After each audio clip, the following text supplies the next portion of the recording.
share? The 6 words. 6 keywords. People are not. Did I share with you? Maybe I'm going to ambush somebody. I start from here. What did he share with you?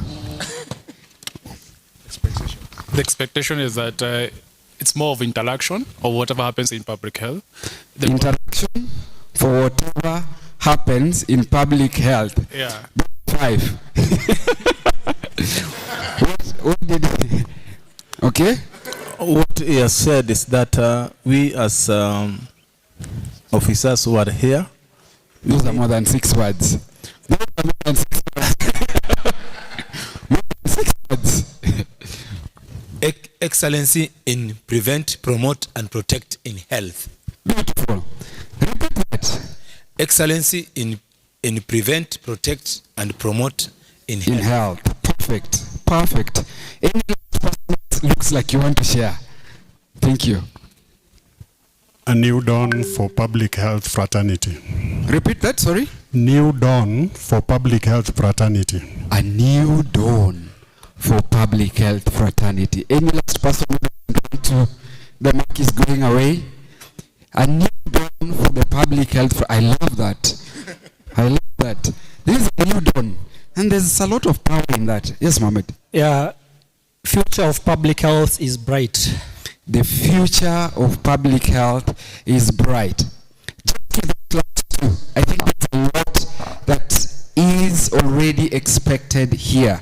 The future of public health.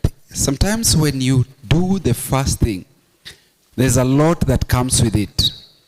A lot of learning, a lot of mistakes, but most importantly is that based on that, there'll be more and more things that can be done better in future. To help us kickstart this day, allow me invite our Union Secretary General. We all know him. Do I need to call his name? To kick us off, Mr. Brown Ashira. Karibu sana. A round of applause. Feel free to take your time as they are clapping. Karibu.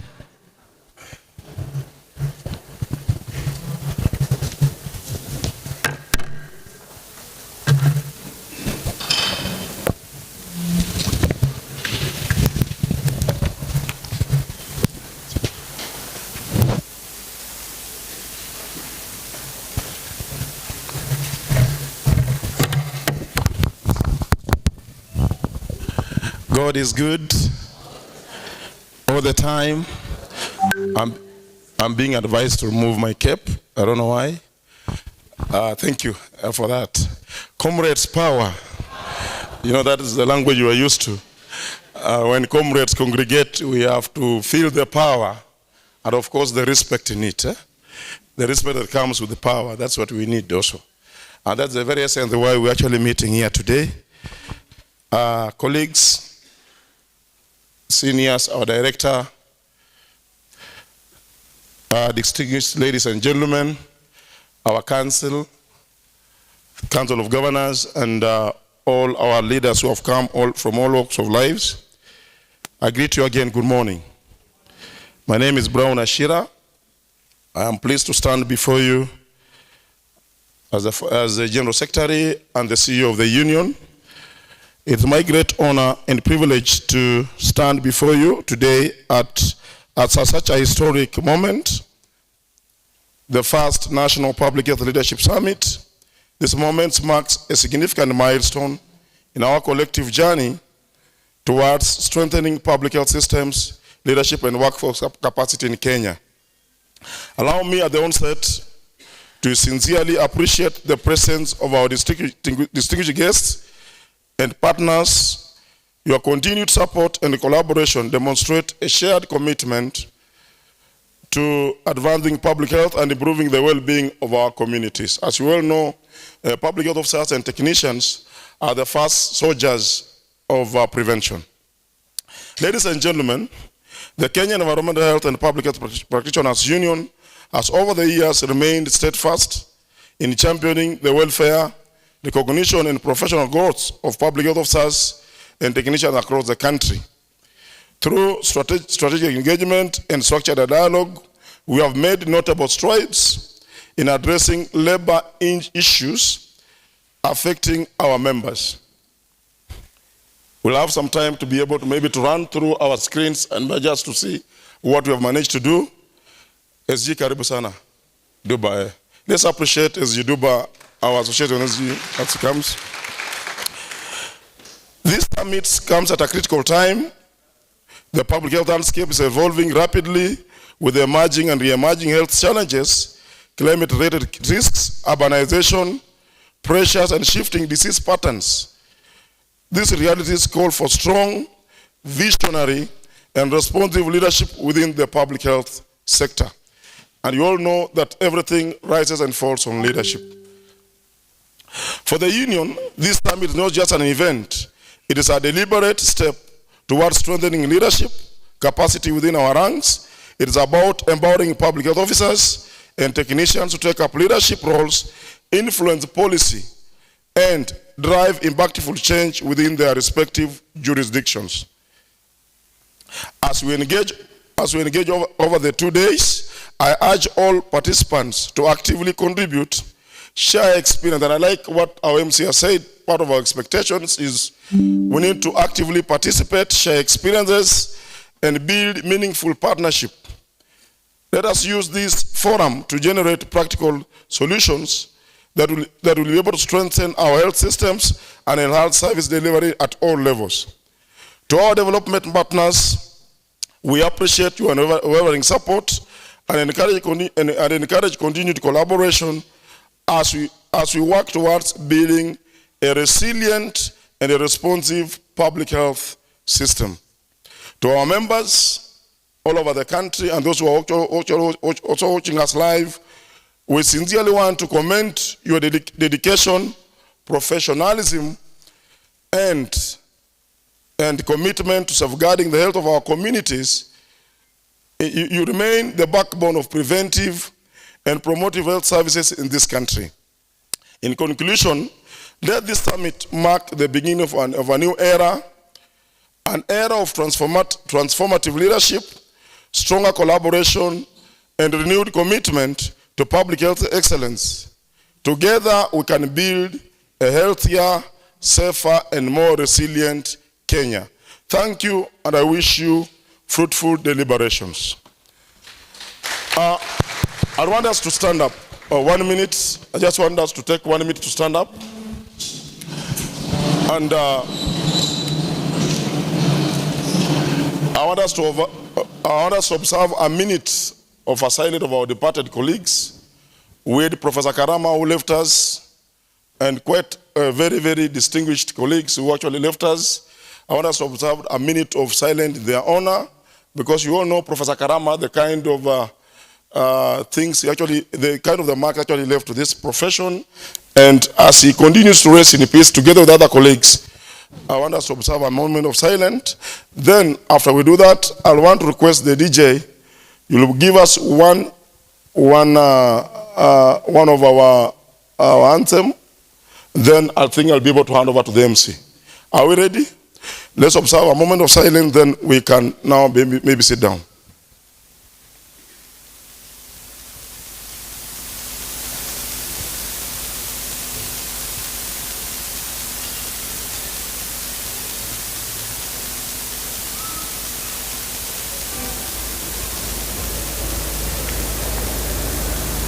Thank you, and God bless you. May we be seated.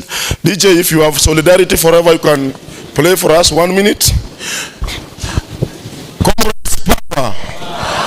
You know, when teachers are meeting, people know teachers are doing what? Are meeting. When doctors are meeting, people must know that doctors are doing what? Are meeting. When lawyers are meeting at the Law Society of Kenya, people know that the learned friends are doing what? Are meeting. So I want us to sing one solidarity anthem. It's called Solidarity Forever. Then we will be able to sit down, and I'll take this opportunity now maybe to come and usher in other distinguished guests as we maybe move along. This is a union meeting, Arakamani Summit. And therefore, and this was a leadership meeting, and therefore we have to behave as such. So, are we ready?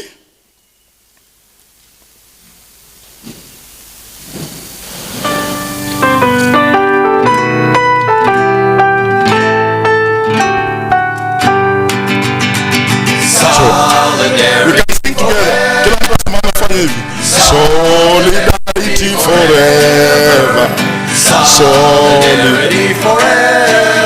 For the union makes us strong. When the union's inspiration through the workers' blood shall run, there can be. Comrades power. Fanya hivi. Kila mtu afanye hivi. Solidarity forever. Solidarity forever.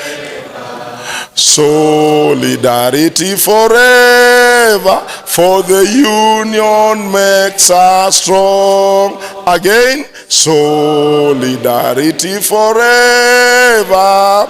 Solidarity forever. Solidarity forever. For the union makes us. Comrades, Real Paris Narcotic public health, hoye. Kefu, hoye. AFOC, hoye. Our director, hoye. Our ministry, hoye. Our president, hoye. All of us, hoye. Thank you. You may be seated. Thank you so much. Sante.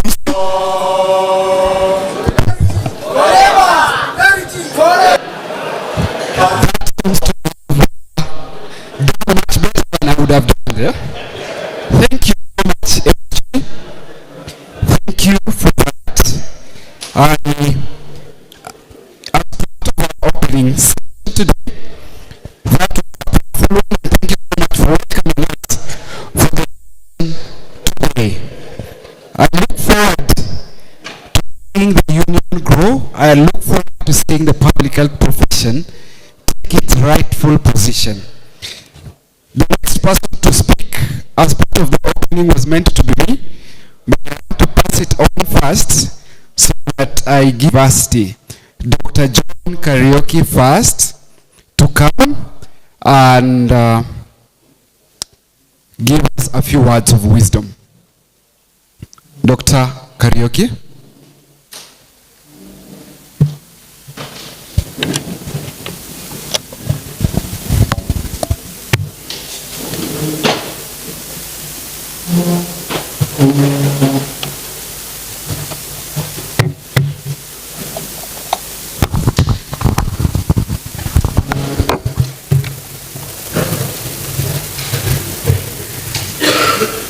Also want to recognize our regulatory body, the Public Health Officers and Technician Council. I don't see the CEO, but I can see his deputy who is present with us. And I cannot stand here without mentioning my former boss, Dr. Kefa Ombacho, whom I've just met a few minutes ago outside there. Whenever I meet him, I feel good. And whenever I meet people like you in this congregation today, it's a great honor. I had not prepared a written speech because the organizers had invited my boss. And my boss was to come until late yesterday, almost at midnight. He told me he has been held up. He may not come.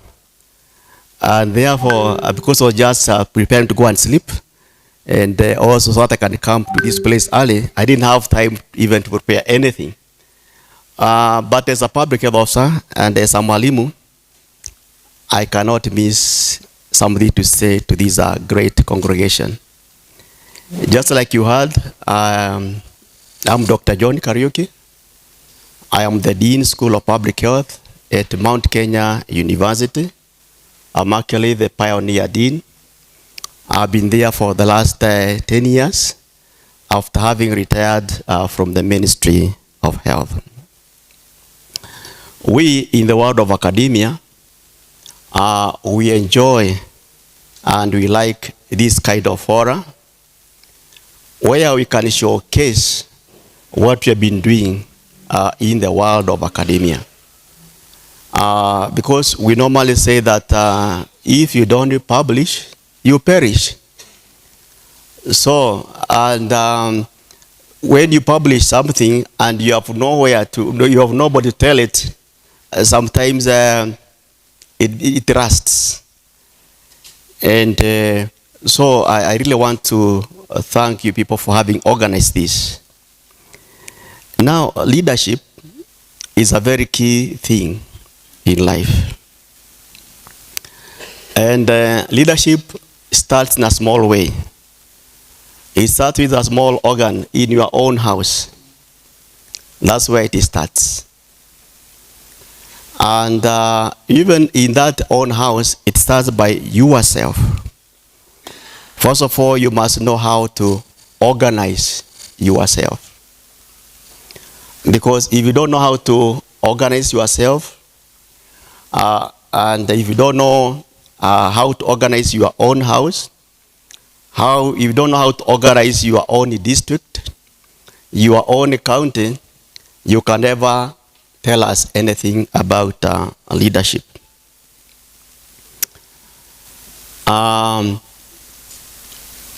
Leadership has got its own challenges. And there is no, I would say that if you find things running so smoothly, there are no challenges, I think I will not call that one good leadership. But when you find yourself that there are some challenges that are coming in, it means that you're having something that is dynamic, and you are having something that is adding value to the community.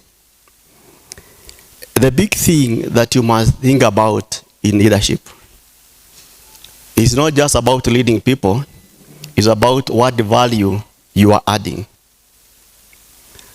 Like we have been talking about our people not getting employed in the counties. And I know, and I very well, when I was in the ministry, Dr. Kefa and myself, we were the people who were preparing indent for employing people.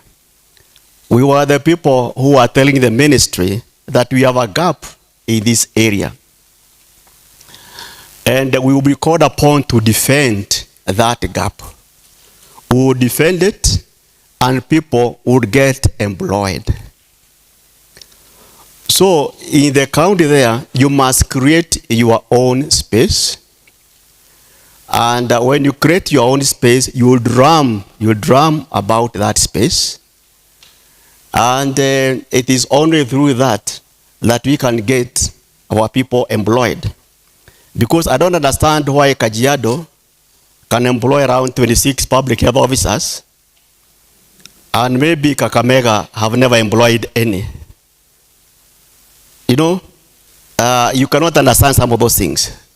So for me, when you're saying that your people are not getting employed, personally I say it is some weakness in the leadership of that county.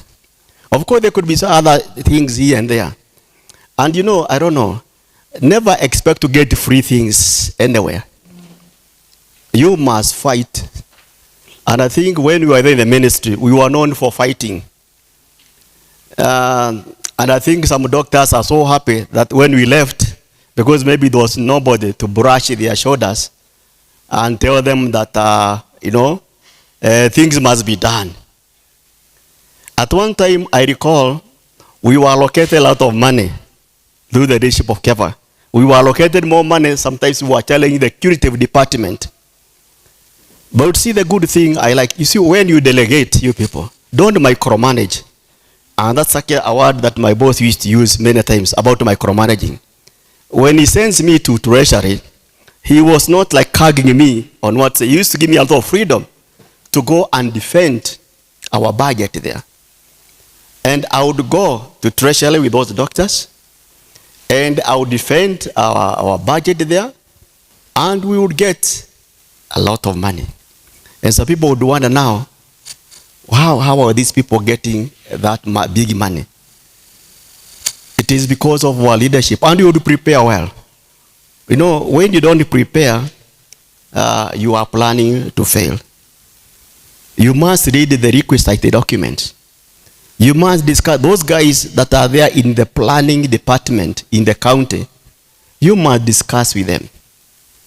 And sometimes, my boss used to even sometimes use his own money. Sometimes you may have to use your own money to call people for a cup of tea in the evening. You call them, you discuss with them. And through that, because leadership calls for sacrifice. You must sacrifice as a leader. Sacrificing your time, your resources. And through that, we will be able to lead, and we will be able to create our space from the national to the county. And you know, sometimes, I don't know, even when we were doing so well with Dr. Kefa, we still had some people who were criticizing us outside there. So don't fear to be criticized. It is part of it. But sometimes I found those people who make a lot of noise, they do nothing. I think they just specialize in that. At the end of the day, they're not doing anything. So it's very important that we try to work hard, plan well, and consult and consult and consult. Consultation in leadership is not a weakness. You know, sometimes I recall when I was doing my PhD in Turkana County, because that's where I did it. The people I was working with were public health technicians. Some of them did not know that I come from there because and I don't even want them to know. And I found a lot of value in those people that you think they don't know a lot. Our public health technicians were able to assist me to be where I am today. Because I would consult with them. Because you see, these are people who are on the ground. They have remained there for many years. Me, I have the theory. Those guys have the practice. And if whatever I'm doing might involve practice, I must involve them. Because some things that we put in theory, you know, when you go to the ground, you might find they are not working. They are just theories. So you need to consult even your juniors, and you need to consult your seniors so that we can move forward. So if you want to be a good leader, consultation is a very, very, very important thing. If you don't consult, you lose focus in between. The other thing is, of course, I'm sorry for repeating myself, is about delegation in leadership. But when you delegate, it does not mean that you wash your hands. You must do follow-up to ensure that things are working. You see, when I went to Mount Kenya University, with the experience that I had in the ministry, after having set the necessary structures in place, I found things to be very easy. I delegate to my heads of department. I have heads of department. Okay, for my school, I used to have 3, but because of sustainability, now I have like 3 departments. And I don't follow them every day, but we have discussed with them. Each one of them, they know their roles. They know what they're supposed to do. But occasionally, I must call meetings with them so that I don't find myself at one time I'm becoming irrelevant, so that I can know what is going on. So delegation is very important. Otherwise, you will die. You see, like now, that office, the national office, those old days before you decentralized, I think our workforce used to be between 6,000 to 7,000 persons. If Dr. Kevo was micromanaging, he would die. But now he had to delegate to those guys, to the district public health officers. But occasionally, he was forced to call them so that he can touch base. And, randomly, he would go out and inspect to find out what is happening. So delegation is very key in management and in leadership. So in this public health conference, I trust that you are going to involve academia. Because one of the key things also in leadership, you must do research now and then. So that you want to plan what you call evidence-based. So that when you are doing your plan, because when you are doing leadership, when you are looking for resources, you must look for those resources with evidence. And this evidence must be sound evidence. So you must involve research. And this is where we in the academia come in, because that's where we are. So always commit some little money to research. And it does not have to be that very big, elaborate research. Even researching whether your structures, the ones you have put in place, are working or not, is very important. Because that will inform you in making better decisions, in revising the whatever strategies that you are put in place. Otherwise, without research, you are going to die. And you are going to become irrelevant.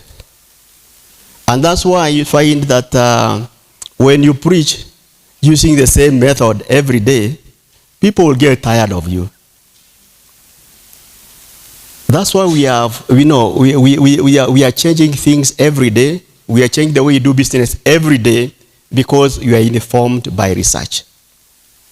Because in leadership, you must strive to become relevant. And the only way to become more relevant every day is to put a lot of money in research. That's why you find developed countries. You find that their budget of research is huge. And I'm also telling now our union, please, as you are doing many other things, because you are a great leader, kindly create some money, put some money in research. This we need to be able to advise you properly so that every day you become more relevant. When you call out such a kind of a summit, you not tell us the same story that you have told us today. You have something different to tell us when we meet tomorrow. So research is very important in leadership. And in leadership, it's also very important that you have the right human resource. Human resource is very important. The right human resource. Because if you don't have the right human resource to be able to guide you, to support you, then you are dead. And that's why you see when we are doing employment, we take people through some kind of interviews. Because those interviews are supposed to check some kind of qualities, depending on the kind of job that somebody is going to do. So if you don't have the right human resource, even if you are a good leader, you fail. You fail. And I like my former boss. He was very keen in that, in having the right people at the national level. Now, he had all kinds of people. You not have that one type of white person. Kuna wale watu ya mkono, si unajua hivyo? People were just like mechanical, kuambia wafanya hiyo wanafanya, and they're very important. And you must have people who are like critical thinkers in that office. People who address, issues. You must have them. You must have some guys who are very good in planning. Some guys who are very good in budgeting. Those kind of things. So that way now, your leadership will be complete.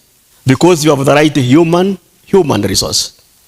But if you don't have the right human resource, then I don't think you'll be able to succeed. The other item, because I want to finish, is that resources. You should have resources, because kila kitu inataka pesa. Even organizing this kind of a forum, it has called for resources.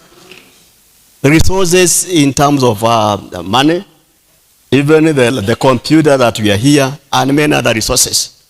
So resources are very, very important. And I'm so happy that our General Secretary, he's very good in that. He's actually very good in mobilizing resources. Very important in that.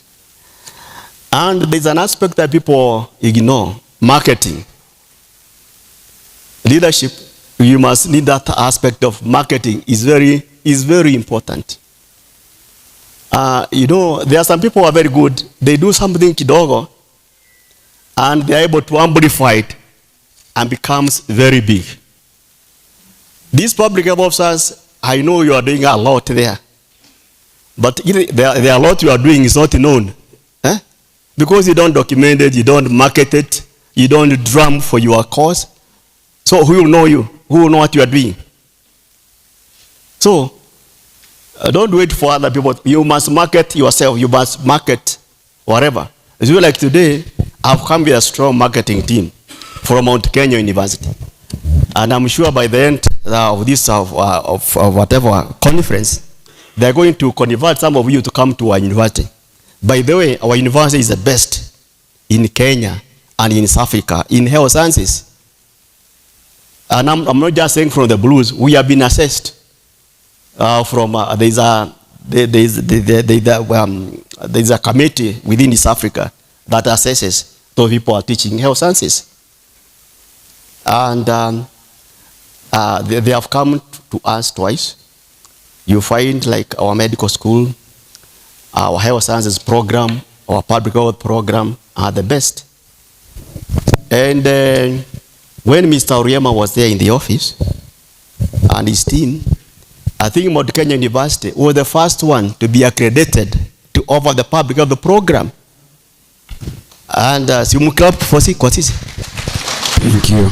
Thank you. And up to now, we have remained being the best. So if you want to do public health, you must come to Mount Kenya. That's why we have the best facilities to teach that program. I can see Monsieur is doubting that. He has been there and he has seen it. Furthermore, he's also my student. He would not have come there if he didn't think that the place was good. So anyway, that's part of marketing. Amana magani. And with marketing, I have evidence. I have been assessed. It's not that we were just given that paper out of the blues. We were assessed, and they found that we are doing something. So it's very good that we do that. Lastly, in leadership, you must maintain some standards. Standards are very, very important. You must have some standards. Because without standards, you fail. So you must create your own standards. That's when you know you're succeeding or not succeeding. So I love leadership because I have been in the leadership. In the public health, I started from the division. I went to the district. I went to the province, and I went to the national. And in the national is where I stayed most, because I worked there for 26 years at the national level. Thank you, Dr. So I want to thank all of you. Thank you for this opportunity. And I bring greetings from my boss, Professor Gecharu, who was willing to come here and be with you in this forum. Thank you very much for this opportunity. Round of applause. Round of applause for the Thank you so much. Thank you so much for reminding us of some of the key tenets to leadership. When you invite an elder, many a times you don't stop the elder, because there's a lot of wisdom that comes from them. Thank you, Dr. Kariuki, for reminding us that leadership is one place that is the true leadership demands that one, you face challenges, two, you're able to consult more, and that you need to be more flexible. Most importantly, one thing that I really want to reiterate is the place of academia research in the public health space to show leadership. Thank you very much. Another round of applause for Dr. Hari. This conference would not have been happening if we did not have a few partners. And I want to take this opportunity to recognize a few partners that made this possible. Starting with the Ministry of Health, under whose leadership and patronage we are here. NSDCC, thank you very much for making it. Mifuko, please a round of applause for each one of them. Mount Kenya University, MKU, and PHOTC. Thank you so much. Thank you so much. And a few more I think that will come. Additionally, I want to recognize the presence of a number of county representations that are here. We have Nakuru County, we have Nairobi County, we have Kitui County, we have Machakos County. If you hear your county, please clap louder so they know you're here. We have Makueni County, we have Bomet County, we have Trans Nzoia, we have Homa, we have Kimbo, we have Mombasa, we have Kericho, we have Busia, we have Kiti, Taveta, Bungoma, Kajiado, oh yes, Kajiado, Kakamega.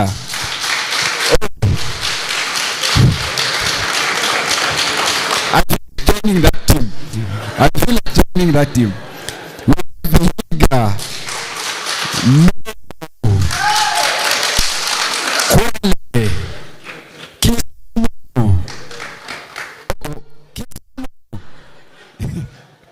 Nandi, and Elgeyo Marakwet, and many that I think I'll be. Any country that I've left out?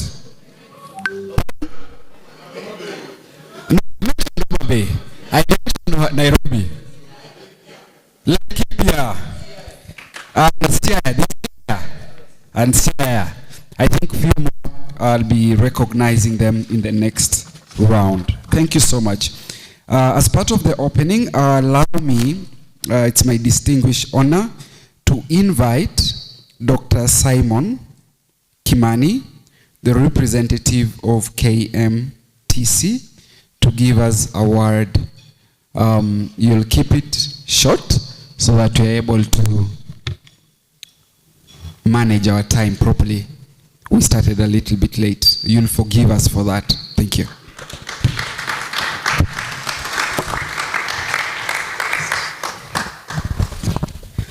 Thank you, SG and the union, and the various representatives from our counties and national governments. Thank you very much. I will be brief. I will not be like my senior, Dr. Kariuki. So I will try to be brief. But I would like to recognize the trustees of the union. I know the SG is here. Trustees, maybe you can rise up. These people don't know you. We have union trustees that are regularly in office. Thank you very much. Just clap for them. Thank you. Thank you. Thank you for that. And also thank you for the union secretariat for the organization of this. We are proud of this summit and we are happy to be here, even to actually join you. By the grace of God, I'm Kimani, as you've heard. I've been in KMTC. I'm the head of faculty, public health. By the grace of God also for the last 21 years now. And I thank God for that. So we take responsibility for the many issues happening in the country. If they are going south, I take responsibility. If they are going north, I take responsibility. And I'm happy we are doing very well. And as we are able here to see where we are and where we are going, I'm very proud. I'm also very proud to see our colleagues, many people that we've taught, many people that we've interacted. I'm very happy to see that God has preserved you and you have continued to put public health in the map. In this leadership summit that we all join in, actually we are just trying to place ourselves. Where are we and where are we going? I think that's a critical issue. And without repeating what Dr. Kariuki has talked about, you asked about what do I expect to see after tomorrow when we leave here. And I know it's a union, and therefore SG will have those powerful words of power. And I know we have power, don't we? Si tuko na power. I know some of us don't use that power, but we already have it. And some of us are very proud to see you guys having that power implemented in those counties. We see those counties, we see your elections, your branch election, we see everything. And we are very, very proud of public health. And where we are plugging in, I know you may blame other cadres. And I've been arguing that in our organization that this is the oldest profession in our ministry. I know we have the doctors there, we have the nurses there, but we are the oldest. And I also say, this is the only profession that takes care of the human being, the whole human being, before they are born, when they are born, and all the way until they, and we dispose, is it? So you saw that we had those Nyamira case recently, and many other cases, is it? So that is us. So anybody doubting, sometimes I hear people asking, where are we heading? Where are we? Trust you me, you'll be there. You just need to be a good leader where you are and play your part as per the powers conferred on you. Just that. We will see the multiplier effect in the entire republic where you're working. So play your part as a leader, and I think this is a very good summit for us to plug in and see where we are as a nation. So what do I want to take home myself tomorrow? I would like to hear things like, for example, the health equity, the issues, the key topics, the key issues that we are having. For example, the health equity, and I will not go into details, I will just mention them, then you'll be able to look at that. Climate change, that challenge that we have, how do we mitigate? How do the non-communicable disease, the issues that are coming up? I would like to hear, as a leadership, how do we progress from there? Dr. Kariuki has talked about research. I'll talk about innovation. What about after you find out this is the problem? How do we go about it? And I would like to look at that in terms of innovations. What are the new innovations in the new approaches that we must, so that we address the issues of public health? And that also goes together with the digital health. So that innovation, digital health, we must also look at that as a profession and as a leadership, even as a union that guides our health professionals. Of course, the other one is our key mandate, the primary care and prevention, all the way in our various spaces in our country. We also need to look at that. Then, of course, you also need to look at the global health and security.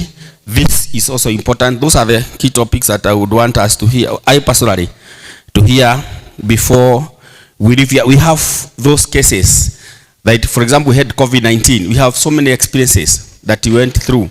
What are the learned lessons? Those guys are taking surveillance in our various spaces in our country. What is this that we need to carry forward? Because the pandemics will continue being there. We had the COVID-19. We also have other pandemics that may occur. What is the learned lessons? And how do we proceed from there? Otherwise, from KMTC, we are doing well, we are happy. I saw Dr. Kariuki doing some marketing. I don't want to do marketing, but actually we are also recruiting students for March intake. We are still doing that for all our campuses. We are now at 93 campuses in the country, and we expect that we continue providing the best training. I know most of us, including the predecessor, was actually a lecturer in KMTC many years before we joined, and we are happy to see the people that have been changing the public health space in this country being the people that we are associated with, and of course the various universities and institutions that are offering public health. We are happy and proud to be associated with them, to work with them, and the various associations that we have, including our council, the PHOTC, we are very proud as KMTC to work with all of you. And next time I would like to request SG, don't forget, we also have resources. Please come officially, light officially. We should actually be able to support you. We are home. This is our home. And we must be able to support ourselves even as we develop the leadership that we're expecting in the country. That influence is important. It is felt right from the ministry all the way to the ward down there. And I also like to recognize the role that we play. Maybe nobody has told you thank you, but on my own behalf, as a wrong leading person in this profession, I say thank you for the roles that you play. You are very strong. We are happy. We wake up in the morning, we go evening, after working the whole day, we go to sleep. Somebody is taking care of our health. It may not be known, it may not be seen, and therefore we will not have maybe people being wheeled to a theater or a hospital. But the reason why we have so many Kenyans that are still very healthy is because of the public health officers, the public health technicians. That is never said, but it is there.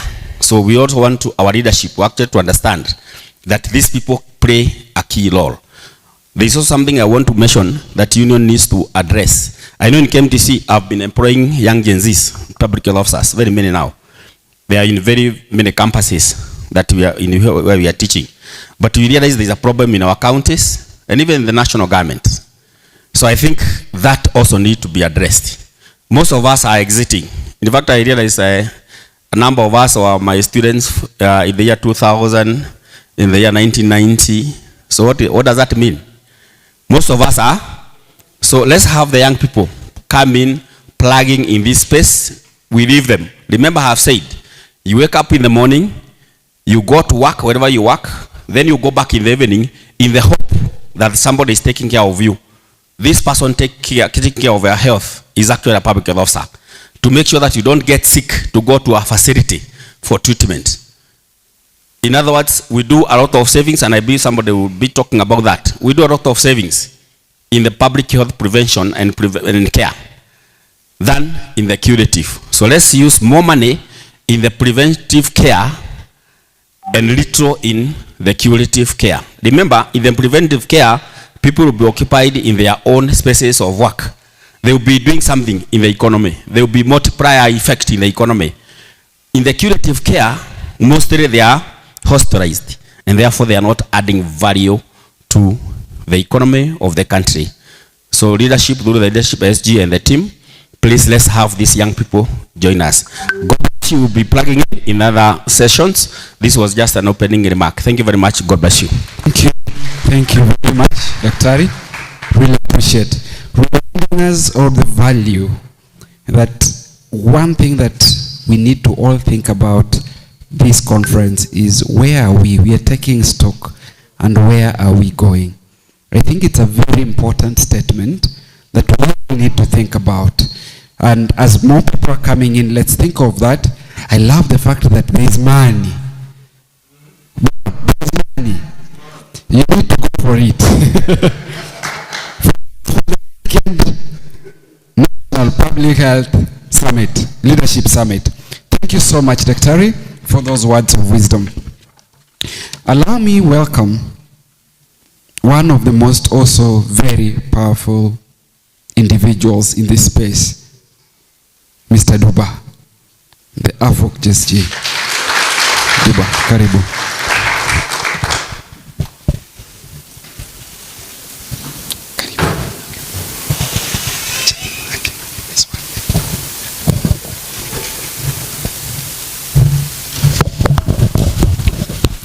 Good evening or morning? Good morning, ladies and gentlemen.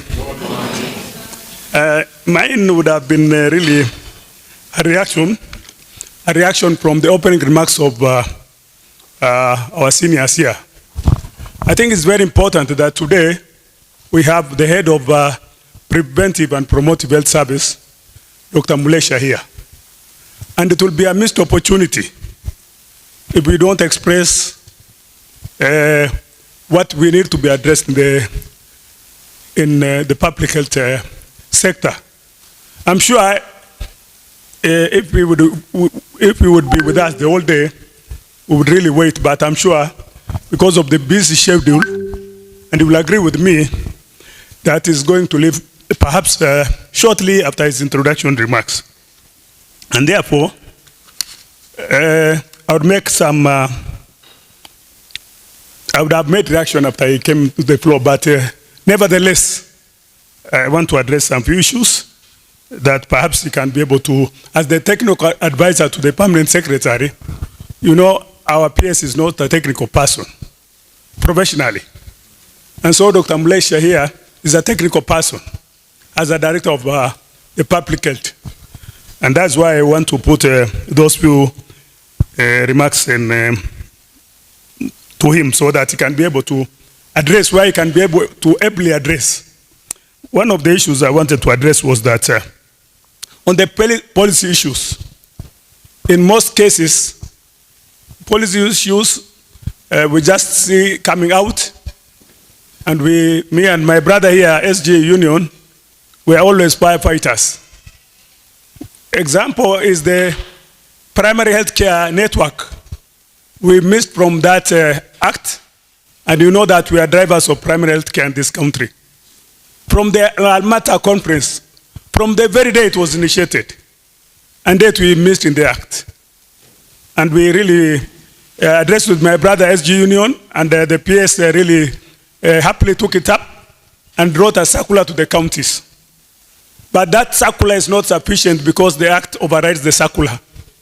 And therefore, very humbly, Dr. Mulesha, you are one of us today because you are our director for public health. And though you are a medical doctor, but you are one of us. You are the person who sits at the policy level. And in most cases, our head of division is not, for whatever purpose or reason, it doesn't sit on the table. But when you are there, we are sure that we are there as well.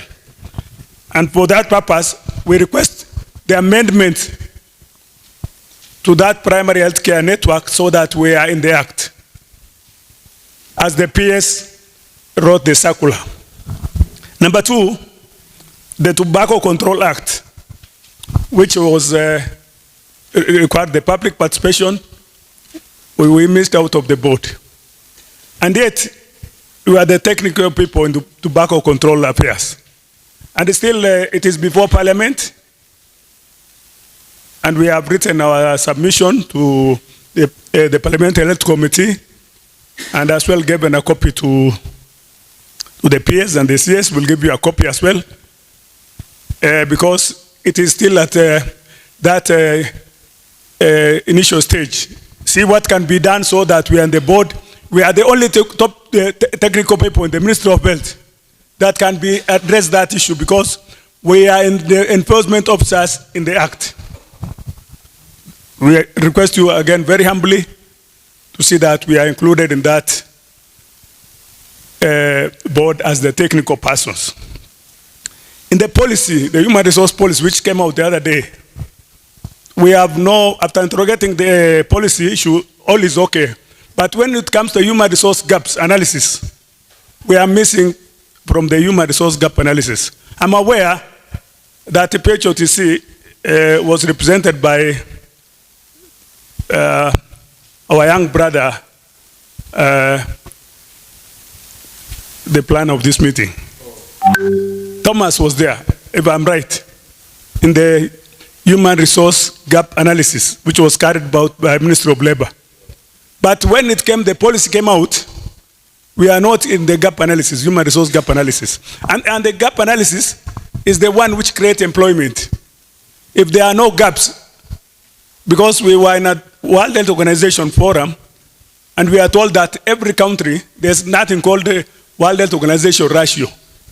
It is the country to do its human resource gap analysis and see that there's gap in the gaps in this county and at both levels of the government, both the national and the county level. So we need to be included in those gap analysis. We have written our submission that we need to be included. We humbly request you as a technical person to the PS to really take that issue, because it is still consolidated, I'm told. consolidation is ongoing. So let's be in that human resource gap analysis. Kindly. The issue of immunization. Even the very core mandate, like waste management, which we are entitled because of our core competence. During immunization, we are totally left out. I don't know why we should be left out in such a critical situation like waste management and other issues. And then therefore, really, let's be part of the Ministry of Health. Because in the Ministry of Health, people want to outdo each other.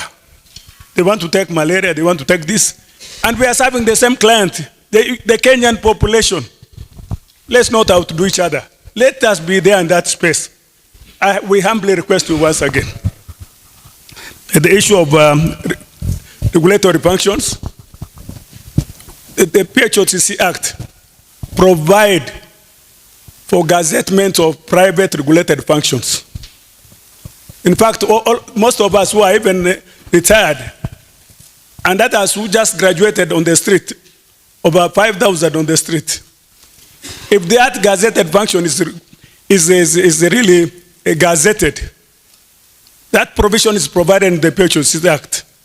I think there will be self-employment. Like now, we are annually renewing our private practice license, even as retired persons. But what are we practicing? Nothing. That's an opportunity. The president, it will help even the president against the employment agenda, which he has really promised this country. We have written that advisory, even the legal perspective to the PS. We'll give you a copy of that. Kindly fast track. You are one of us. When we ask who is your director, we say Dr. Mulesha. Take us as one of your own. We don't have any person to present us at the policy level because in most cases, the head of division is being left out. The other one is we were told if the health bill didn't fail, not the bill. If the issue of the budget, which was ilikataliwa na vijana, kama haija fail, we were told they will be employed at the POE, where the gaps is 200 and something.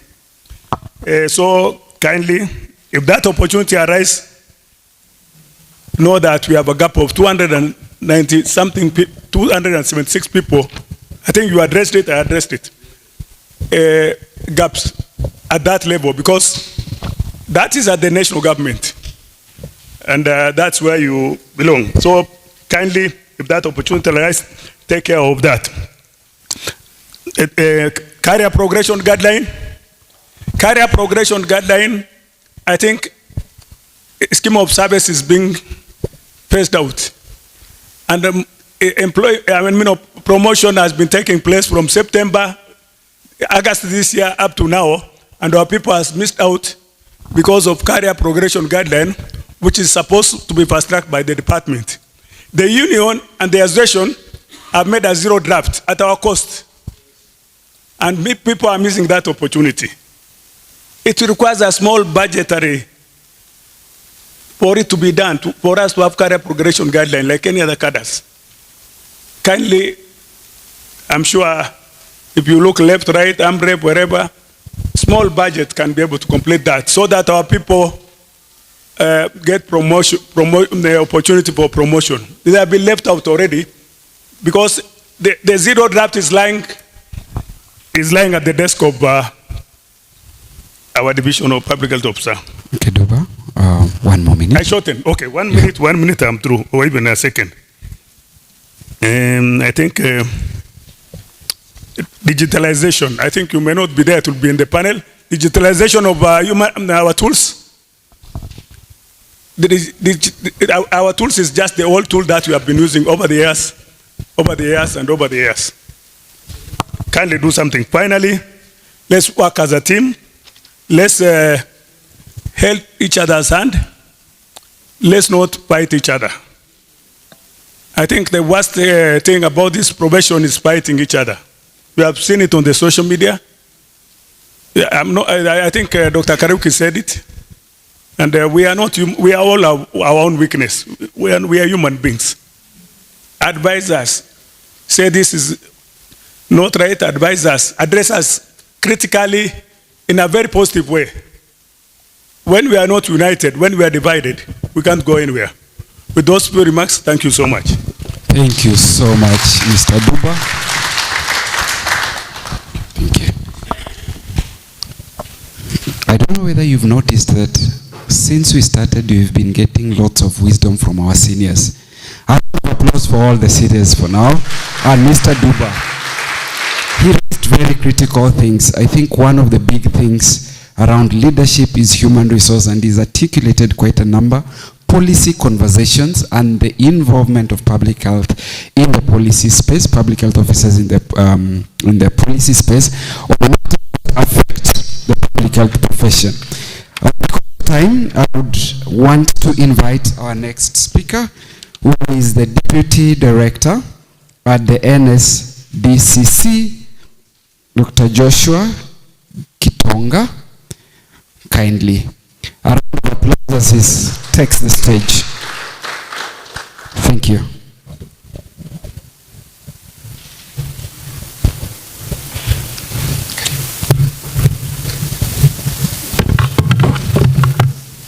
Okay, good afternoon. Good afternoon. As you've been told, we are from NSDCC, and NSDCC is the National Syndemic Diseases Control Council. And our CEO, you invited our CEO to come and join you just for the remarks and also some panel that will be there. And you know what happens with such offices. Some things crop up. And because of the way he valued this summit, he ensured that we are here to represent him. Therefore, he sends his apology and goodwill wishes. But just, I have colleagues here, I have directors here who have joined us. You can just stand where you are. Yes, thank you so much. Just to show you that for sure he really wanted to be here. Thank you so much. Then what I'm going to do is just to read his speech, just what he wanted to say in this meeting. And I want just to say that we are here because we are also consumers of the personnel that is developed.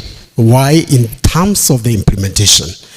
I can tell you, we have quite a number of colleagues and some of us there who have done, who have specialized in the public health at various levels.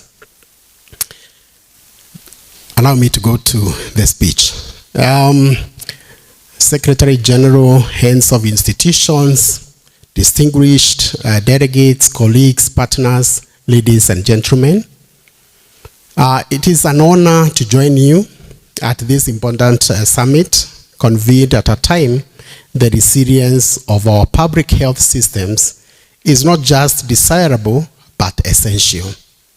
I commend the organizers of these, for anchoring this year's discussions on a theme that speaks directly to our shared responsibility, which is championing resilient public health systems through a united front against emerging and re-emerging health challenges, which helps us to move towards universal health coverage.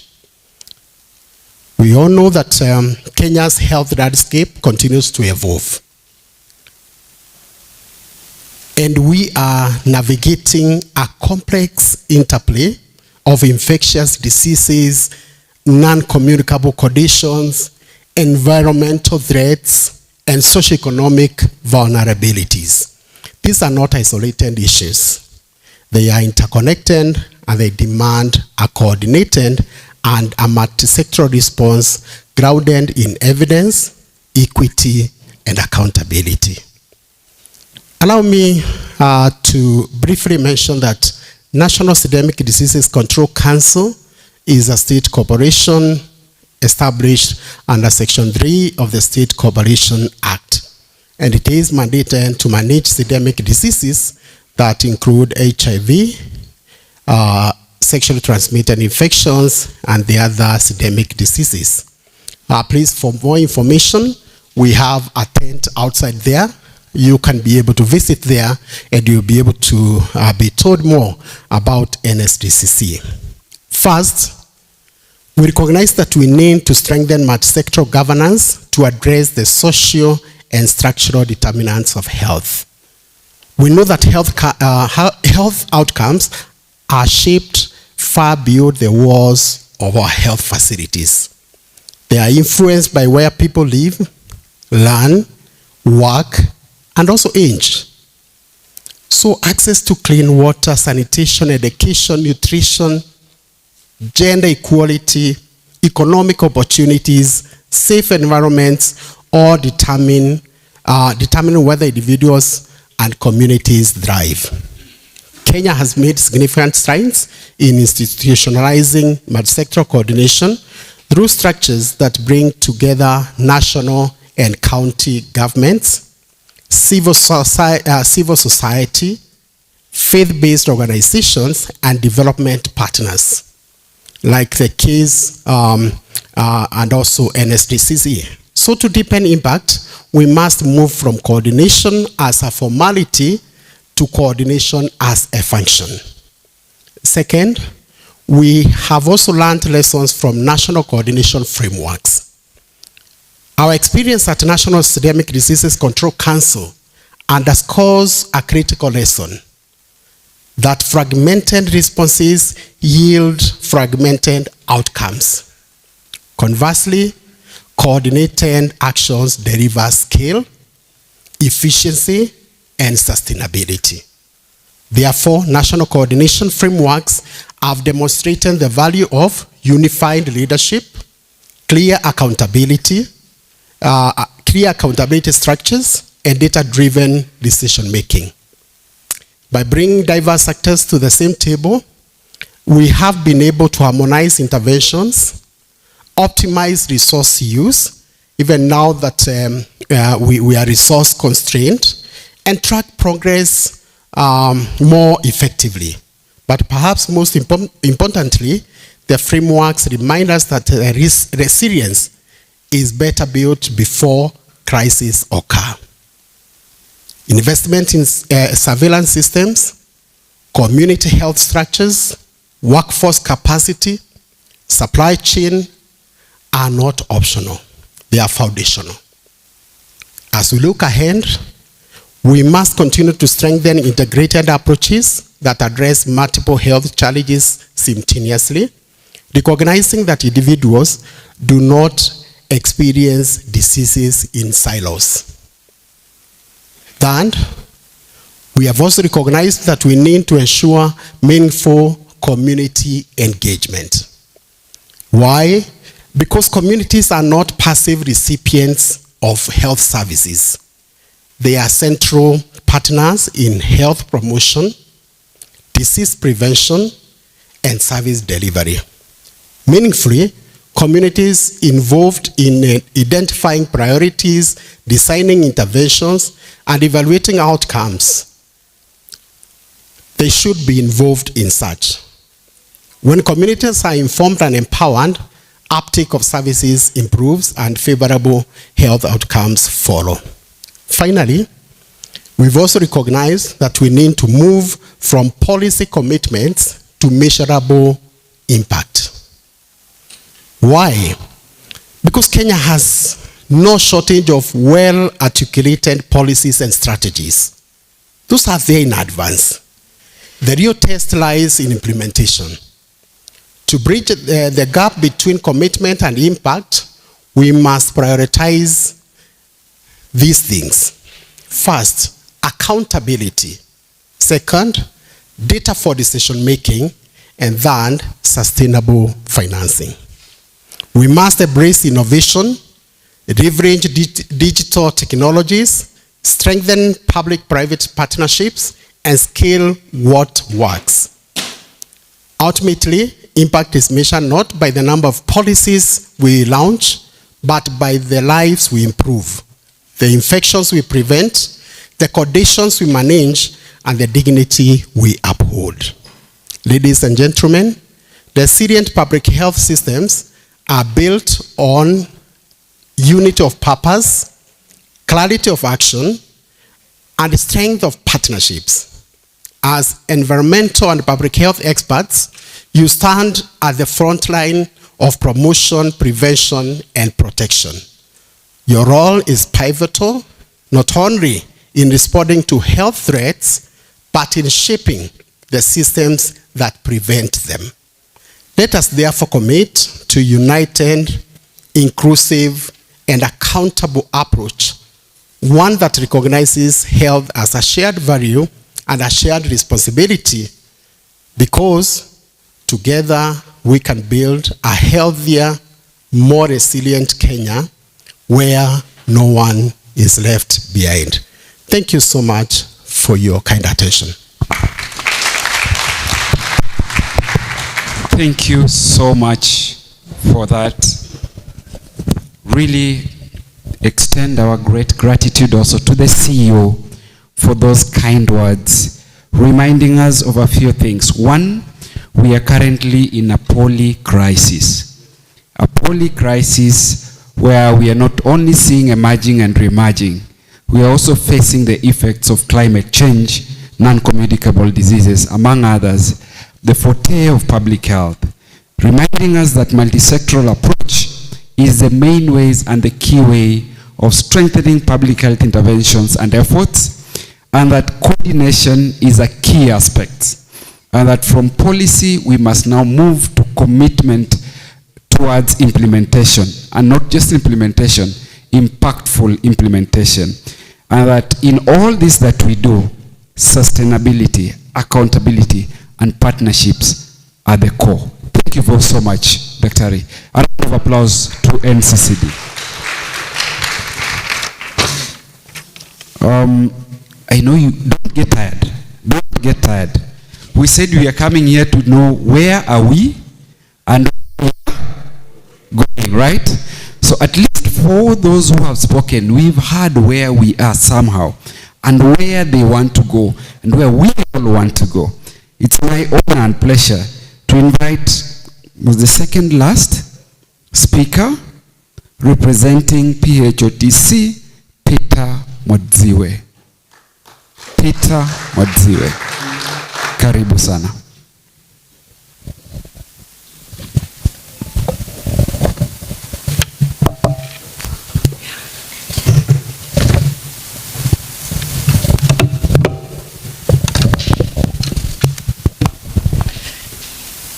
Good afternoon, everybody.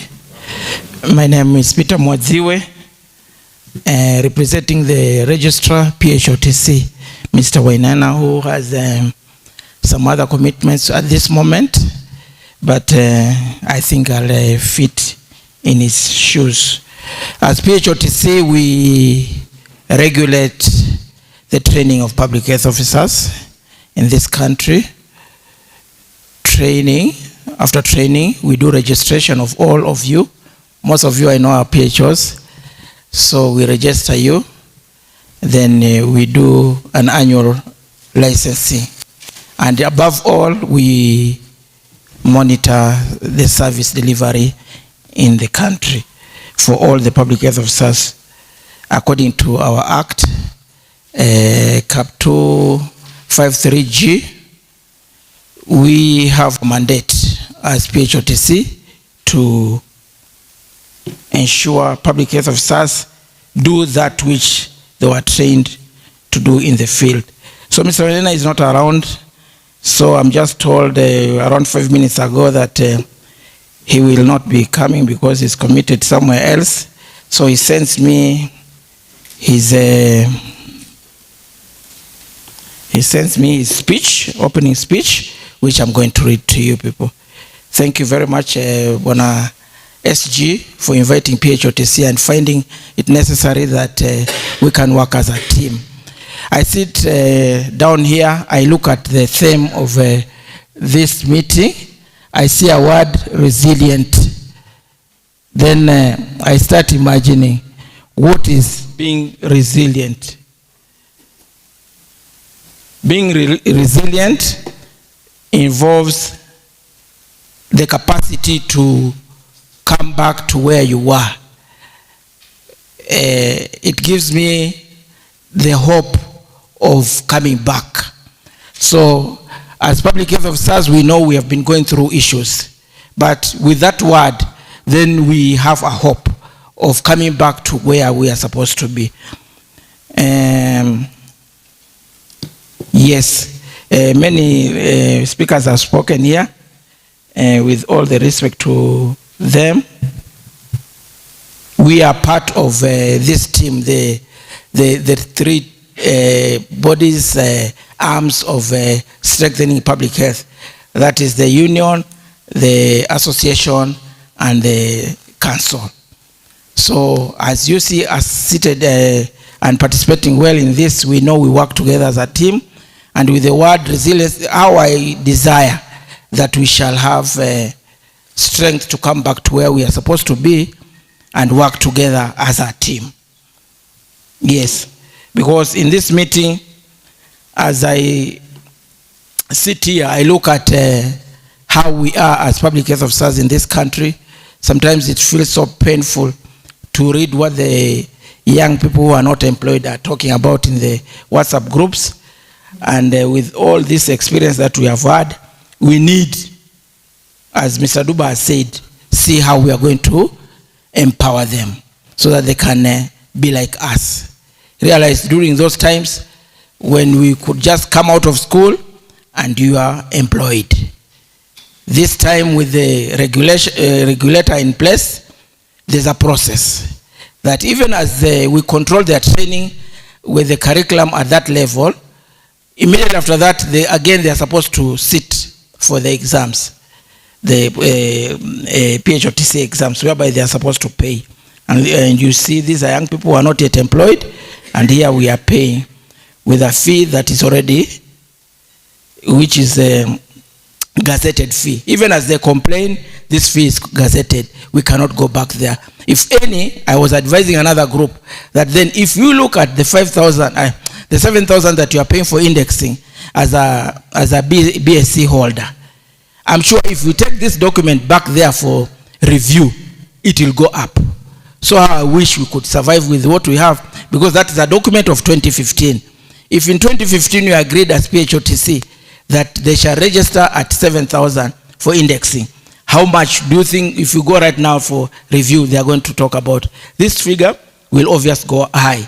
So as much as we want to review these fees, we also look at it on all sides. So even as when SG speaks, please look at these reviews.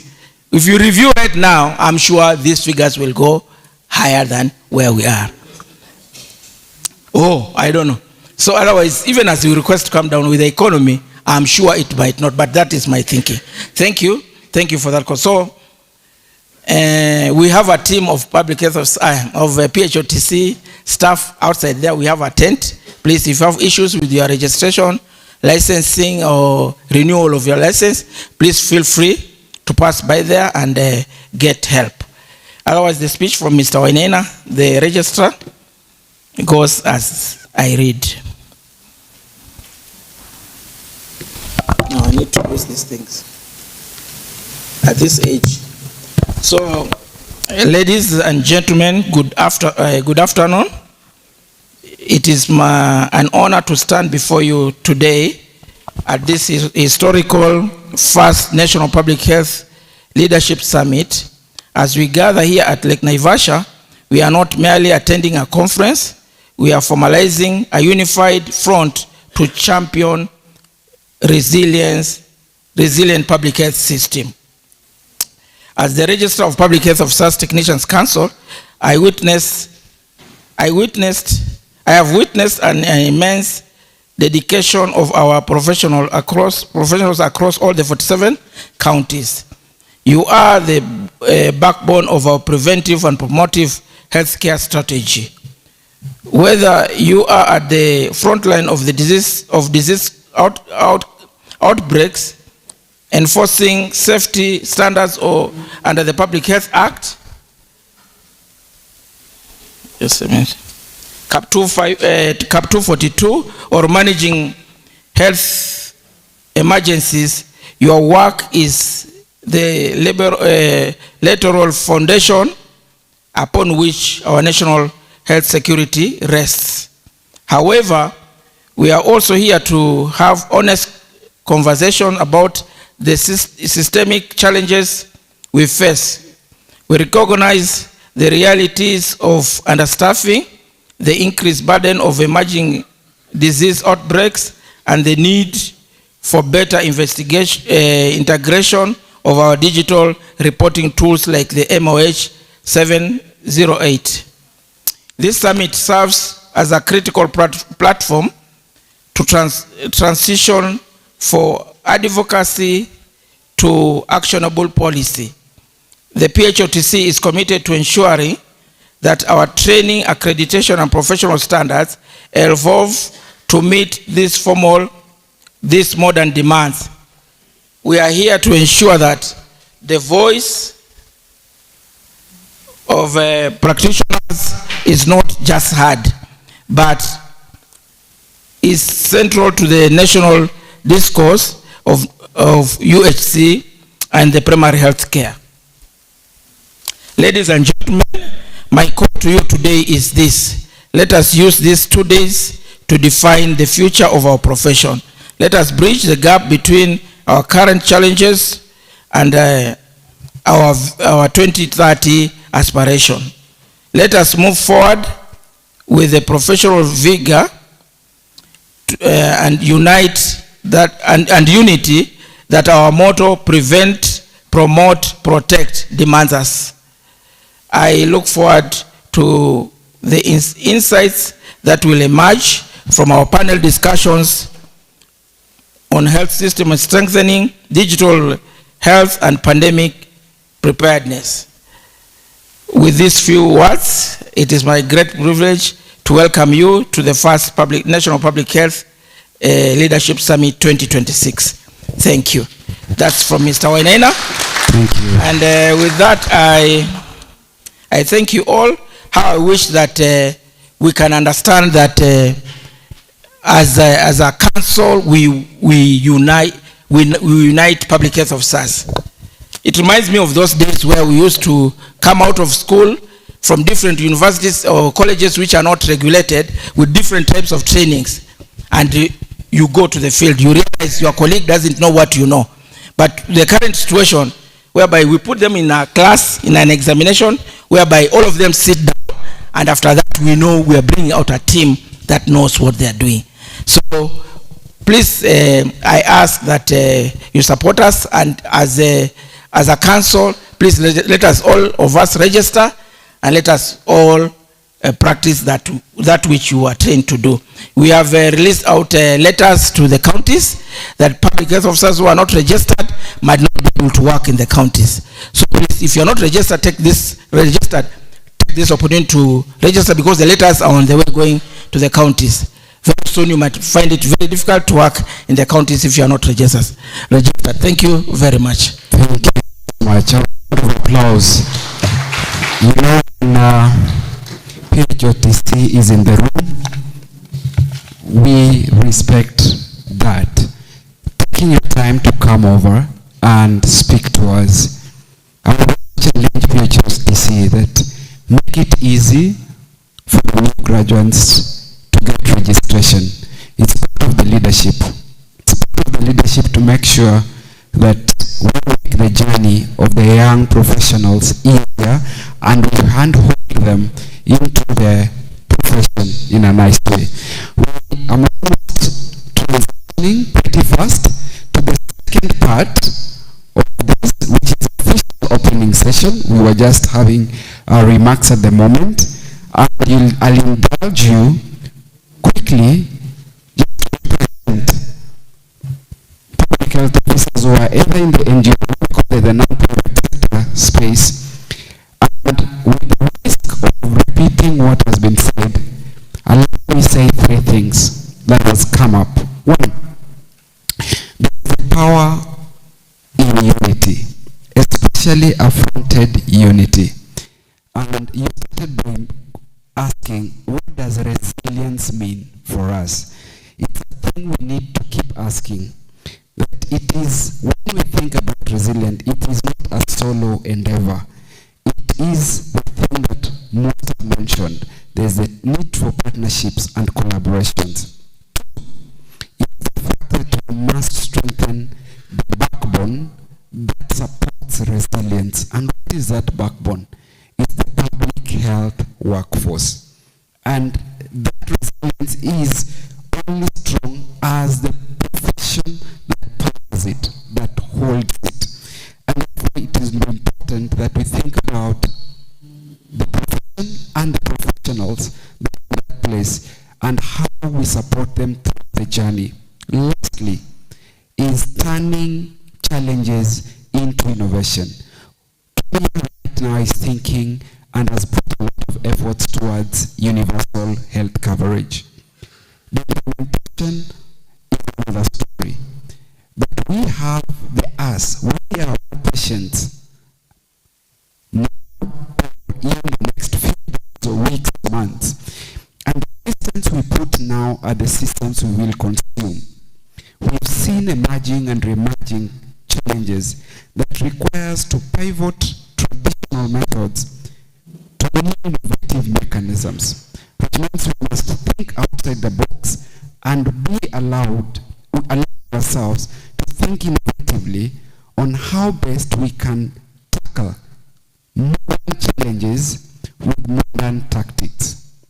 With that, I thank you and I want to welcome my co-MC, Rana, to take us to the second part of the session.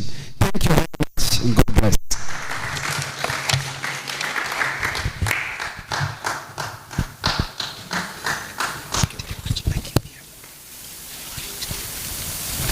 Thank you very much, John Paul, for that session.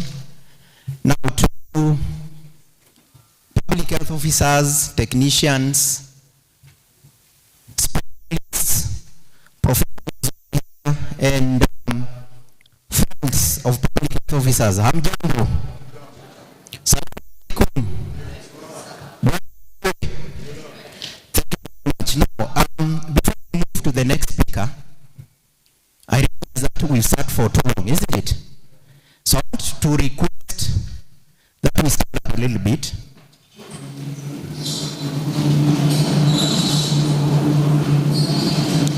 Thank you. Now,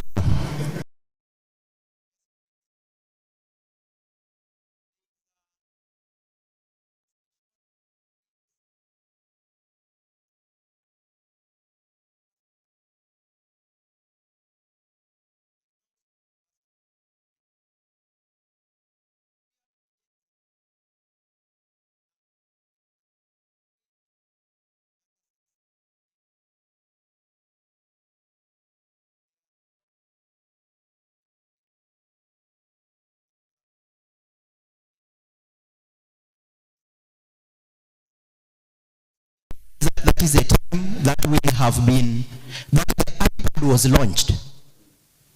Some of you come from regions where iPads are very popular. You know that iPads were launched in around 2010. So now, one special thing about these Gen Zs is that they are used to giving instructions. And they are also grandpas. So now, if you then they tell you that, Mom, if you're coming back to the sitting room, please get me a glass of water. Or they tell you that, Dad or Grandpa, please get me the remote. So they're giving instructions. So to give instructions on behalf of the Gen Zs. And most of them are called Jaden, Liam, which names are known? So,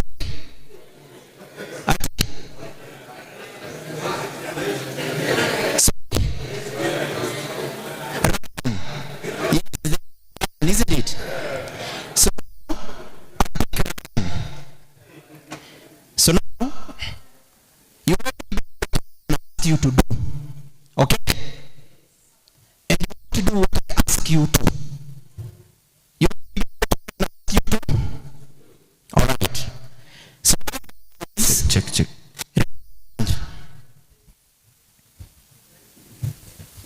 Check 1, 2. Or left. So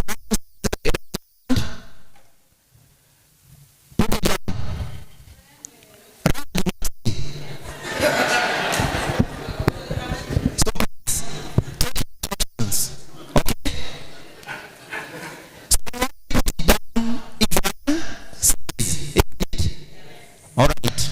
Check.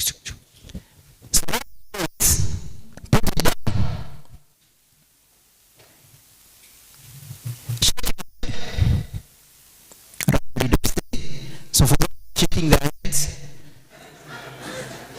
Now, jump.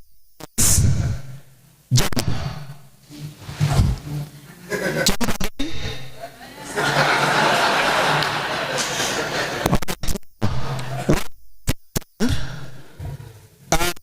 John appreciated all the counties that are represented here. But now, we appreciate a special segment to give a round of applause. And we want to start with the program for a profession to work optimally. We have certain arms that must function well. So the policy arm led by the Ministry of Health in the national government, we have the state departments, and we have agencies like the ones that are represented here. Can we give a round of applause to the program? Thank you. We want to present the arm represented by the council, and they represent what the council does and the importance of the council being here. So can we give a round of applause? We want to present our professional association, which has been presented by our senior, Mr. Deba, who has highlighted a number of issues that should be taken up. Did you listen carefully? Can we give a round of applause? Now, we want to appreciate the union. It's courtesy of the union that we are here, isn't it? And we have that our power comes from the union. They were saying comments. And because we have a parliamentary, we also have so the union. We have academic and research institutions. Dr. Karaoke Senior was here. Dr. Kimani Senior was here. We have Dr. Wamalwa from DISTA, and we have other institutions that are represented here. Can we give a round of applause? Then we have finally the service delivery represented by the counties, and we also have institutions or other organizations like the NGOs that are involved in service delivery. Let's give a round of applause. Thank you. You may take your seat. So now that we are well energized and moving into the next segment of the program, I want to invite a special person. I know majority of us have interacted with him directly, but some of us may have not had an opportunity to interact with them directly. For those who have interacted with him directly, he means different thing to different people. For those who used to come to Afi House when they were dressed differently, you know what I mean? They have a good account, isn't it? Now, for those who are performing very well in the districts, those days that we used to have, this fund that we used to have in the district, what was its name? The FIF, isn't it?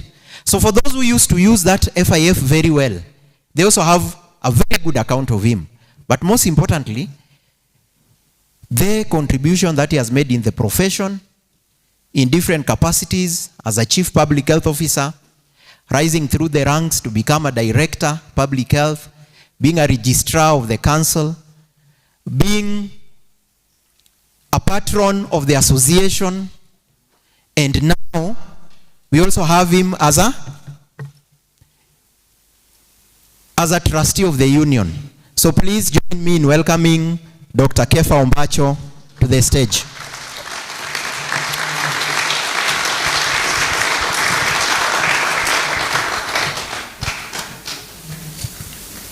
Thank you very much, Odiama. Yes. Amjambo. I think I agree with Odiama. I mean different things to many people. Especially the rest ones would be around what Kariuki was saying, the noisemakers. I don't lose any of my sleep because of noisemakers. I get focused. Ladies and gentlemen, around me recognize Dr. Muleshe, who is reading people from the ministry. The Secretary General for the Union, Mr. Shira, and your people. The Secretary General, Mr. Duba, and your people. Colleagues from the national government, colleagues from the county, colleagues from the academia, colleagues from private sector. It has been a while. It is good meeting you again. Amjambo tena.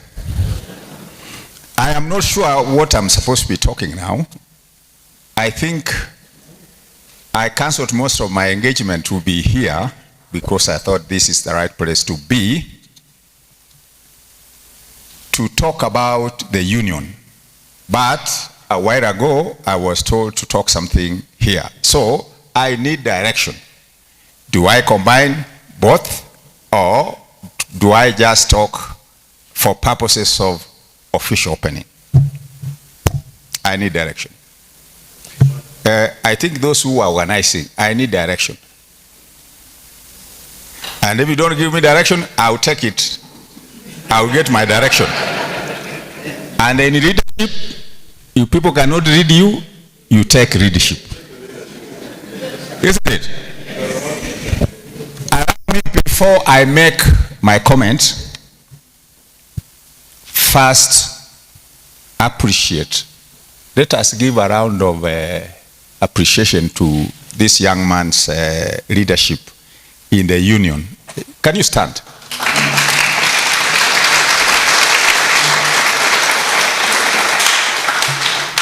You might not like him, you might like him, but he's there. And he has met a mark. And if you believe he has not met a mark, we are here courtesy of his leadership and an invitation to be here. For those who come from academia, I don't need to prove.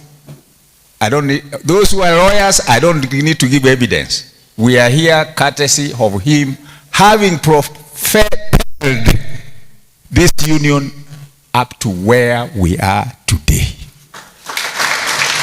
Sit down. Many of us are cowards. I want you to search. Don't give me an answer. I still talk straight. I still talk straight. Many of us are cowards. As you are seated, as you go back, ask yourself, where are you? Because I want to associate myself with all the comments of my able, for a long time, deputy, Dr. Kariuki. Where are you? Is he here? Yes, that gentleman was my able deputy for quite a long time. I associate myself with all the comments that he gave, whether they were negative, positive, that's me. I am having a very heavy heart today. And I can tell you, I only took 1 hour to drive from Nairobi to here because I thought I must be here. I was getting late. I don't like getting late. But I'm going to go with a very, very heavy heart especially with the comments my brother Duba gave this morning. We cannot request to be included. How? I think as a matter of fact and evidence, it is a well-known fact that you must have public health officers in place in the Ministry of Health for things to work. Anybody to challenge me with facts? Is there anybody to challenge me with facts? I don't think there isn't. I think there isn't. So, leadership, you must get your space. Dr. Mureshi, I can use you as my evidence, and I want to congratulate you. I came to congratulate you. That's how humble I am. I came to congratulate you when you were given the job. The position which I held for many, many years. You know that if there was any meeting in the Ministry of Health and the KEFA is not in, there will be itakuwa shida. Itakuwa shida. I'm sure nobody, even Mureshi at that time, but Mureshi is a very good gentleman. I have seen him grow. I was not given that job or that mandate on a silver platter. In leadership, you must be truthful. And if you are a pretender, and if you are having heavy heart, even in this place, if you are just so worried, I think that's your problem. As for me, ladies and gentlemen, I am 66. I like telling people. And I look healthy. And I'm actually working. Maybe I earn even more than what I used to earn in the ministry. If you are bothered about KEFA, you will be so bothered and you might go before I go.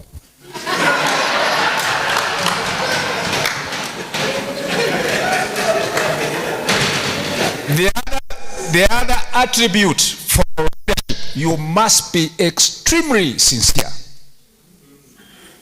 Not a pretender. Another attribute in leadership, you must be knowledgeable. You can never convey something that you don't understand. You can't. How? And people have got the fear of people who are knowledgeable. So if you have got knowledge, people would appreciate you to sit. In any case, I used to ask Akina Mureche in the ministry, if Mureche is as a master's in public health, I have a master's in public, that time, and ask them, is your degree written in big letters and mine written in small letters? They are the same, isn't it? Yes. Maybe I would have even come from a better institution, isn't it? Yes. So, but respect each other. Don't close yourself in a cocoon. In the ministry, I could articulate issues public health to the extent of even MOs who are having problems because they are colleagues. If I've been given a chance, I sat in all the ministry advisory meetings. And in my last posting, I think, gentlemen and ladies, you know that I was a head of a directorate. I went past the job group of Director Public Health, which was given to me by Public Service Commission. Another thing in leadership, invest more on networks. If you don't have networks, you cannot go anywhere. Because you might spend a lot of time outside my office and I don't know you. I could even be passing you. But if I know you and I see a name, I'll say, KEFA should come in. It becomes easier. So colleagues, one of my expectations in this was to network with you and share with you, because I'm not looking for any government job right now. So anybody who is worried that I'm competing, I can't compete with you. I've already told you that I passed there. I'm not looking for those jobs. Another thing in leadership, you must get focused. And if you are focused, then you must be firm. I think that is the disconnection I have with many people, especially those who are noisemakers and those who are lazy. If you are lazy, you have got no room. Even biblically, even culturally, you don't have a room anywhere where you can sit if you are a lazy person, isn't it?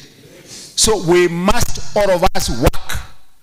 Colleagues, some of you are working for universities. Colleagues, some of you are working for us, because as a retired person, now I have the room of saying you are working for us. So you must work. You must work for this country, and we must see results. We don't want to see your fitina. That one we don't. And I'm sure nobody, Kariuki, if he's here, he said,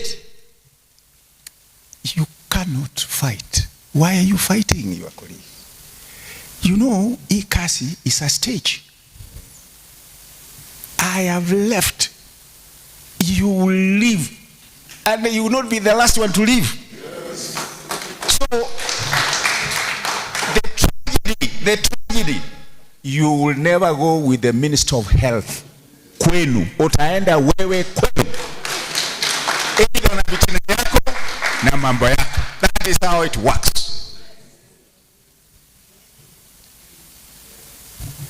Invest more on networks, so that when we are in Nairobi, when we are in Nakuru, when we are in Kisumu, when you see Kefa, you don't hide to mpaka ufunjike mguu uingie kwa choo.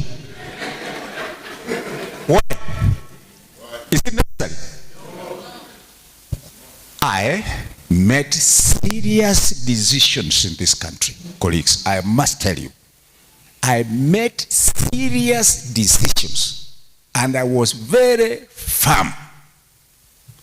No single day I walk in the streets of Nairobi looking behind whether somebody is going to. I met them firmly and collectively, and I've got no apologies up to now to anybody. So I came here to inspire you. I came here to inspire you to be able to work. As I say this, I have got tremendous respect to some of you who have worked. By the way, there were officers, as Kariuki said, who could be having strength in other places, and that's why I brought them on 4th floor. If I assume that I knew everything, then I would be very wrong. And let me tell you, no single day did we have a problem with the money. Money was enough for us flowing in the department. And I must tell you, to the point that if somebody came in, a partner trying to perpetuate funny things, I would tell them, we are not interested in your money. That's our farm. Because you cannot open all the doors for everybody. Yes. If their objectives and attributes are totally different, you cannot. Now, back to the union. This union, for some of you who are old enough like me, I thank God for graciously having raised me to the point of a chief public officer. I think that one I will thank God first, and my focus and being firm. When I ran in that office, I promised colleagues that I see a gap and I'm not going to lament. The gap, first, for all of you who are a bit older enough, you know that we had all sorts of quacks. Doctor quacks, surgeon quacks, public officer quacks. And I thought it was my responsibility to over leadership. I want to thank many people.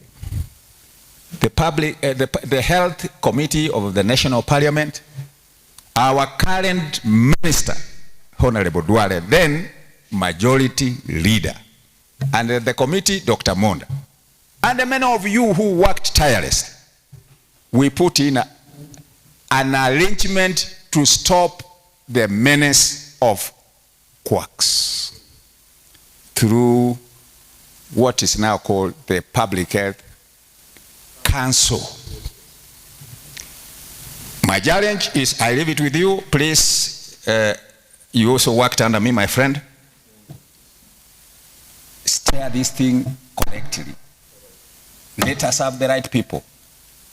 Let us not have the guys, because I'm afraid I will not just get somebody who is not trained like maybe I'm trained, also here masquerading that is a public health officer. So I think that was there. The other thing, later, I think our brothers, and somebody said that we are the very first people, the first cadre in health, who alikuwa anaitwa Bora Affair. And by the way, Dr. Moleje, did you know that the gentleman who was very intelligent in this country called Dr. Mboya is my colleague? It's my colleague. He was a public health officer. But in between, you know, people change and become everything, just like Biro Kero, who was a class ahead of me. Now, I'm sure Biro Kero talks more of being a financial man. But, you know, we were together in college. He was with me 1 year ahead of me. But that is progress. We must progress to something else. So, we thought, I was seeing colleagues, the doctors and the nurses, their things were working. I was wondering if I moved from the Ministry of Health office as an officer, and I started making noise like I'm seeing my good friend here is saying power, you know, power, power. You know, I'm a director, I cannot just go and start saying power, power. I'm supposed to be getting the policies, promotions. Then I started in my office. That time I had moved, I was actually the director in charge of special program.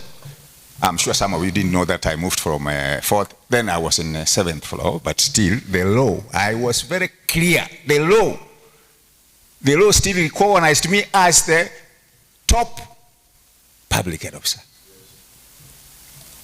I said, you must be knowledgeable and you must be firm. I say that one, I must, because if I leave it, it will sink. Then I sat lamenting to myself, what do I do? I can't go to the street. Then I called a gentleman here called Kimani. Kimani is there, Dr. Kimani. Dr. Kimani, if Duba, you remember, when I took over, I was very disturbed with the AFOC when I took over. I was extremely disturbed the way things were going. And I promised myself that I must make a change. So we went to Kisumu, and some of you planned goons to come and fight. I'm a Kisi. So we said we'll meet there. And we'll meet there. And also, I didn't plan goons. I went to the police and I got them. And I said, the officers must get their right. Another one. I thank some of you who have never disclosed. You gave me the information how the goons who had planned, how they were going to fight us. Then I asked Kimani. We have always agreed with Kimani, so I told Kimani, now you will be mtu yangu ya mkono, Kisumu. Colleagues who are in Kisumu, did we make the changes? We made the changes tremendously, and I was very firm, and we changed it for the betterment of the common good of a public officer. I did that. I've got no regrets. I can repeat, I can tell you, we did it. So Kimani, I told Kimani, wewe kazi yako ni hesabu. Mimi niko hapa, I'll deal with anybody, anyone who's coming, I'll deal with him. So, back to the union. So I called Kimani to my office in 7th floor. I told him, Kimani, this is what I'm actually thinking, and I want you to work with me in this. Then I called this young man, called Uriema. Kumwambia Uriema, wewe kazi yako ni kuandika. What we are saying, kuandika kufuatilia. Hii kitu we must midwife. the rebel one must be my office on 7th floor, Minister of Health. The cost implication I will pay. By the way, what you are having, I paid my own money. I am not asking anybody to pay me.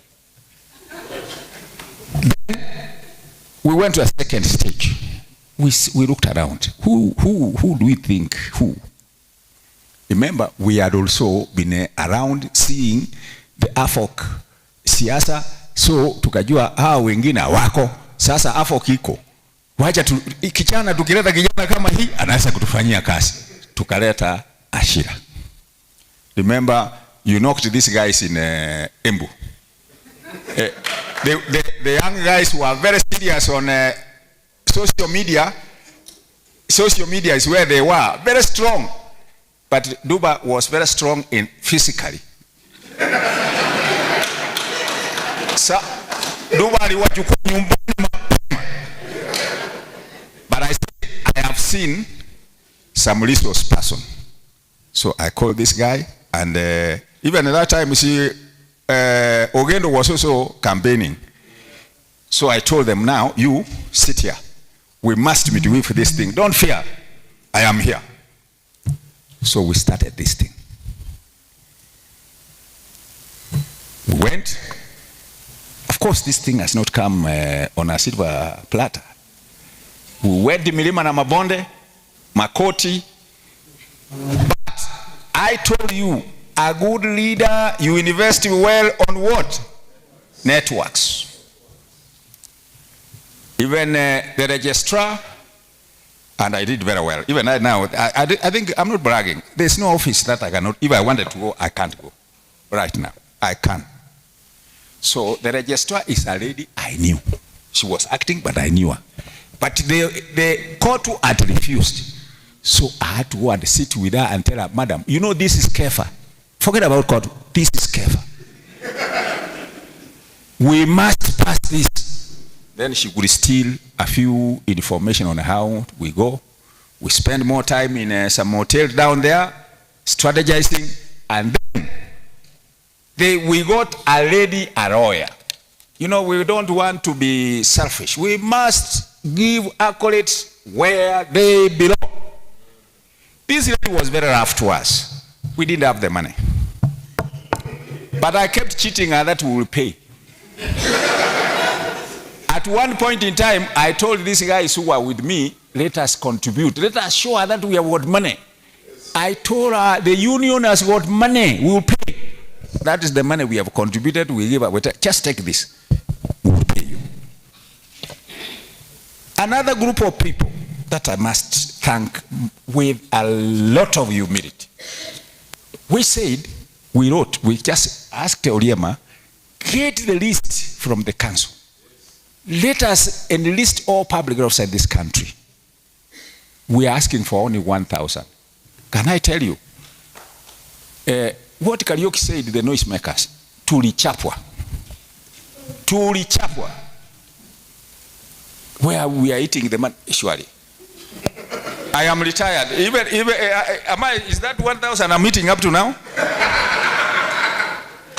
So we never lost our sleep.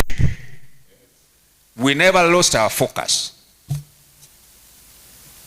We registered this thing. I went and told that lady, the other issues are not supposed to be talked here. Whatever, if the lady, maybe she wanted me to sit with her and maybe tell her, this is KEFA, but KEFA so amekuja leo na masiwa kidogo. Those, I think we are not worried and we are not apologizing to anybody. Then we got the registration. That was an interim registration. Then I said, we must have it. In fact, that time when I was in politics, I had exited, but I said I must give, because, Moreshe, you will die the profession you are. I will die the profession I am. So I said, this thing, I must finish it. So we got it. The other things are history. We must thank these colleagues who are there. And if there is anybody who got so mad when we were being introduced as the custodians, please go home relaxed. I don't take any single, in the name of one God, I don't take any single money from the union, but it is my interest the union should continue. And I tell these guys where I see something is wrong, me, I should direct. Kwani wanaweza kunifanyia nini? Iko kitu watanifanyia? And you know, when you leave, be worried about what would people talk about you when you are not there. You cannot decide to be in this world na kamfuko yako na too much about yourself and exit. We will forget you immediately. We will forget you immediately and we might not have kind words about you. Si ni kweli? So, you might not like it. You might like it. I'm not about to exit public health if I'm still living. The CANEM will be still there. If you feel you want this name, colleagues, I challenge you. Please do more. Erase, delete by doing more. You know, the cumulative meaning of that is public health officers would have moved an inch higher. Tuko pamoja? So don't spend your nice time and akili yako juu ya Kefa. Kefa is happy, is retired, is doing other things. And but I can tell you for sure, so long as tuko dunia hii, I'm a public health officer, if something is wrong, it is my duty. Ama hapo nimekosa. Si mwingine amesema hapa ni vizuri, nani alisema that you must correct people? Ni mbaya? Let me ask you colleagues, mwenye anakuambia hapo umeenda wrong, na mwenye amebeba kiburi imejaa kwa roho, nani mtu mzuri? Mwenye amekuambia, si ndio? Kwa sababu yeye amejisaidia, ametoa ile mzigo alikuwa anabeba. Yule mwingine amebeba mzigo yake na yake pingine na yangu, si ndio? Ataweza?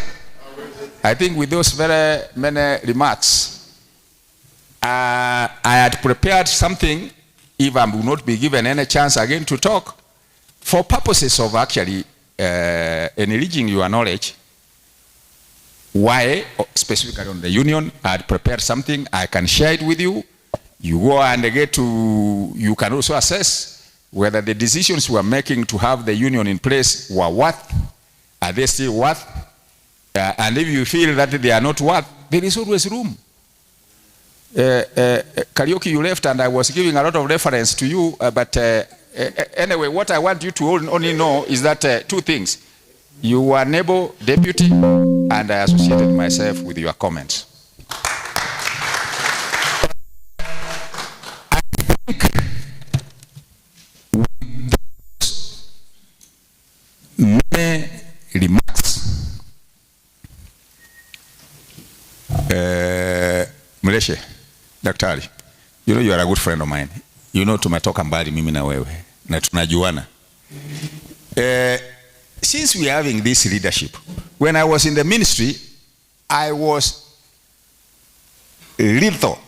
If we were taking any group of health workers to school of government, public health officers must be in the list.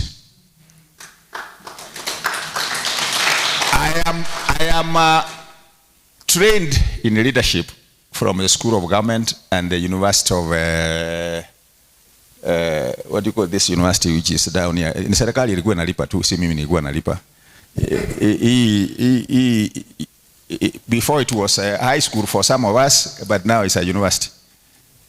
Yeah? Let me see whether there are people who are old enough. Which one? Upper here. Which one?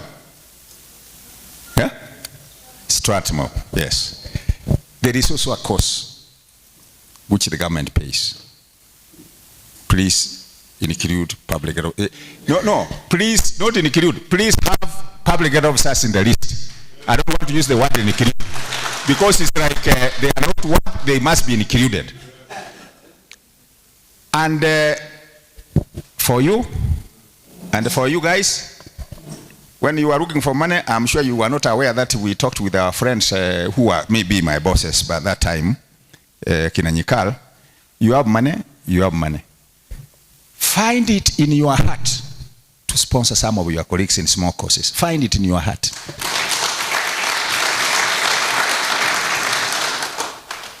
And if you can't get, maybe start with yourselves. If you can't get the admission for strategic as individuals, the chairman is my friend. I can talk to him to give you the admission because you qualify anyway. It's only that maybe what they require is payment. So that you don't waste your time in trying to bambanya maneno ya leadership. Let us get guys training us and having the actual thing. With those very many remarks, kama nilikukanyaga mguu, I'm afraid I don't have an apology. Because I didn't come here with any bad intention of kanyagaling anybody. Or if you failed maneno yangu imekukanyaga. If you failed maneno yangu imekukanyaga. Not mimi kukanyaga, maneno yangu. That is nothing other than the sincere truth. So we also have a chance to change. Even me, I've got a chance to change. And if you think there's anything, I will be around here. Please see me. Tell me we think you should change this way. But you know I'm not in civil service. You will only tell me what can assist me in life going ahead.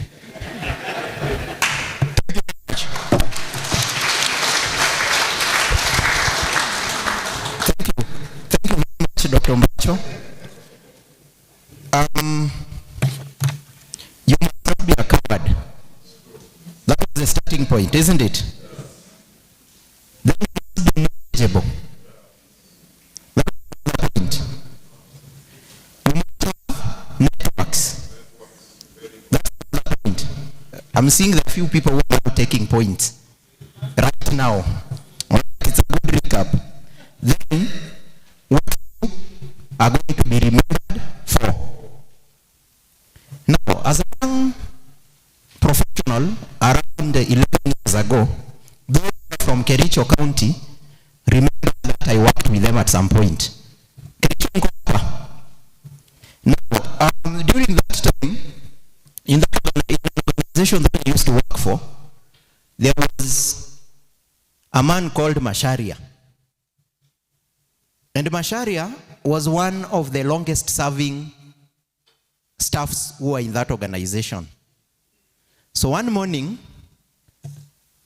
the lift malfunctioned. Na Masharia, when he was just about to exit the lift, akafinywa na lift. So it was an emergency. He was raising our initiatives, including the position that he's holding today. And he was invited in his own right as a director of public health.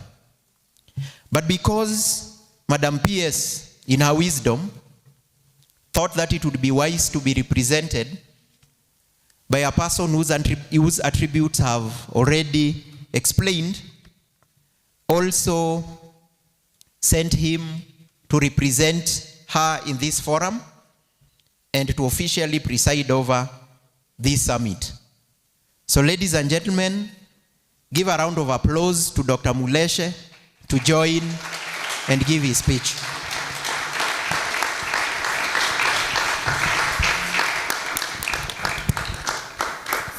Until he comes,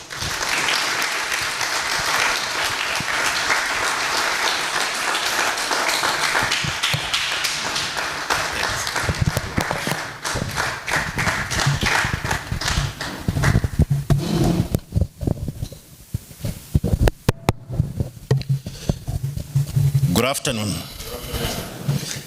I now am standing in between your lunch. It's lunchtime. You've been sitting here for a long time, but I'm really grateful to see very many familiar faces, people that I've worked with in this space of health sector for a while. People who have mentored me, also as a young doctor. I can see them here, and it's a great honor and privilege to be able to join you in this first ever Kenya Environmental Health and Public Officers Leadership Summit. Can we congratulate ourselves? I think I will want to say one or two things, just following up on what the previous speakers have said, that as a leader, you must be very bold. And I think it took a lot of boldness for the leadership of the union to be able to come up and ensure that this leadership summit takes place. I know you had previously set a date. We were set to come that time, but because of one reason or another, you postponed it. But you never gave up, isn't it? So one attribute of a leader is one who never gives up, isn't it? So you never give up. You try. You keep on trying. And in life, and in the many phases that we've gone through, we've kept on trying. Some of us in the universities got, or in the college where you are, you got what you used to call, or what is still called supplementary, isn't it? You'll feel bad, go back and cry, but you'll still read for it, isn't it? Read for it even much harder than you did, because you know you are looking up to achieving something. And that's why we are here now, isn't it? Because those ones who gave up, again, you will not be able to see that degree or to see that certificate. I'm really privileged because when I came to the Ministry of Health, I think I met very strong public health practitioners. Dr. Kefa being one of them, as I had just graduated from my master's in public health. I had the theory, but I didn't have the practice, isn't it? Kariuki there as the deputy, I remember him very well. That was in 2007. I know most of you had not even finished your high school here. Maybe half of the participants here. But I kept on going to that fourth floor. And fourth floor was a special place in the Ministry of Health, where we knew that was, then it was called the Department of Department of Environmental Health, then under the old constitution. And so I kept on moving and getting frequent consultations with Kefa, and he really gave me a lot of advice and knowledge on how to navigate government circles, and also how to network. Because that is, you'll realize at our age, as you grow up, your papers, you'll have them, isn't it? But if you don't have the network, you'll not move anywhere. And I really want to echo that most of you who are young public health practitioners here, that you need to be able to establish those networks. I know also Kariuki, we worked very close with him. He will frequently come to my office then as a newly posted head of research and development in the Ministry of Health. And so we worked very closely on even setting research priorities for the Ministry of Health. Prof. Karama, may his soul rest in peace, was also very instrumental in shaping my career as a young public health practitioner. I know on the program I've seen Dr. Muitari also, the pioneers of the community health strategy at the Ministry of Health, and many more who maybe I'll not be able to mention all of them. But that just tells you the journey that we've been able to walk. Not in silos, but as a team, as teams, or as health professionals. At the Ministry of Health, we'll want as much as possible to break those silos. That I'm a nurse, I'm a public health officer, I'm a doctor. I know those issues are still there, but we are trying as much as possible. Many a times, SG, you've come to my office, and I've really indicated that it is an open door policy for the Ministry of Health. You don't need an appointment to come to my office.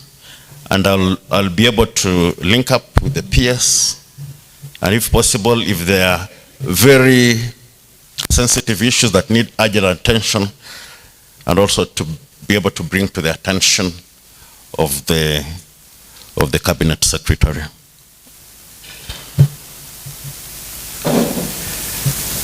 So I'm here today to be able to represent the Ministry of Health in my personal capacity as Director of Public Health, but also to represent the PS and the Cabinet Secretary, who have graciously sent their warm greetings to this to the participants here. And I'm sure that the outcomes of this meeting should be able to be shared with the Ministry of Health, so that we are able to see how we can work together. I know the union severally has reminded us on the memorandum that you did share, and which is at the attention of the Principal Secretary for Public Health, Madam Mary Muthoni. I know there are a number of unresolved issues the SGF has already mentioned, but I'll try as much as possible in my capacity to be able to ensure that you are on the table for all the discussions.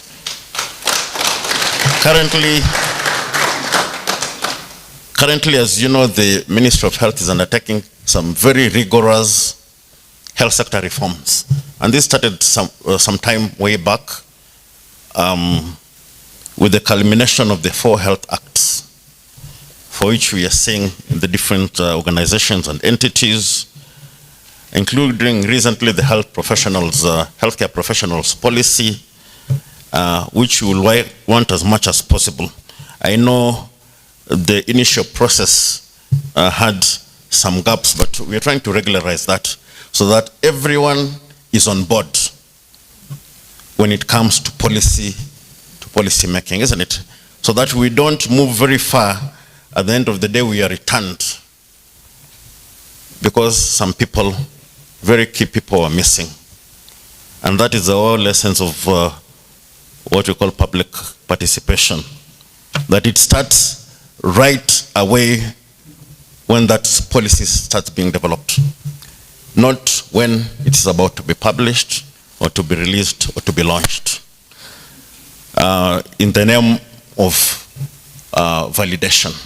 So we want to move away from that so that right from the beginning everyone is on board, that your contributions are considered quite early so that the process is quite very smooth. Therefore, this afternoon, once again, like I will say, I really want to thank the union. We received your invitation quite early, and I was really looking forward to be able to join you today for this function. Remember that we also have a health security convention that is ongoing in Mombasa, but I did say I must come here first and join the team here, because as the head of the directorate and the custodian of public health matters in the country, it would be important to join you and celebrate this first public health leadership summit. And therefore, you're most welcome to my office. Like I said, we'll continue to interact quite often. The leadership, you have my number and you have my email. and you know where my office is on the 6th floor of Afya House. You're most welcome. At this juncture, because time has really moved, allow me now to be able to move on to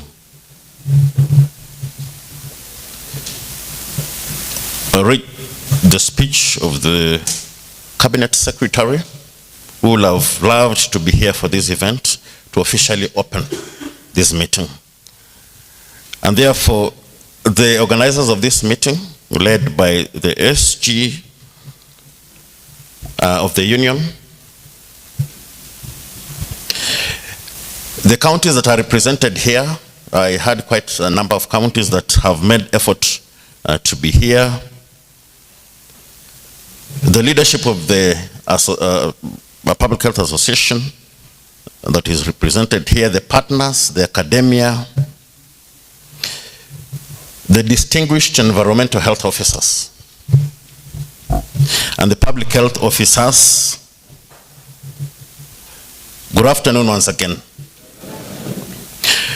It is a great honor and privilege to preside over the official opening of the Kenya Environmental Health and Public Health Officers Leadership Summit 2026, and I bring you warm greetings from the Government of the Republic of Kenya and reaffirm our unwavering commitment to strengthen public health systems as a bedrock of national development, economic transformation, and social well-being.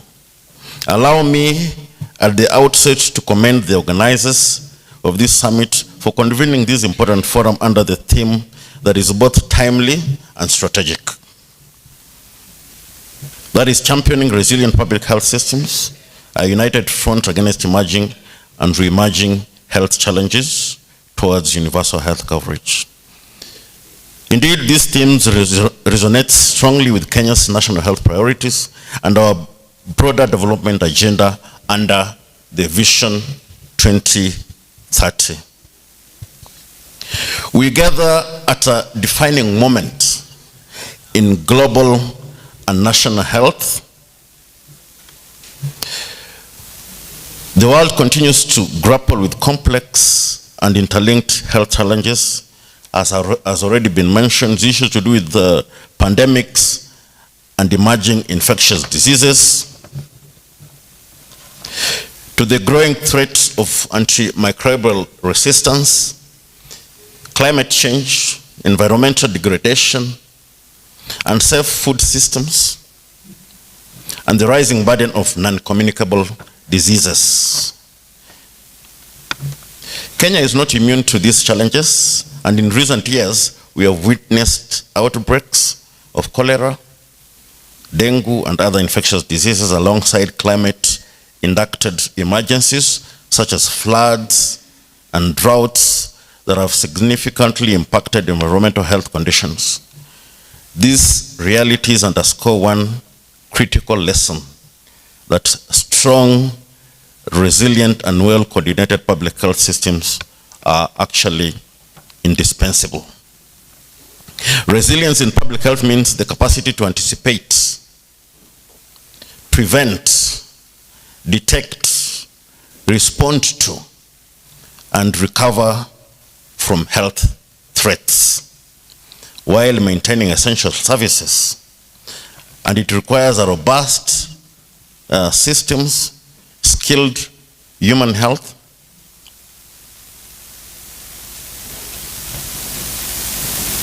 and sustainable financing, but also effective leadership and governance.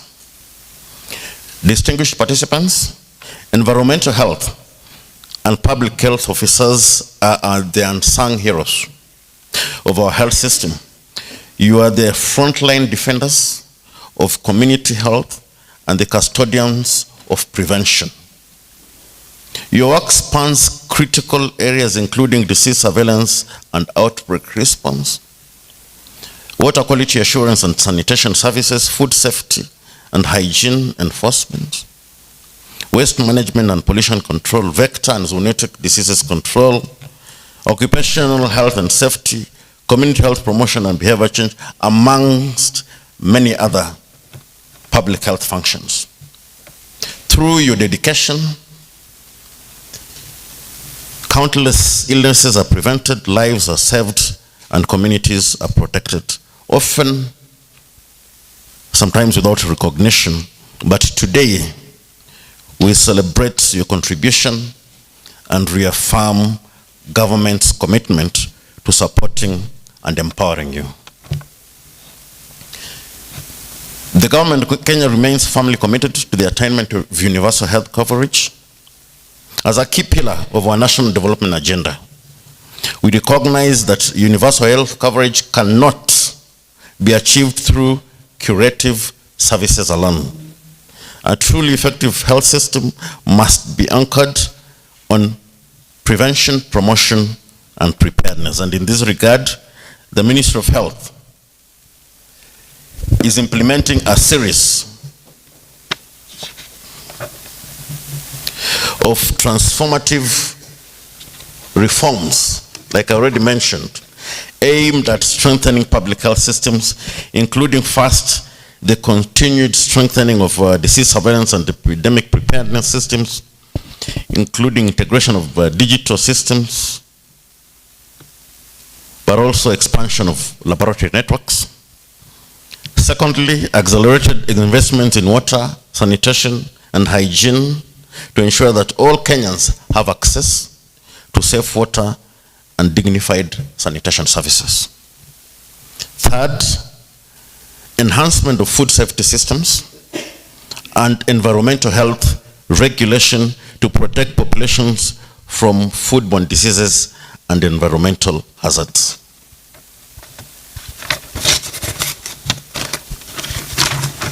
Fourth is strengthening the public health workforce through training, recruitment, deployment, and continuous professional development with a focus on emerging competencies such as climate change and emergency response. Fifth is leveraging digital health technologies and data systems to support real-time decision-making, improve accountability, and enhance service delivery. Sixth, advancing multi-sectoral collaboration through a One Health approach that recognizes the interconnection between human health, animal health, and the environment. Ladies and gentlemen, devolution remains one of the most significant reforms in Kenya's governance framework. It has created opportunities to bring health services closer to the people and tailor interventions to local needs. However, to fully realize these benefits, we must strengthen coordination between the national and county governments, and therefore environmental and public health services must be adequately financed. And I think this has been said repeatedly here, properly staffed, effectively supervised, but fully integrated into the county health systems and county health priorities. I call upon county governments to continue prioritizing public health investments and to work closely with the national government to ensure equitable and quality service delivery across all regions. The future of public health demands innovation, research, and adaptive leadership. We must embrace new tools, technologies, evidence-based approaches to address both long-standing and emerging challenges. I encourage this summit to generate practical, actionable, and forward-looking recommendations that will strengthen health systems' resilience, enhance workforce capacity, improve environmental health governance, but also accelerate progress towards universal health coverage. Let this forum also strengthen partnerships amongst government, academia, the private sector, and development partners. In conclusion, the health of our nation depends not only on hospitals and clinics, but on the strength of our public health systems and the dedication of professionals such as yourselves. Let us move forward united in purpose, committed to safeguarding the health of every Kenyan and determined to build a resilient, responsive, and equitable health system for generations and generations to come. And with those few remarks, ladies and gentlemen, it is now my distinct honor on behalf of the Ministry of Health and on behalf of the Cabinet Secretary to officially declare the Kenya Environmental Health and Public Health Officers Leadership Summit 2026 duly open. Thank you very much, and I wish you fruitful deliberations and productive deliberations. Thank you very much. Thank you once again, SG. I'm sure we'll meet in Nairobi. Karibu sana. I'll stay in because there's another session I think I'm supposed to give. There's a keynote address, but you'll allow me to be away tomorrow because of other official duties that we have to handle. But thank you very much, and God bless you. Thank you. Thank you.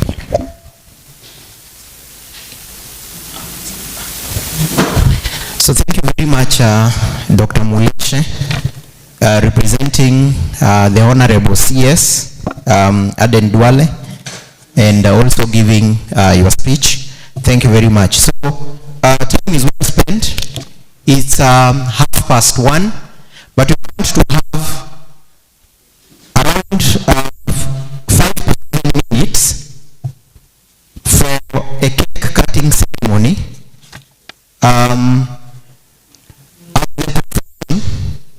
We want to honor the states and our respective arms of government.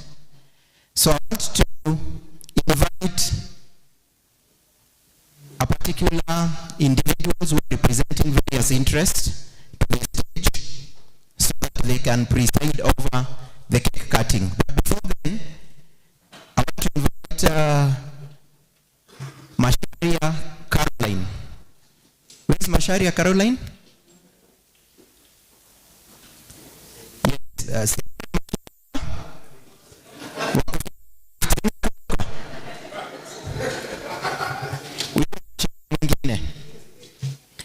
so please set up. Allow me to invite the following persons to the stage. And I will start with Dr. Mulishe, who is representing the CS. Please take a spot. Please, a round of applause as he comes. Thank you. Allow me to, please just take a seat. Because we indicated that we have the policy arm represented by the ministry and departments and agencies, we'll have a representative of agency. Joshua, who is the Deputy Director at National Syndemic Disease Control Council. Please take the stage. A round of applause. We also want to invite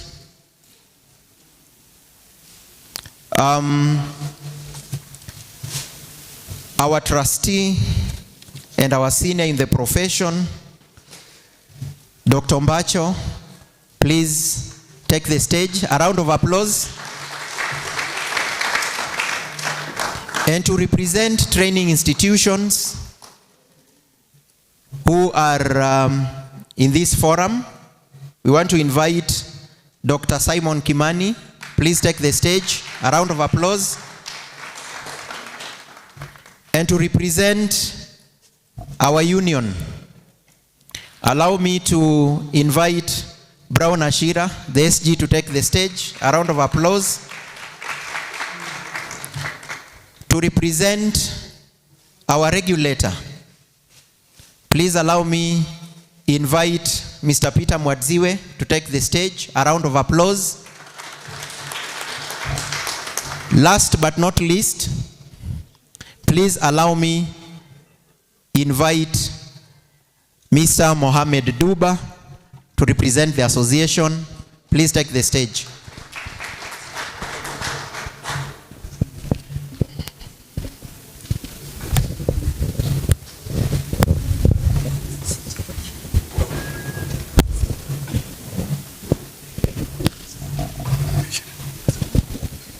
So I'll hand over to Madam Caroline Macharia to please proceed. Thank you.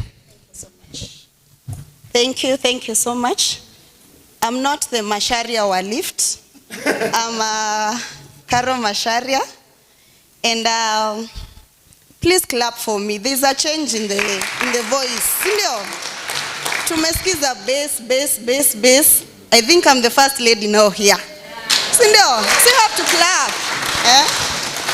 As we wait for the knife, we can have a song. Sindio? Kidogo.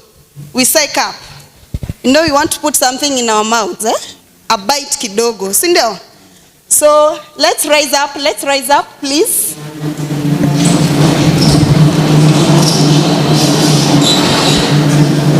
I'm not a good soloist, but I'm a unionist. Yes. So by default, wana afya msilale, lale, wana afya bado mapambano. Hey, sauti. Mapambano. Wana afya msilale. Lale, wana afya msilale. Bado mapambano. Let's clap at the back. Tuchangamke.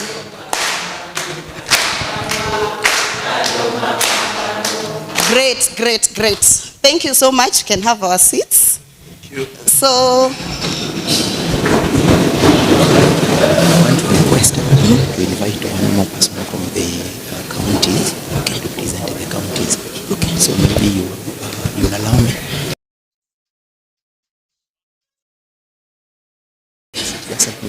Just one. Yes.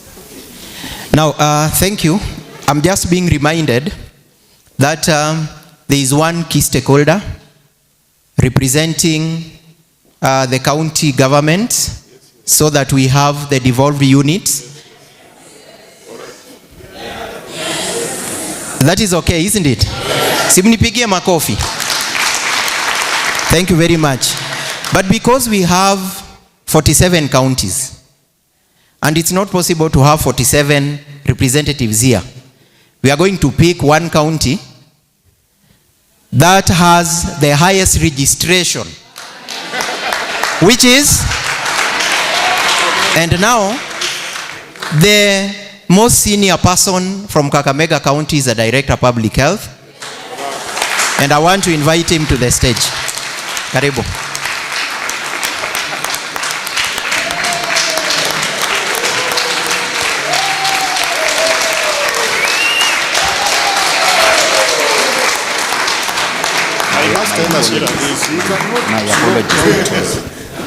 So thank you very much. Carol, please proceed. Okay. Thank you. Kakamega mtupe siri. Ama ni power. So we are going to cut this cake today as a symbol of a great milestone and achievement. The young officers in service, I'm glad this is happening when we are still young. So we got a journey ahead of us. And I'm still waiting for the knife. I can only see the forks here.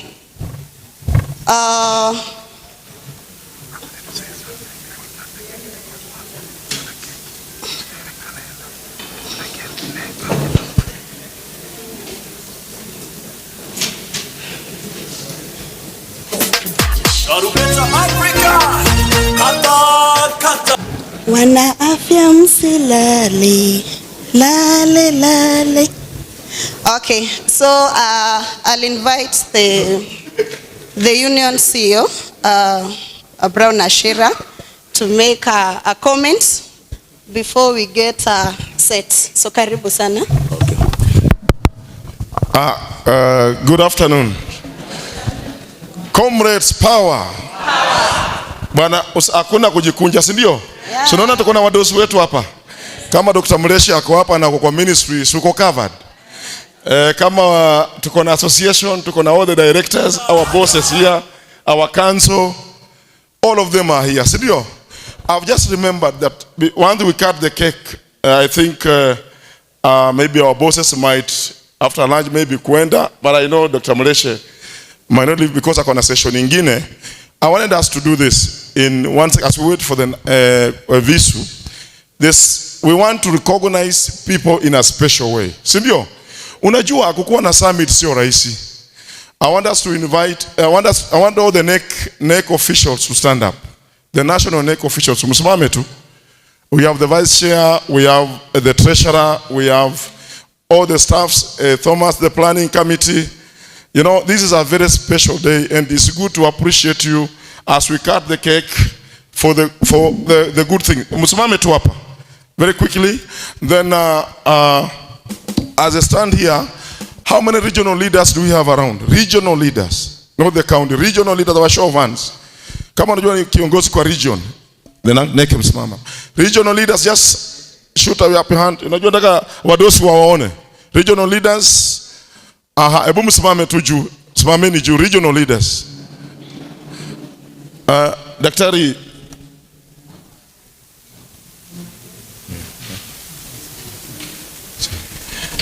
Director, our constitution, our union constitution provides that we need to have regional leadership. The regional leadership, the one that forms about our NDC, that's the delegates. So let's clap for our regional leaders in a nice way.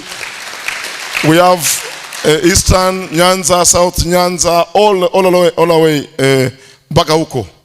Mnaweza keti chini. We have our directors from the counties. If you know you are a director from the county, please rise up. Simama tu kwa mkono on your feet, please. Directors from the counties. We don't take you for granted, by the way. Directors from the counties. I've seen our director from Trans Nzoia, our Iron Lady, Mama Faith, our director Kitui. Tupige Kitui makofi. We have Trans Nzoia. Let's clap for Mr. Musundi. We have Kakamega here. Where is a pound of love for Kakamega? We have my brother there. Nandi County, where a round of applause. Sabla, where are you? There's Sabla there. Kajiado County, well represented. By the way, your deputy governor tusoma na shule moja viatu yake alivaa kwanza mimi nimpatia.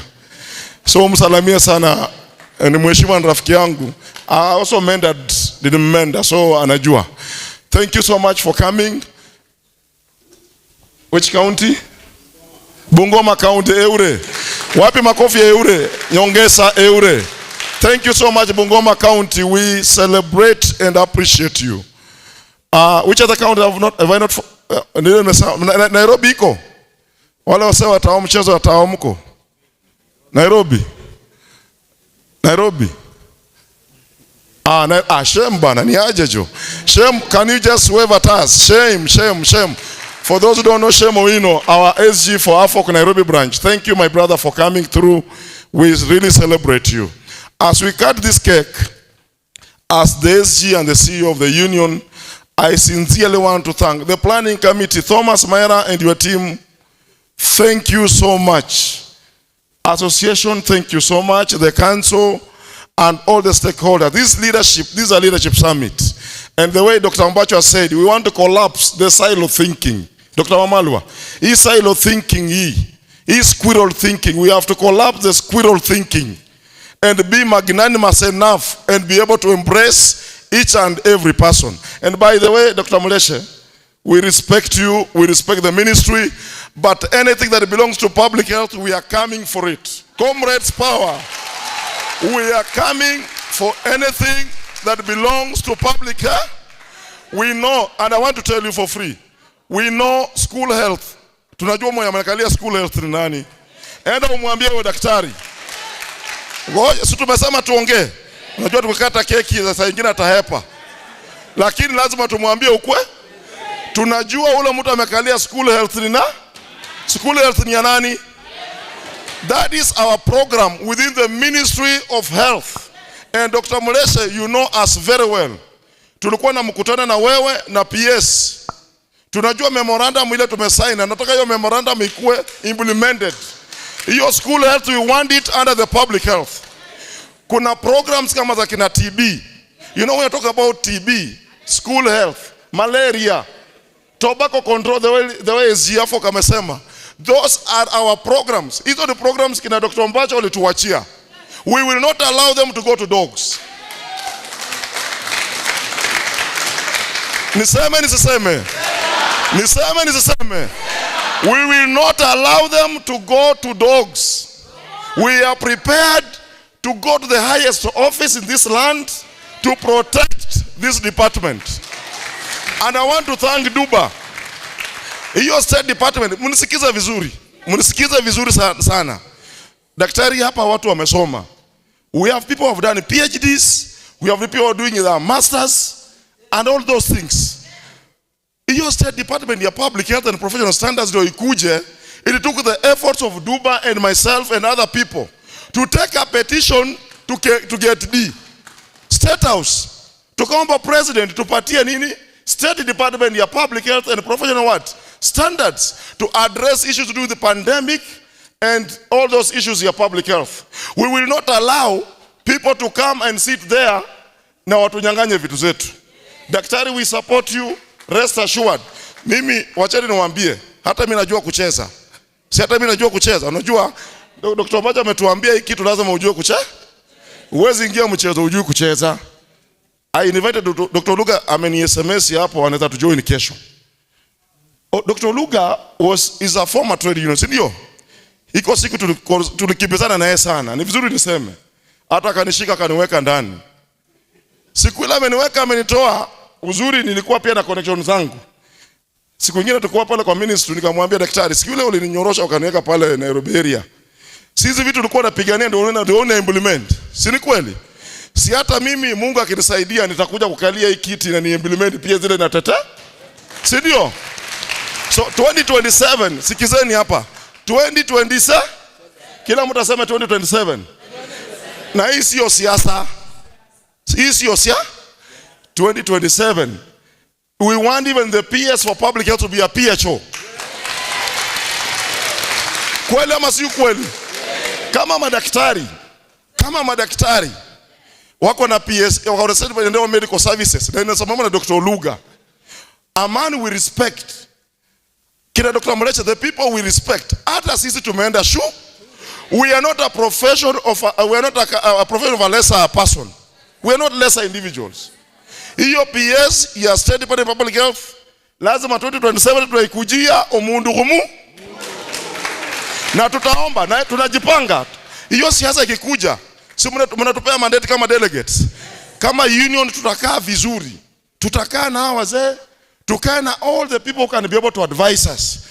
Tujue ile serikali inaingia ni gani? Sasa tujue ni gani inaingia. Ni vizuri kusema iko kelele ya 2 term na 1 term. Hiyo hatujaingia ndani. Sasa hivi bado tunapima hivi.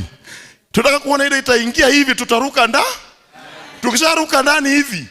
Hiyo tunataka nini hiyo state hiyo PS. Because tunajua wale wazee wa Nyanza mko hapa. Fish, unaona fish? Fish inaanza kuoza kuanzia wapi? Fish inaanza kuoza kuanzia wapi? Kichwa, si ndio?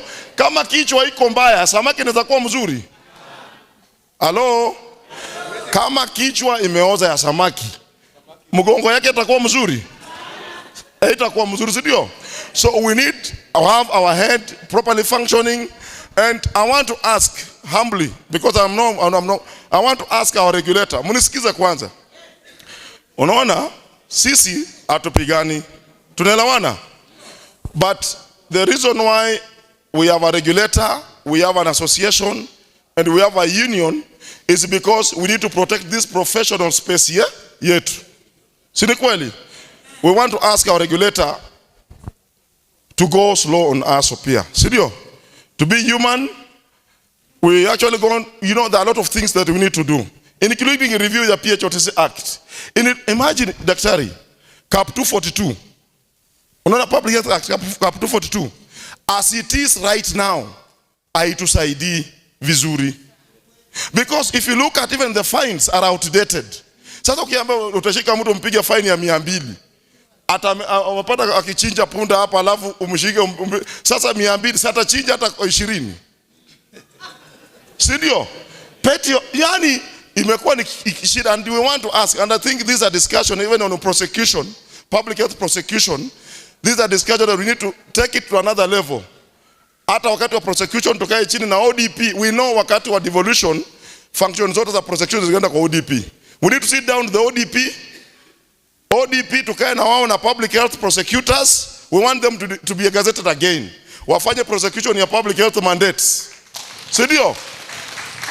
We want this profession, vile Dr. Mbacho and our senior Duba and our seniors here, vile walioiwacha ikae intact. Lastly, sema lastly. Unaona your ministry? Sema Ministry of Health. So unaona your Afya House? 4th floor, umesikia 4th floor? Siko na director wetu. Siko naye. Anaitwa nani? Sumseme tu vizuri, anaitwa nani? Naomba mtia kwa hapa. Naomba mtia yuko hapa. Wewe ni Lolem bwana. Wewe si Naomba mtia. You know, and this one, and I think Dr. Mbacho was very clear. This is the thing that makes us have a very heavy heart. Sindio? We know there are things that actually, a lot of conflicts are actually going on. But in this scenario, our director should actually come out very strongly. Sindio? We want to support our director. And Lolem, go and tell her. Sisi hatuna vita na mtu. Lakini kama unakaa kwa ofisi na ufanyi kazi, ujue tutakukujia. Hatuwezi kukaa kwa ofisi na vitu yote unapotea na wewe unakaa hapo unaenda kusaini pa DM Mombasa. Kazi yako ni kuzunguka kwenda kusaini DSA. We will not allow. I'm being honest. Si mimi ndio convener hii kitu. So mmenipea mimi, si mimi ndio convener. Si ni vizuri niseme kitu. Siwezi convene kitu alafu nikoza kupata vile nilikuwa nataka. Our director, please, mcheze kama nyinyi. Please, now, and I'm using the word please. Cheze ni kama nyinyi. Na kama unajua kitu uwezani nayo, wachana nayo. Wachana na? Hata afadhali turudishe Oriema hapo. Ama tutafuta twende Meru, tutafuta huyu ndugu yangu. Tuseme umesoma PhD. At the end of the day, let me tell you. At the end of the day, it's not how old you are. Sio vile uko mzee sana utakuwa director. Me, I've seen doctors very young and they are doing very well. Oluga when alikuja NMS director general, na mimi nilikuwa Nairobi, mimi nafanya Nairobi County. Sasa alikuwa 35 years na alikuwa director wetu. Director of Health Services, I was 35 years. And Oluga did wonders. Alifanya mambo mazuri. So it's not about the age. It's also about the performance. So polisi kukaa hapo, wacha kuangalia DSA. DSA ni mzuri, tata tutapenda pesa. Lakini ukula hiyo pesa, ukifanyia sisi kazi. Na kama sio hivyo, we will come for those seats. And I want to put it very clear. Sasa tukiongeta regulator ameshota mitihani, results hazijakuwa released. Our students wanalia hapa. Kuna shida ya paid internship, Dr. Muleshe. Watu wetu hawalipi internship. Tulikana anaitwa nani? Huyu director wa HR. Tukamwambia tukaongea akasema hawana rate. Tukamletea rate ya interns. That's the next big war that we want to launch. We want to see our interns being paid just like doctors and nurses. And Dr. Muleshe, please support us. Hiyo kitu ya payment ya internship payment. Ni sio kitu ngumu. Unajua hii pesa sio ya mama yako, mtu anasema hivyo. Hii pesa ni ya taxpayers. Si ni kweli? Kwani ukiposti mtu huko Nakuru, una expect aende aje? Saa hii tukiongea Kanzo ndio ina post interns. Kanzo, let me tell you this. Kanzo has no legal mandate to post interns. It is the ministry, if you look at the internship, it is the office of the director general anafaa kupost nini? Interns. Kazi ya Kanzo ni kuprovide ile list. Na ina forward kwa nini? Kwa DG. Na inasema DG post hiyo watu. No wonder hata ukiangalia data ya public health officers kwa ministry hakuna. Hii kitu Jumba amesema hapa mambo ya gap analysis. No wonder, it's not a miracle. Wanaangalia data ya PHOs hapa hakuna. Sasa mtu anapostiwa huko nje, huko kwa MTC huko. Ministry juu anapostiwa huko. Alafu nasema iko na data imetoa wapi? So we are agreeing as leaders, and for this one I think we as a union we have no problem. We want to support a responsive management that actually is working together with us. Dr. Muleshe, help us. Let us sign the recognition agreement. Already we have met all the requirements with the ministry. Kama nurses wana sign, doctors wana sign, na tuko na wakili mzuri sana Kirui hapa. Wakili, please kuja hapa. Saa hii tumejipanga, wacha niwaambie, tumejipanga. All the sectors are working, tuko na committees zote zinafanya kazi. Ukicheza na sisi kama Jaramogi walicheza na sisi tunakunyorosha. Jaramogi walicheza na sisi wakaninyang'anya directorate. Tukakimbia kotini. Sasa hivi tukiongea wakili atakwambia wamesema tuongee vile tutakuwa na hiyo directorate hapo kwa Jaramogi. Na wamekubali kuajiri PHOs Jaramogi Oginga Odinga. Those are the things we must be speaking about. Thank you so much, wakili. Director, we don't want to take you to court. We don't want to take the ministry to court on things that can be done where here. Wao umesema vizuri, your door is open. Si ndio? Sasa mlango wako ikuwa imefunguka, isifunguke tu na tupate matunda. Ifunguke tukiingia hapo tutoke na nini? Na matunda. Tusaidie vitu mbili. Hiyo career progression guidelines, I think iko kwa ofisi yako. Ile kitu imebaki Juba sio pesa. Sio pesa imebaki. Ile kitu imebaki, hiyo kitu ifanywe validation, ni stakeholders waitwe. Unaona COG, DPM, na juzi nilikuwa na famba huyo PSC na alikuwa akuja hapa lakini ako busy. The CEO tulikaa naye sana, akasema atakuja. Na akasema ana shida, by the way, the CEO of PSC hata akikuwa hapa confirm. Akasema niletee hiyo kitu niweke nini kidole. Lakini iko kwa director ya HR wetu ambaye sasa pia amefanya nini, ameikalia. So I wanted to request that let's do these things. There are things which don't require mambo mingi. Kama hii career progression guideline, tusaidie tufanye. Then we'll be good to go. This is our neck. Juma, you can just say hi haraka alafu tukienda. We have apologies of our chair Ken Ogendo. Please allow me to do this Oriema. You know ni mbaya. Hawa jamaa wataninyorosha viboko nisipowapea chance waongee. Na unajua saa nyingine chair, I think true, chair for ako Mombasa. It's important to say it. Unajua these are elected leaders. If you don't mention them, wanakulima mawe. Our chair Ken is not here. Ako mahali ingine. Simameni hapa juu, nyinyi wakubwa bwana. Ukikuwa mkubwa unakubali kwa mkubwa, hapana kubali. And then this team inakuwa na 6 officials. We have the deputies, the chair and all that. Wakili kuja. And then we have Wes Thomas. Thomas amekuwa is our chair planning committee. It's also important to recognize him. So nitaanza na our vice chair aseme kitu. 1 minute then tukienda. Oh, good afternoon, comrades. Comrades power. Yeah, my name is Juma Maelo. Yeah, I'm the national vice chair for the union. And this is just the beginning. It's like we will have lots of summits like this. Yeah, this is like a road, and we have just begun our journey. So the journey will not end. Si mnajua nguvu ya our honorable SG na mnajua nguvu ya NEC. So this thing tutaisukuma na tutaisukuma. Unajua, I know our SG, maybe watu wanaweza kaa hapa mbele wafikiria hiyo vitu amesema hatuendei. Tunaendea. Hiyo vitu tunaendea. Hiyo viti kama ilikuwa yetu when our honorable, I know I respect Daktari so much. Aliacha kama hiyo kazi yote iko kwa mikono yetu. Sasa kwa nini ipotee? Tunaiendea. And I know atatupea tricks na tunakaa na yeye is our national patron. So kwa nini tushindwe kuendea? Tunaiendea hizo vitu zote. Thank you so much. Thank you so much. My name is Kennedy Omolo. I am the Deputy SG for the National Union Public Health. We believe as we have come here today, we have come from far. We are just requesting that we tushikane pamoja so that we speak in one voice. And I really adore the speech of our former director, Mr. Ombacho. We need a lot of consultation. Some of these the issues that are being tabled in anywhere, maybe for successful negotiation, we must ensure that we table them. We must do enough consultation before we come out with a good document. Otherwise, we believe the function will be well, and we will always be having such functions yearly throughout the support of my boss. Thank you so much. Daktari King. Good afternoon. Afternoon. My name is Mohamed Ali. I'm the National Treasurer for the Union. One thing I can say is, kwanza sisi wote tujipigie makofi.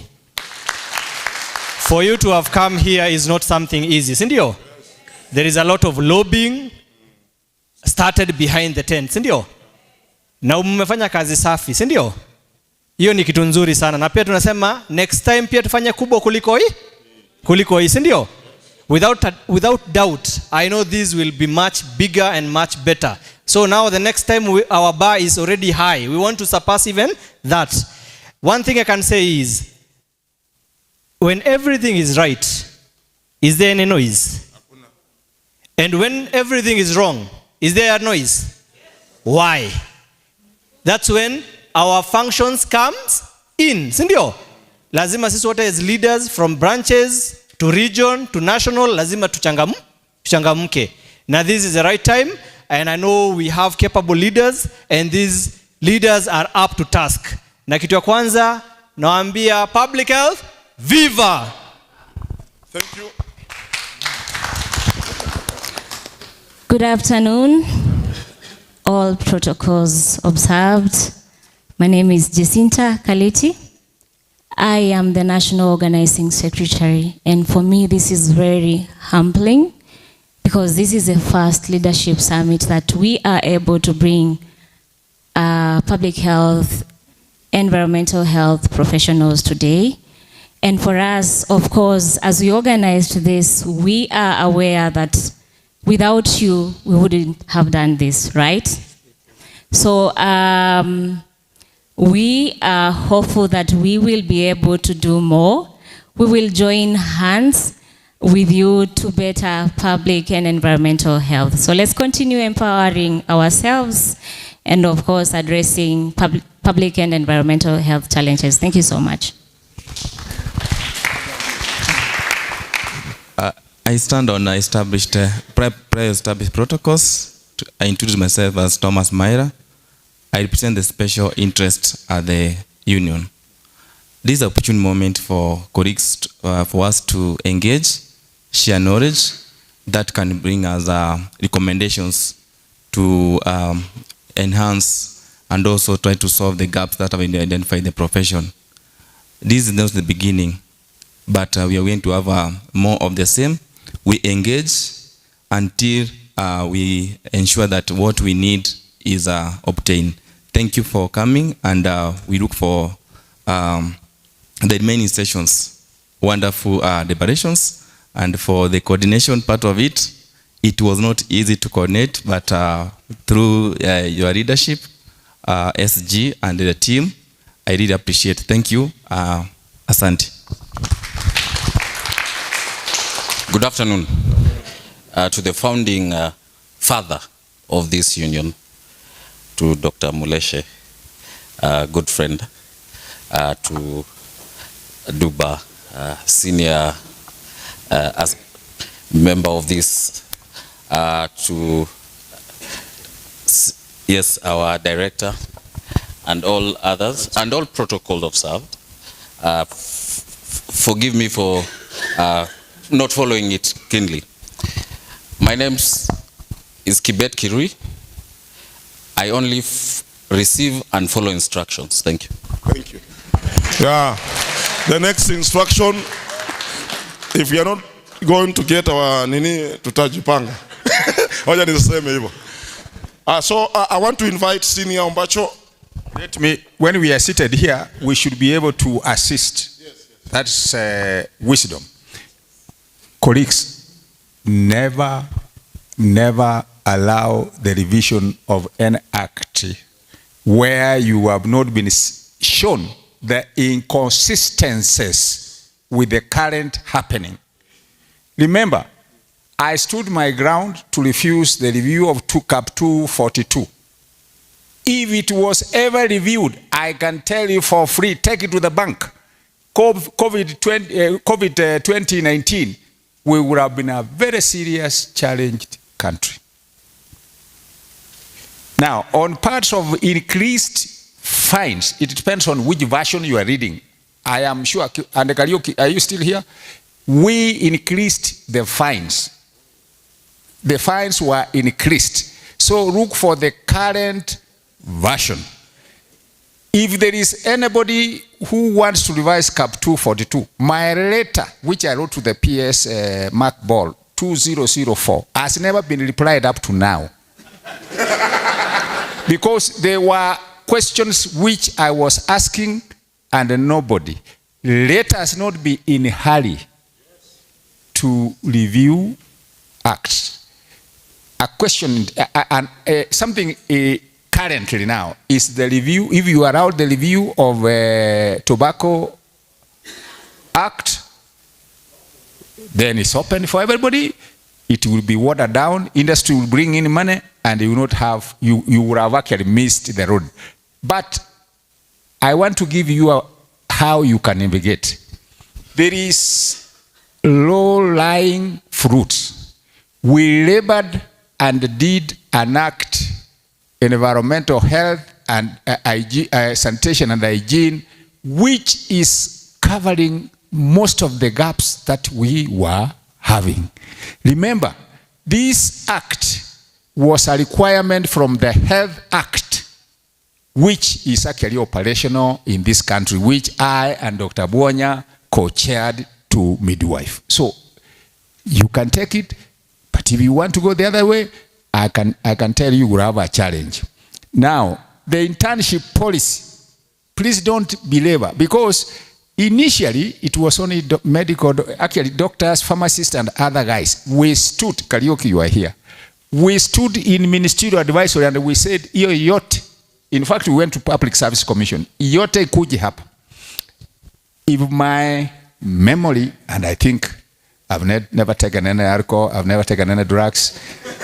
If it is correct, we had a revised policy on internship, and in that list, the doctors remained with their part, the nurses remained with their part. The new inclusion in that one was clinical officers and public health officers. In fact, the guys who were just pushing and maybe they didn't go in is nutrition. So, but this document, don't belabor. Get guys, get Kariuki there, get Oliema there, get myself. We will only pull these documents. We are not going to manufacture them. They are there. We will pull it and give it to you to be able to utilize it properly. The career progression. Remember, the ministry has been having reforms. Reforms to the point where, and Molechi, you are aware, where we were actually looking at what is the optimal numbers of officers or cadres in each and every group. We did it. It's available. So, and you know, the beauty is that God has been gracious to us. We are still healthy, and there, Kariuki is here, I am here. Oliema, we used to utilize him for writing these things. We can pull these things so that you talk from a point of serious reference. In this document, there are individuals at that time, who were representing the ministry in various capacities. So you can actually pull their legs and hands into this business. Yeah. Thank you, Wakili. A minute. Mambo ni pole pole hapa. You know, we also speak from a very confirmed position. And I want to agree with Dr. Mbacho. When you see us speak something, hiyo kitu lazima tuko tumefanyia kazi. So we really want to appreciate the guidance given by Dr. Mbacho. And I think, and I want to agree, we rely heavily on our seniors in the profession. Wakili will tell you here, public health officers is also one of the listed interns within even the former policy. We are listed. Tulikuwa na director HR tunamwonyesha Tonui. Bwana, we are here. Why are you not, bwana mtulipi mnaturuka mnaenda kulipa watu wengine? That is discrimination of the highest order. Na sisi kama PHOs, we are not going to take it lightly. I want to request that, I think we were with the Wakili here, now the director of the HRM, the two issues, number one, the CPG iko vitu mbili lazima tutakufa nazo. Inaitwa career progression guideline, because tunahitaji for promotion, for designation.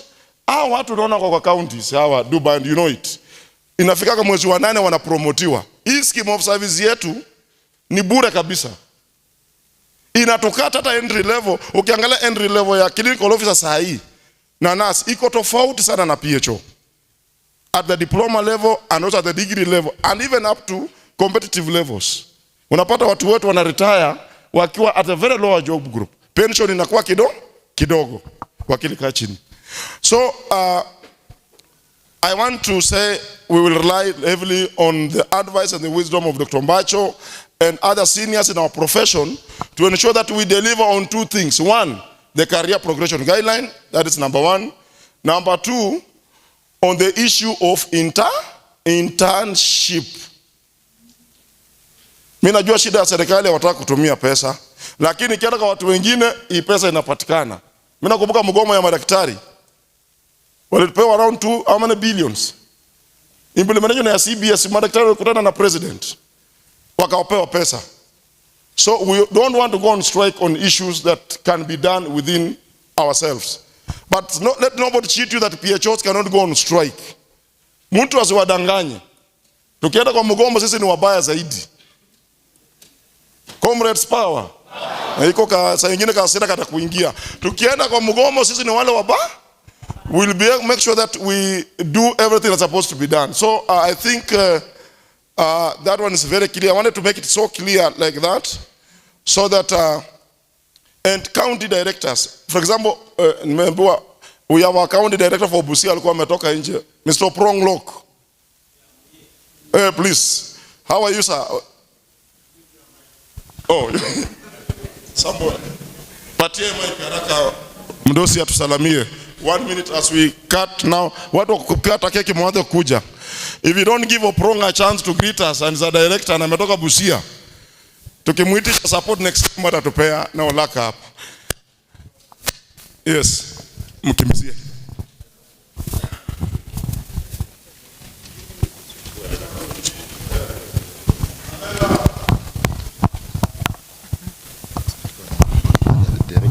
Yeah, I think just to observe all protocols, and our former director, Kef Mbacho, was also my mentor, 7.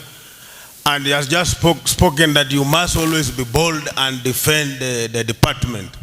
So I'm Lok Joseph Oprong, the director for Preventive and Promotive Health Services or Public Health and Sanitation and UHC, Department of Health and Sanitation, County Government of Busia. So the issues we are deliberating here are very important. And the issues of HR are very important for our county. So many public health officers are retiring. But for Busia, really, we have been really trying to recruit. And even now, we need to replace those who are retiring and even recruit more. Beautiful. So as counties and as directors in the 47 counties, we really need to be bold.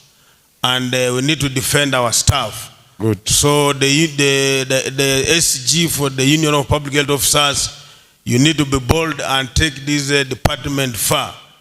As directors, we just offer technical advice, and I think we must make the counties grow, because we have two governments, the national and the county.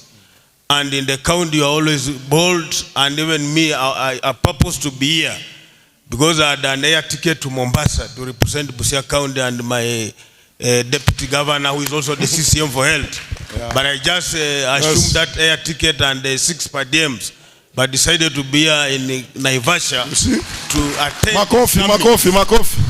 Because I could be in Mombasa, everything was paid for me, accommodation, per diems and air tickets. But I said I will be in Naivasha. Thank you. So let us be united, let us forge ahead. And I'm very happy to see Dr. Mbacho here, still with us and supporting the department. I think if I given time, I will talk about the issues of HR, the issues of community strategy, the issues of digital health, the issues of CHP. We are really overburdening the CHP. Everybody wants to use the CHP, but those are the issues we'll deliberate before we leave this place tomorrow. And I want to thank everybody. Thank you so much. Makofi ya director. Nikiletea yo mic, amemalizia na kitu anasema nini? CHP. Siku hizi CHP wanasemekana ndio PHOs. Si ndio? Ukiangalia PS wetu akifungua mdomo CHP. Hakuna PHO. So hiyo kitu lazima tuangalie, and that's something that we need to make sure that we address it fully. Meanwhile, I think a lot of things are coming up, including public health financing. We want to see how are we financing ourselves. The FIF Act, we are very successful counties which are implementing the FIF Act. Is SHA, mambo ya SHA. Is SHA purchasing preventive and promotive health services? Those are the questions that we need to start now discussing. Because I know when we talk about SHA, watu wanafikiria tu ni mambo ya madaktari. We think of clinical too. But SHA need to purchase preventive and promotive health services. FIF Act, we need to ring fence our monies. So that's the discussion we're actually going to have going forward. So I want to welcome Carol to take us to the next stage quickly, so that tukata hii keki. Then tuende pale hapo mbele tuanze kuzungumza ile mambo ilituleta hapa. Asanteni. Alafu meanwhile we want to, director, we have been live on TV, but we want to address the press. After this outside, I think after kukata keki, you know, serikali itabaki kuwa serikali. Mnisikia vizuri. Serikali itabaki kuwa nini? Serikali. Na serikali kama msichana pia inatongozwangwa. Wewe shikia msichana na uende urepu. Utashikwa na ufungwe. You have to talk to governments of the day very well. But wakama watusikizi pia, kulingana na Labor Relations Act, kuna njia yetu pia nafaa kutumia. So karibu sana Karo, alafu tutaendelea. Thank you so much. Will not take too much time. Thank you, SG. So I'll humbly invite our panelists and chief guests to line up here so that we can go ahead and cut the first Public Health Leadership Summit cake. All of us kindly, with a lot of humility.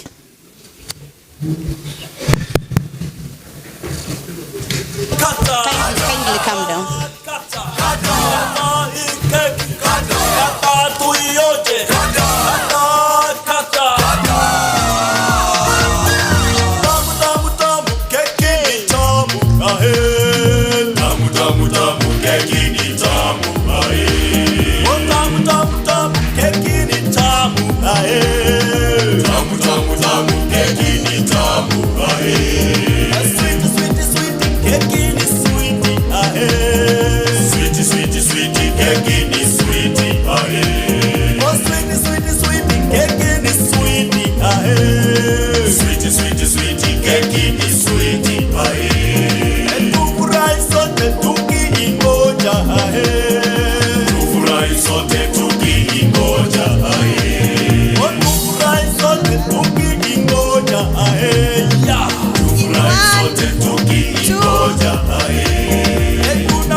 So we'll have a few representatives to help me serve the cake.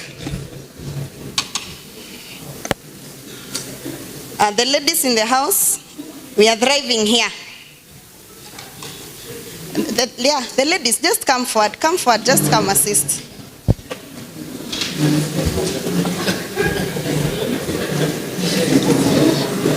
Thank you.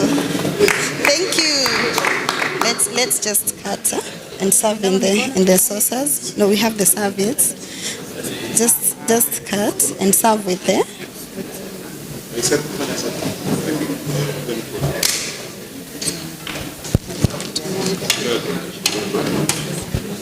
As PHOs.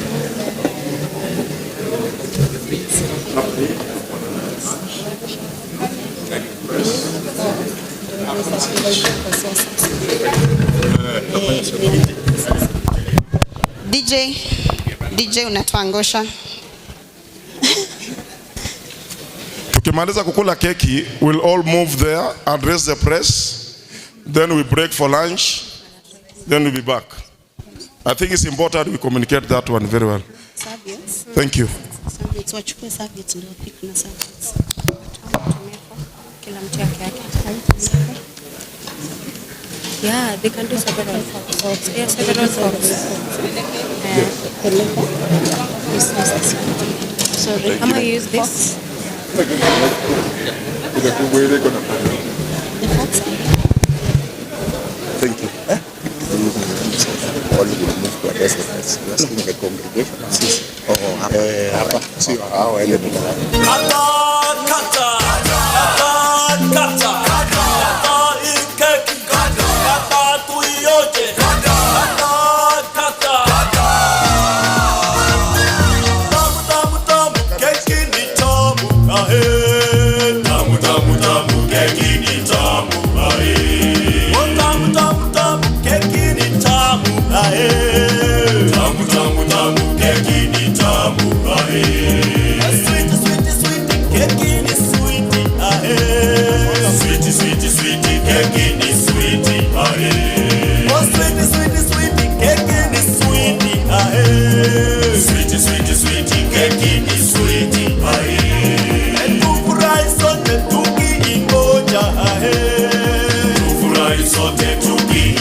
May I have your attention?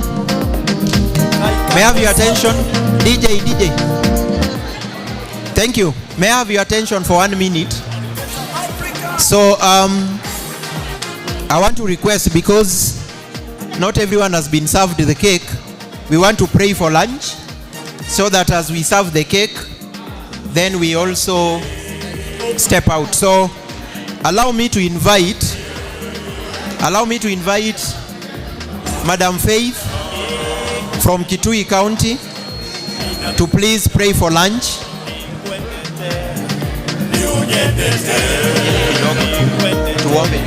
Day of our first National Public Health Leadership Summit.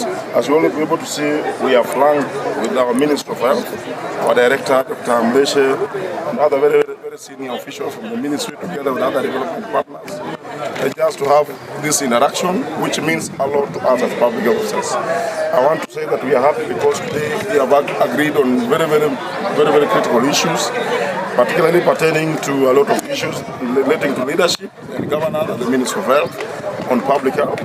Public health financing and other issues to do with universal health coverage, so that we can be able to see as public health officers, all of them supported, and also we need to ensure that we have paid internship for our colleagues, the PHOs. at different stations. One thing I want to say as I finish, as I end the letter, is that we want to see the Ministry of Health replacing or rather recruiting public health officers and technicians. Because since the last time they employed the PHOs at the ministry was since before even the devolution became in place. We actually seeing the next like 2 or 3 years going forward, we're actually going to have an empty shell at the Ministry of Health at the 4th floor, because most of the people that are at the ministry are actually exiting service. And you have not seen most of them being employed, and rather being, for you to replace, you don't need a budget. Already we have a budget for people actually leaving. We're actually requesting and actually asking the ministry to do the honorable thing and replace all the PHOs so that we can be able to do ensure we do disease surveillance. Last but not least, we have seen a lot of issues like programs like school health, TB being manned by people who are non-PHOs. We are not saying anything but raising an alarm. And you know this one goes down to service delivery. Because we're talking about a school health program being manned by a non-PHO.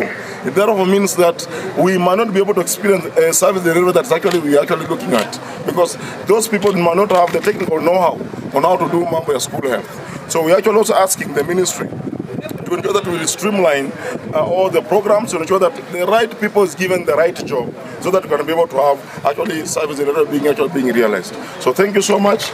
Allow me to bring in the council. Maybe the director will speak the last. I'm going to go Duba and then the council. Yeah. Thank you. Thank you. My name is Peter Mwaziwe, representing the Registrar, Public Health Officers and Technicians Council. We are here in this summit just to advocate for the public health officers who are practicing right now, to make sure that they are registered and they are licensed by the council. We have, through a letter that we gave out recently to the counties, that we shall not allow any public health officer to practice without a practicing license. That is the message that we are passing here, and we are here as a council ready to help all the public health officers to register and to be licensed accordingly.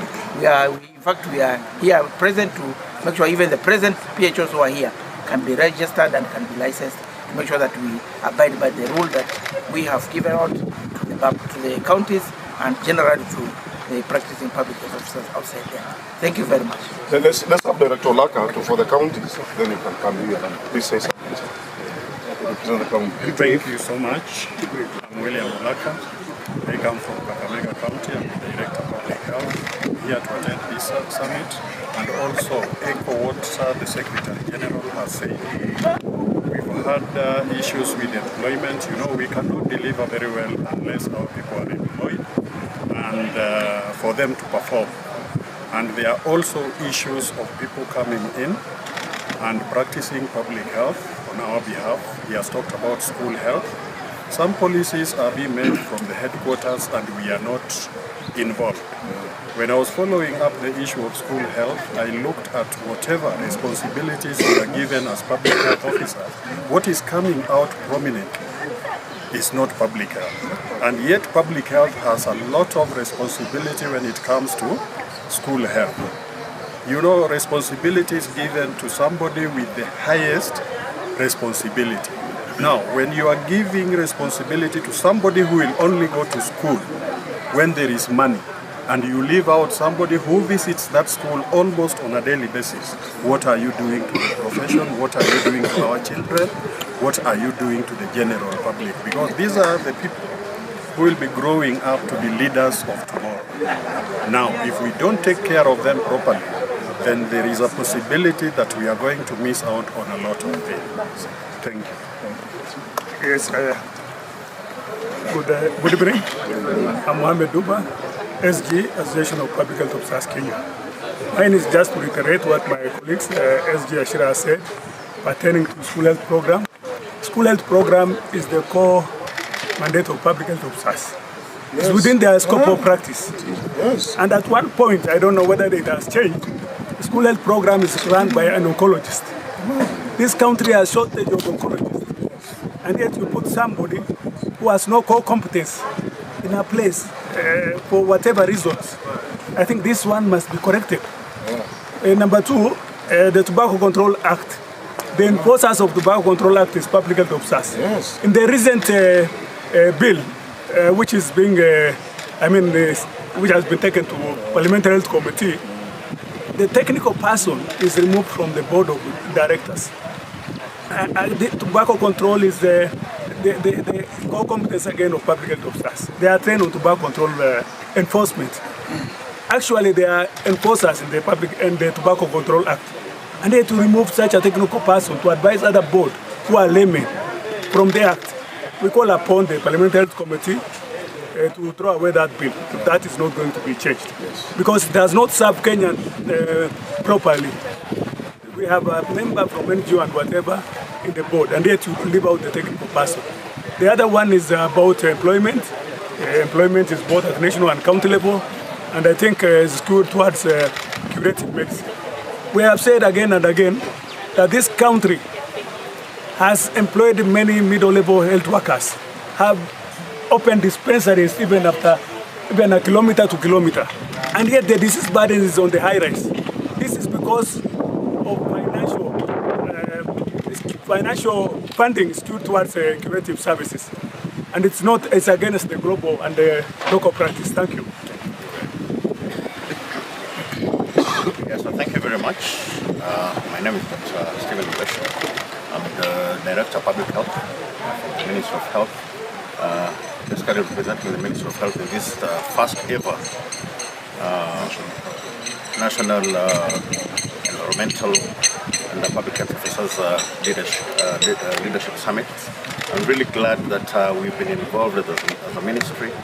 As you well know that human resources are a very key pillar in public health functions, and therefore the public officers and environmental officers play a very key role, especially when it comes to issues detection, prevention, and protection and promotion of public health. So we will depend on this cadre to be able to reach out to our communities, to be able to implement the public health functions and commit to work the journey together. Currently, the Ministry of Health is implementing very robust health sector reforms, and we don't want to leave anyone behind. We already have the memorandum from the union with all the issues that have been raised here, and then, as a ministry, we are looking into those issues, and I assure you that we'll be able to address those issues together.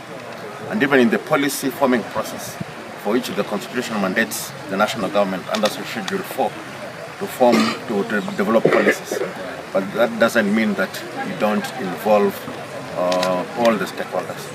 So as the Public Health Union, we promise that we'll be able to work the journey together and involve you in all these policy-making processes.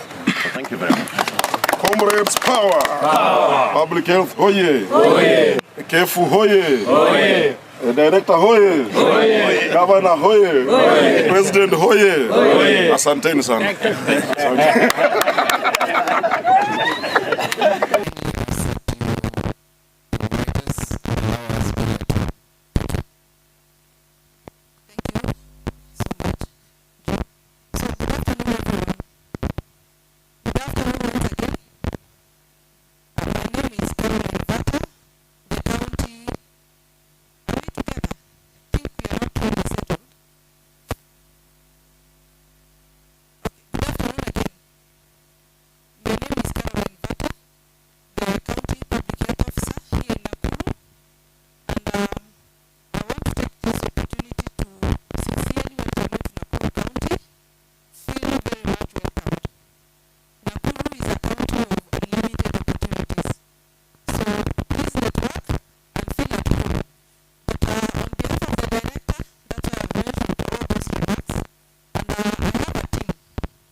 briefing session. Leadership and governance, and exploring policy direction, workforce governance, intergovernmental coordination, and institutional leadership to strengthen public and environmental health systems. That will be moderated by our very own Dr. Emmanuel Wamalwa. So please help me welcome our moderator for the session, Dr. Wamalwa, for this panel. Karibu sana.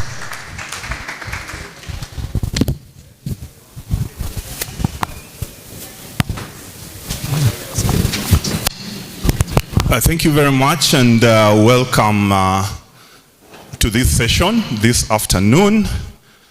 We know that we are running a little bit late, but we'll do all the best to ensure that you have a wonderful time and that this session helps us improve public health as we go on. Allow me to ride on the existing protocols. There were people here who set the protocol, so I don't have to go back through that. The session is basically going to look at leadership and governance, and we are going to focus on exploring policy direction, workforce governance, intergovernmental coordination, institutional leadership, and strengthening public and environmental health system. So it's quite a very wide loaded session, and a number of guests had been invited to be able to discuss those issues. So allow me to invite on stage our guests for this afternoon, and I'd like to start with Bwana Lolem Likolile from the Ministry of Health, the Deputy Head Environmental Health at the Ministry of Health. Can we applaud him as he comes?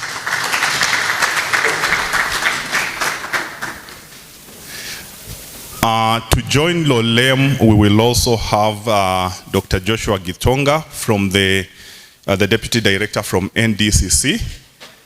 And we had earlier, NDCC is a state corporation.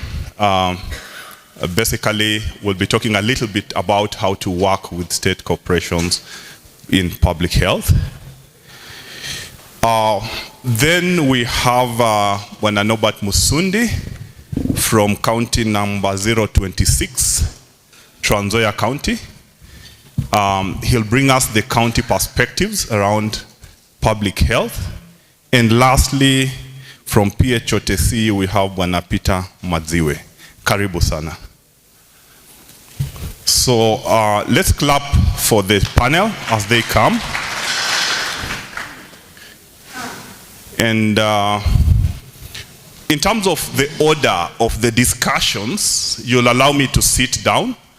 I know this room passes the public health, basic public health standards. I'm looking at the roof and it's quite far. Normally, most of them are not that far. So, thanks very much. So what I'll do is just to take you through this, is that I'll start by introducing the panel. I'll give each panelist a minute or so to tell us a little bit about themselves and their experience, especially with a bias to public health leadership. And then I will ask each one of them a few questions, after which the plenary to have one or two questions from you, honorable members. And finally, we will have just the closing words from our esteemed panelists. So that's the flow of this discussion this evening, this afternoon. So thanks very much. And allow me to start with Bwana Gitonga, just a word or two on what you do. Thank you so much. As introduced, my name is Joshua Gitonga, working with the National Syndemic Diseases Control Council, where I have worked for quite some time From the time that that institution was heavily dealing with HIV, and mostly have been involved in surveillance of the epidemic. I've also been involved in policy and strategy. Those are the most the critical ones that I've been able to drive. Of course, because of that, the institution is also heavy when it comes to prevention, and I think I'll be talking about this and how we do it. Thank you. Thank you very much. Let's just hear briefly from Bwana Musundi in terms of what you do. Okay, thank you. As earlier introduced, my name is Norbert Musundi. I'm a public health specialist, epidemiology and disease control. Currently working as the head of Unit of Public Health and Sanitation in Trans Nzoia County. I've been there driving the public health agenda since 2016. And we are there maneuvering through the challenges of devolution, and especially within the county system. Otherwise, I'll discuss more as we proceed. Thank you. Thank you very much, Musundi. Let's go to Peter. Kindly, your introductory word. Yeah, thank you. My name is Peter Mwadziwe. Currently, I'm the head of secretariat at PHOTC. We've been there for the last almost 3 years now. Our role generally, as I had already said, we are concerned with the training of public health officers. After that, we do their registration and then their licensing. And we monitor the services that PHOs give in the field to ensure that that is what they were trained to do. And in case of any need, then we intervene in one way or the other in case of disciplinary issues. Otherwise, we are a regulator. We just make sure that that which they're supposed to do is what, and again, we advise the government on issues that arise on issues of public health officers in Kenya. Thank you. Thank you very much for that introduction. And lastly, let's hear from Lolem from the Ministry of Health. Yeah, thank you, moderator, and good afternoon, good after lunch. Yeah, thank you. My name, has indicated or said by the Dr. Mamalwa, is Amlolem Lokolile Bosco. I work at the Ministry of Health, national government. We have many Ministry of Health, so at the national government, at the division or our mother division of environmental health and sanitation. Within the division, my co-mandate is to lead the policy front and TA on climate change and health, waste management, energy and health. It could be interesting to you. But one thing that we have never known is, while we know within energy is WHO health is responsible for reporting on SDG 7. So we are responsible to report on energy within the households for health. And so that is also part of the work I do. And also within the division, I also handle aspects to do with chemicals, toxic chemicals, and also issues to do with safe and dignified burials. We are currently trying to work through to have a general guidelines. We already have guidelines on safe and dignified burials for the emergency, complex public health emergencies. And also I deputize, and that's why I was the other time raising my hand when the head of environmental health and sanitation was called. She is the one who has sent me here, Dr. Naomi Mutie. So I am her deputy, and still also engaged within the same space on many other technical areas like supporting the establishment of the Air Pollution Center of Excellence in terms of public health research at KEMRI, and also the expansion, and also coordinating some of the aspects to do with the health impact assessments, the issues to do with environmental safeguards, that's environmental impact assessments and audits, reviews, reports, and so coordinate directly with NEMA and the Ministry of Environment, and also coordinate at the global levels, chemical issues. I am the global focal point for the global frameworks on chemicals for health. We are three. Under UNEP, I am also the co-chair for the Friends of Clean Air for Health at WHO Consortium. And we continue working in the space, providing leadership at the regional and global levels on those areas that we work through. Yeah, thank you. Thank you very much. And I'm your moderator, Emmanuel Wamalwa. I'm faculty at Daystar University School of Public Health, and we have undergraduate as well as postgraduate programs there. So let's go dive into the questions direct, and I'd like to start with you, Lolem. I've heard people say that public health, environmental health in Kenya is under-prioritized, and that it has been under-prioritized for quite some time. What is the situation now? Yeah, thank you, Dr. Wamalwa. Yes, I think that connotation could be something that is just but out of our own lamentation. And we have come from the COVID-19 pandemic, and many of you, or even 90% of the frontline technical personnel who are engaged on the COVID-19 were ourselves, public health officers.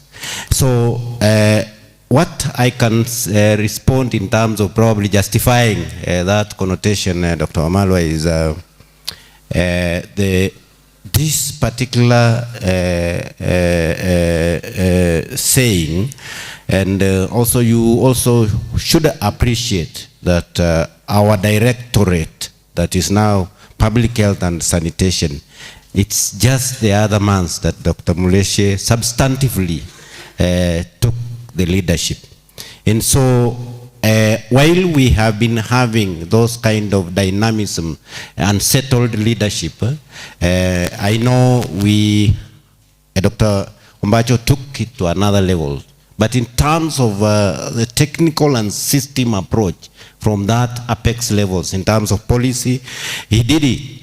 But from the environmental health, public health perspective, we have come from COVID-19 and we realized there was a lot of new dynamism, new changes from the global architecture in terms of public health. So it has taken us to settle. And so that settlement has resulted into a number of areas getting like they are forgotten, not being clear.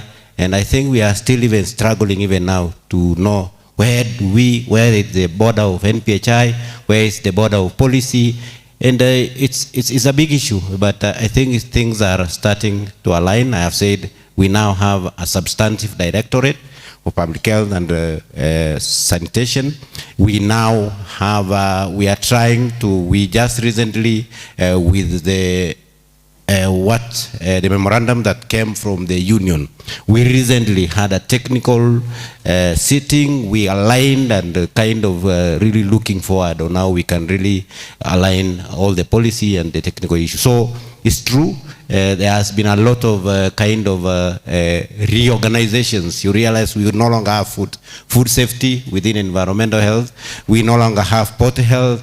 We no longer have surveillance, community health, school health. There are so many. So we hope and we pray with your support that we can support the directorate to really take stock and realign. Yeah.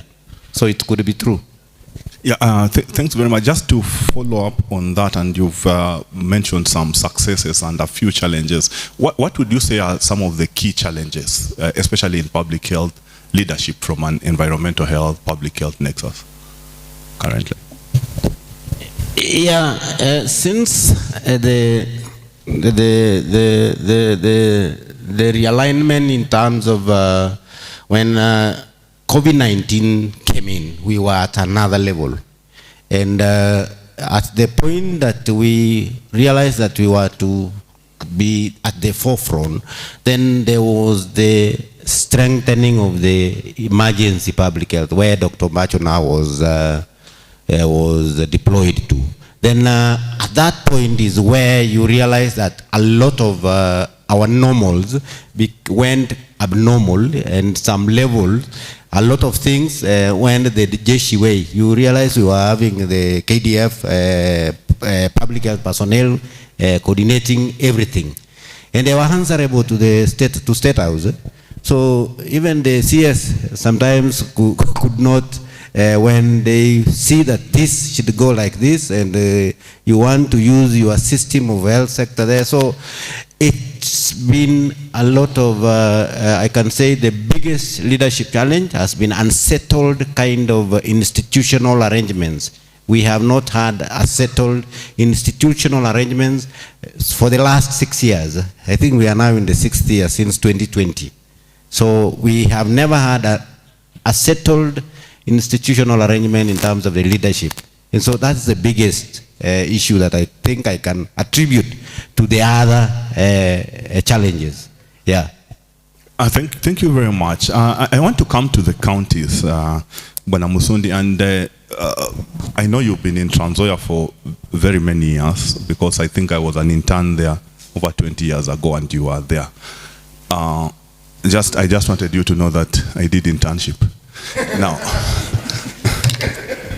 so if you look at what Lolem is saying, some of the challenges settling, we know that we have transitioned from a system where we had before devolution to devolution, and now devolution has actually matured almost 15 years post. What would you say are some of the challenges and experiences of implementing public health at the county level in Kenya today? Thank you, Dr. Omalwa. One I want to say is that you realize that devolution was hurriedly done, especially in counties. By the time the transition authority was still working on the areas to devolve, I think there was a rush. And it was upon now each county to sit down and see where do they start and how do they start. I know we had a lot of challenges at the beginning, but with time, and I think if there's any department, any unit within health that had been recognized at the devolution, was public health. But I think because of some challenges in leadership, you realize, okay, my style of leadership is that put the right people in the right places. If you don't have the right people in the right places, you'll be overtaken. And I think my brothers took over most of our functions because of the challenges that we had. You know, you go to a DHMT meeting, CHMT meeting, people are discussing at a certain level, but because of your low academic levels, you cannot discuss with them. And I think that's what was brought so many challenges in counties, because by the time the ministry was now appointing those officers they called interim, they never looked at qualification. It was like a push, and anybody could learn for. But when it came to implementation, some of the guys realized, when I talk of the guys, I think you understand. Our other competitors, let me put it that way, they realized that we have people here who wants to run a county program, but by qualification, he's not at par. So when you go to a meeting, what happens? You are dictated. And you could realize that in some counties, even having PHOs at the table was not there. There were some people, and I remember those interim directors for preventive and promotive, who are medical officers. They were representing PHOs on those forums and talking for, and you imagine, somebody talking for you, will you be at the table? That's one of the challenges that really hit us.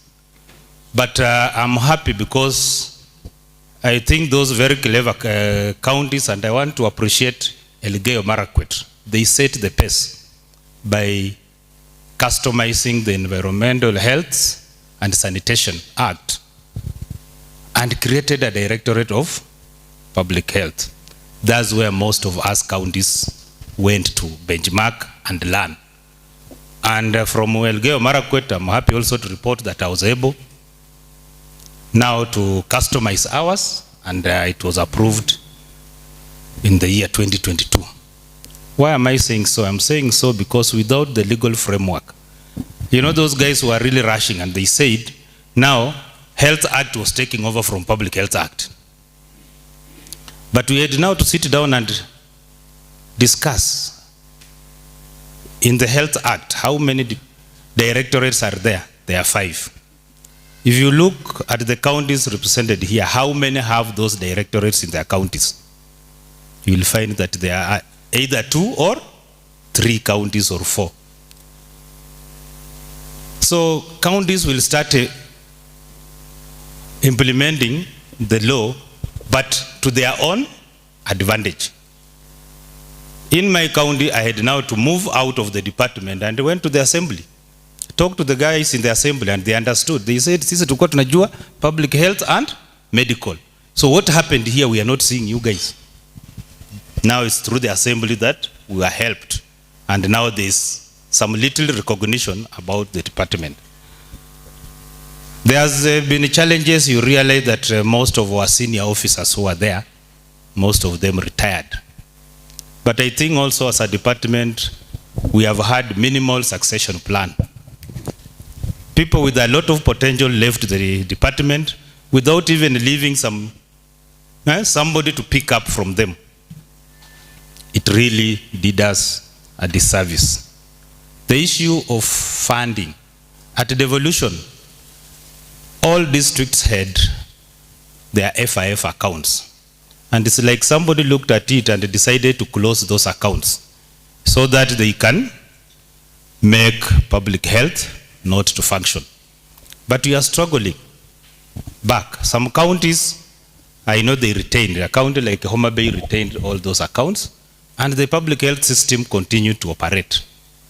Some counties, our county has run without an account up to last year, is when now the executive saw the need to open just one account for public health collection. But still it has challenges, both within and without. Because now when you go to the budgeting cycle, you realize that whatever is within the public health account is more than even some of the sub-county hospitals.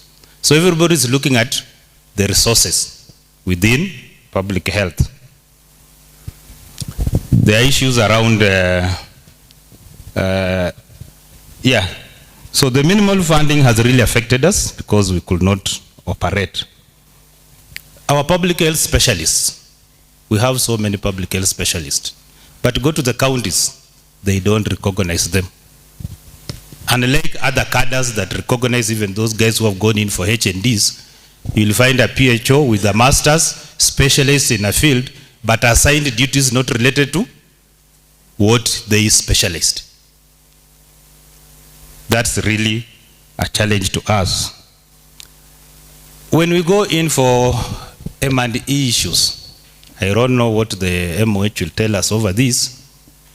Our MOH 708 is really outdated. You go to a data review meeting, everybody is picking their data from the KHIS. But if you go to the public health report on KHIS, it's wanting. It's something that somebody and the ministry needs to move with the speed and ensure that we have an updated, and there was also fragmentation because some of our activities are within the MOH 515. So you cannot say, and unless the coordinator is a PHO, it will be said these activities being done by somebody else. And somebody said here that now everybody is putting the burden to CHPs. But who are training the CHPs? Who supervises the CHPs? I think something needs to be done, and I am happy the director, public health, is here. You know, somebody cannot put in place a group, then the ministry now recognize that group more than the people who are supervising them. And this is really killing public health. We have seen meetings being organized and CHPs are invited, but PHOs are not invited.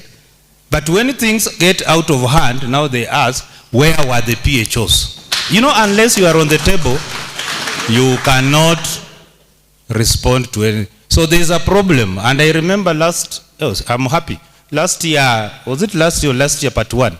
We were brought here to review some curriculum for CHPs. I was one of them. I'm a guru in NTDs. And we happened to meet Dr. Hassan. And we told him, Dr. Hassan, you are implementing this thing the wrong way. Let us have this curriculum. The first people to train should be the PHOs and CHAS. But he's only doing a curriculum for the CHPs and leaving out what? The PHOs. So I think this thing needs to be corrected from the MOH level. Afia House, there's where the problem is. At the county, I'm sorry to say that, like in my county, I think each and every person is now doing his job. If you are a medical officer, you must go through. And I like the digital health authority system of operation, whereby each cadre now needs to be gauged. If you are a clinician, they are gauging you as per the number of patients you have seen in a day. If you are a PHO, how many schools, how many premises you have inspected. And if you roll it out, it will just push people back to where their core functions. Because there is no way you will be gauged that you are an MO and you went to supervise facilities. Doing what? Supervision of facility is inspections. Sindio? And that's why we have substandard facilities in. By the way, we were putting up a facility, and I like my governor. He put me to task, and he carried me up to the Senate and told me, you are there. So let us take up our responsibilities, let us take our role seriously, and perform as. I'm happy to see my mentor, Dr. Kimani, here. He really trained me, and I'm really following up. Because you get some of these instructions, you are not able. The issues of health infrastructure. Later, our county will put in place standards. If you want, nowadays, MCS, if they want to do a dispensary, just come to my office. I'll give you a design for a dispensary, a health center, a sub-county hospital. DOD is coming to do us a level 5 hospital. We have sat with the public works and come up with a design.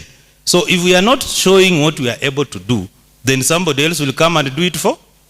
So let us not cry so much. Let us also plan to get our space back. Thank you. Thank you very much. So let us not cry so much. Let's take the space. Let's go to PHOTC. There were a few gaps that were, even before I asked what I wanted to ask, that were pointed towards leadership capacity.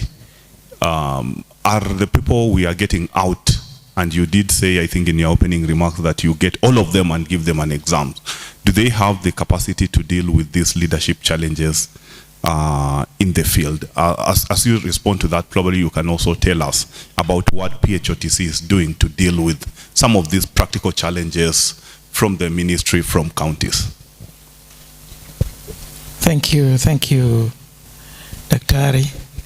As PHOTC, how much we desire to look into the curriculum that the PHOs are going through and the PhDs that are practical in nature, such that we desire more time for exposure while they're in school and even when they come out. That's why we bring in the issue of the internship.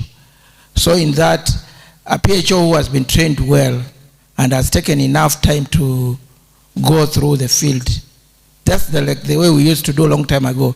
Those people of my age will remember that we used not to go for internship. But the number of times you used to go for practicals before you come out to the field was more. So we could go to class for 3 months, out for another 3 months, come for 3 months. So by the time you are out of that place, you are hands-on. That's why we always, I think with this curriculum that we are using that was designed, the timings for practicals and exposures outside there are somehow limited. So we normally put them into this test that will put them all together. My experience for the few years I've been at PHOTC is that you realize some of those students as they come there, they have never seen some of those specimens. They have never done meat inspection. They have never done, but the curriculum is very clear.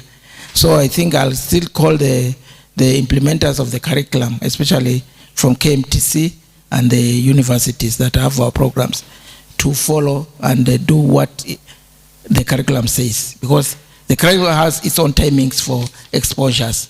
So I'm looking at this PHO who has gone out there after all that exposure, then he should be able to lead and do that which he's supposed to do. If I can remember your second question. Probably you can tell us some of the successes and challenges we've had in terms of regulating the profession, especially with the bias to leadership. Yeah. After inheriting a good office, we came in around 3 years ago, and the office is so good, but we are housed by one of the implementers of the program. Now it becomes an issue even to implement that which you want this institution to do. KMTC, we have been somehow restricted in our enforcement because they are housing us. With respect to Dr. Kimani, who sits here, he knows that we still owe them. We still have a debt. There's a rent arrears that we have not paid. So it becomes difficult to, even as much as around 2 years ago, we decided to go around all our KMTCs which are providing our program, so that we can be able to see the status of those institutions. But realize after all those years, implementing the recommendations is an issue. Because again, as much as we want to implement that which we have said, then we're also fearing that when I go to Dr. Kimani and say, we want to close these institutions, he say, then come out of my premise. It becomes an issue. Otherwise, finances are one of the challenges that might limit us to implement that which we are saying. Yes, as much as we get the exchequer, around 2 years ago we have been getting, but very little amount. So we desire, in as much as we sit in as PHOTC, that we be considered for additional funding from the ministry, as much as we take the fund, the FIF fund that we get from the renewals and the registrations of public health officers. So that is one of the main issue, finances, apart from even the staff. After all, even employing staff will still lead to payment, and then we are limited in our collections of monies. This mostly comes in because of our culture as public health officers. When you tell an officer to renew their license, sometimes they give you so many questions. Why should I? Why should I not? Why some of them don't have? Why do you want me to renew? So those issues come up. But just as I've already said, we are now trying to make sure that all the PHOs are registered and all of them renew their licenses by going back to the law, because the law is very clear that you shall not practice as a public health officer unless you are registered and you have a valid license. So we are going back there, we've written to the counties, and we are going to make sure that we are going to have that enforcement done to every county, and I'm sure we'll start with one of those ones who are here. Well, I'll get the list from whoever had, especially the ones who are represented by the county PHOs, so that because the county PHO is here, please ensure that the PHOs that you have at your level, tell them to register and have their valid licenses. Have I done the? Yes. I think that's quite good, and thanks very much. Before we go to ask about how to work with state corporations and partnerships around that. I'd like to go back to the ministry, LOLEM. There are a few things that were mentioned, the data forms, updating, and the issue of CHPs, if you have any response to that. I think it was specifically 7 or 8. Yes? Okay, he wants to clarify it. No, I just want to add another question to LOLEM for the ministry. The other day we got an FIF Act 2023, which is mentioning nothing about public health collections. Does it mean that our department was not part of development, or what happened? Because it's really bringing challenges to us, even those of us with accounts. We are told close because the Act doesn't recognize public health collections. And I think it's something that we have taken as PHO caucus, but I wish the ministry could take up and include us. Otherwise, our collections are supposed to go to CRF. Thank you. Yes, thank you. I know we will have a session on public health reporting that is coming, and I think that is also where we will also deal with the reports.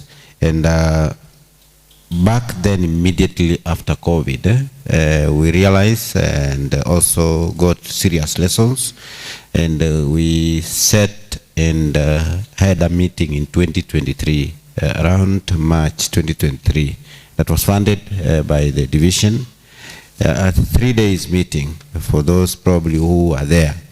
And that meeting established some of the gaps, established some of the pathways that we can go into integrating the public health reporting in the KHIS.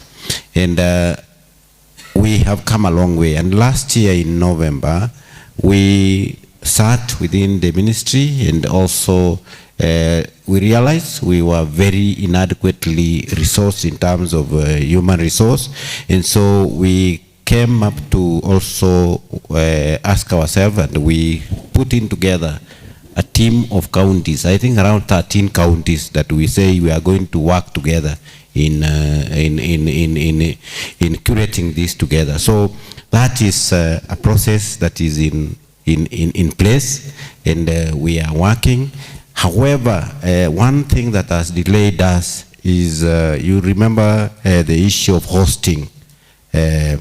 We were supposed to use the Kenya Superhighway through the ICT. We already have the Rush RTMIS, and the Rush RTMIS is our pathway to be hosted. So it has taken very long for UNICEF and our WASH team to have this get onboarded into the KHIS. As soon as that is onboarded, we will now work through that to expand the Rush RTMIS to have the entire public health indicators getting integrated, linked into the KHIS. So it's a process we are working, and we have kept quiet for those counties who are part of that process. We have kept quiet because we are still in those challenges, trying to have Doyle and the UNICEF team to unlock that issue. As soon as that is unlocked, then we expand the Rush RTMIS.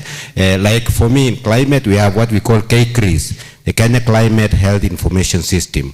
That will also be one of your potholes that we will work through, and we will have a lot of, it will be very easy. You will just go through it, you go into your locality, your county, and it takes you direct and gives you whatever you want. So it's a process we are in. I'll answer it appropriately tomorrow or in the next sessions. Then I think for the funding, especially the FIF, I think that is something that it's one of the also part of the action points that came with the union memorandum, and we are keen to follow up, and we already have our write-up, our technical write-up to inform the principal secretary and also the leadership. So we hope and we are hopeful that and happy that my director is here, Dr. Muleshe. We are still going to follow up so that we really, because that is something that is pertinent and is an action that that is currently under consideration. Yeah. Yeah, thanks very much for that. And we'll, because of time, I think we are limiting questions so that we can have a discussion. So allow me to move to the issue around coordination. And the NDCC has been around, probably as NDCC not for so long, but as the NSCC for quite some time. And we know that NDCC survived that. So there are a number of lessons that you learned from coordinating with the different actors, as well as did certain very successful campaigns. So we would like to ask you in terms of what the public health fraternity can do to especially partner and coordinate with state corporations and other autonomous agencies within the ministry, and also some of the lessons we can learn from your experience as an agency. Okay, thank you, Dr. Omalo. Just allow me to look at one of the decisions which we manage the response, which has been there for quite some time, and we look at possibly some of the lessons as we moved on. Now, I want to remind us that around 1980s, those who were there, 1980s, the global health community rejoiced a lot because there was a problem, and the problem was HIV. But the rejoicing was because they had identified the virus that was causing AIDS. You remember that? And everybody rejoiced. Now, coming back to the country, people were still dying. New infections were still there, even after the virus had been identified. Now, the biomedical solution that was thought to be the bullet, the silver bullet, did not work. And that is what made the NAC by then to be formed. Why am I referencing that? I'm referencing that because when biomedical approach did not give us the kind of results we are looking for, then an institution was established to be able to look at what can be done for us to have an impact. So what happened? Look at what happened. Number one, look at the choice of the personnel. In every, let me call it county now, there was somebody called a CAC. Now, who was a CAC? Who was a CAC? It was a PHO. That for us to have impact, to reduce the deaths and to reduce the new infections, we had to go back home. And which was home? The PHO. That in itself tells us that really there's a lot that involving PHO can do when it comes to preventing. That's one lesson that we learned. And because of that, we ensured that at the county level, we had public health officers coming in as CAC. Even now, we have personnel at the county level, and the majority of them are public health officers, because we knew that is what will give us the impact that we are looking for. The second thing that we've learned along the way as NSDCC is that looking at things in a silo way, there is no one partner no one department, no one institution that can be able to solve some of these challenges that we have. And therefore, the silo approach, possibly saying that there's only one approach that can be used, or one personnel, one kind of personnel within the ministry, we found that it did not work. So what happened is that for us, we started realizing that dealing with a disease like HIV, as I said again, it was not only dealing with the virus. Why? Because you start seeing some behavioral kind of factors coming in. As you wait again, you find structural things that start coming in. And because of that, we were able then to come up with a model, what we are calling to as multi-sectoral approach. I'll give you another example. When we look at new infections among young people, and I think this you've heard those campaigns.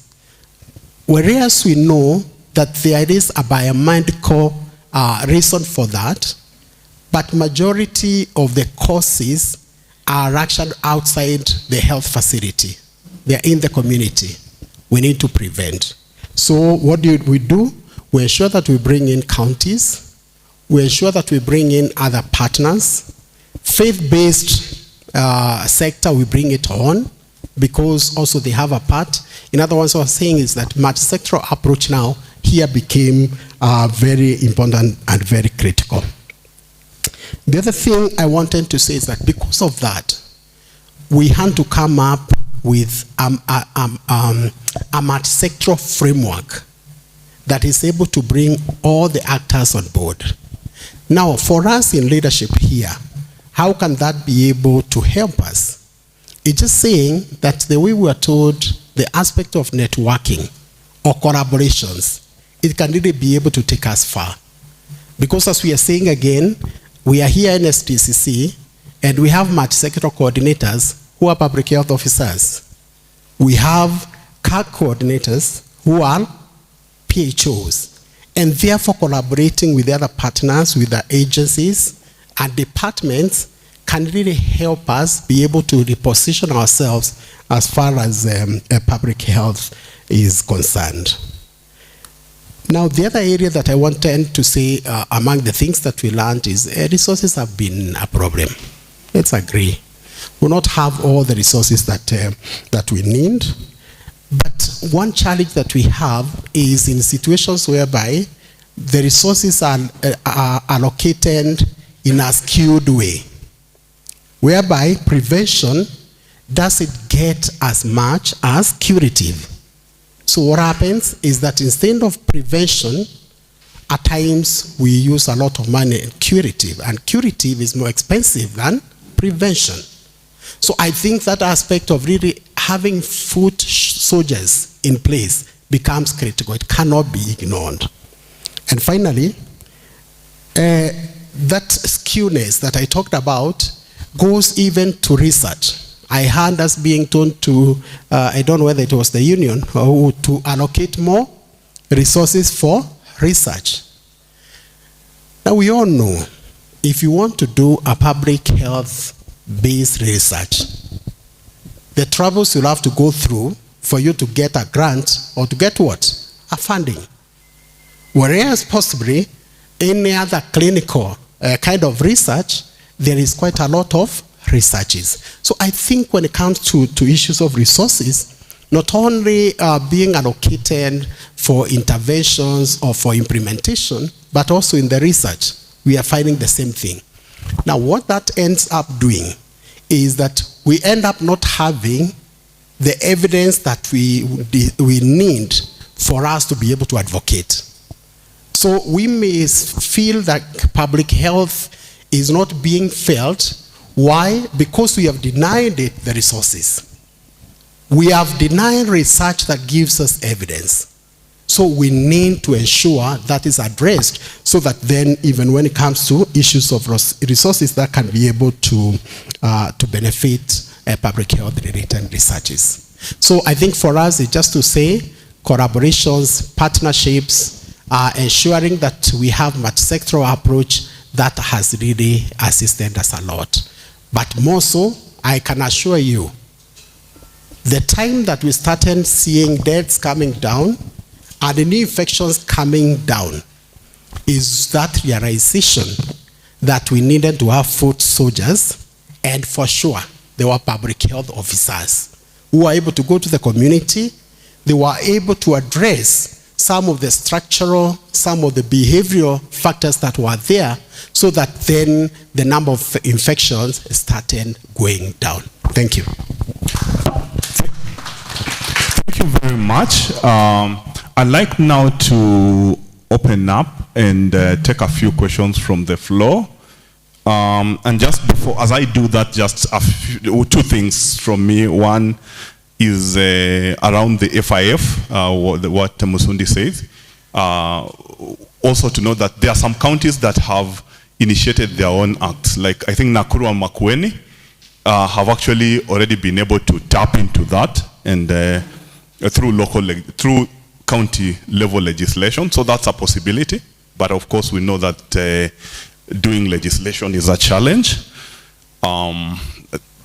even at county level and at national, at both levels of government. And also, I think as we talked about the human resource for health issue. Last year I was in some task force around that area, and it was quite surprising, and I want PHOTC to think about that we had very much difficulty to, when you talk about visibility of the public health workforce, right from production to people who are working to people who are retired. And really, if you look at that data, it doesn't show up, not just for public health, but for a lot of cadres. So I think it's something that we need to think about actively. Let's now go to the floor, and I would like you to pose one question.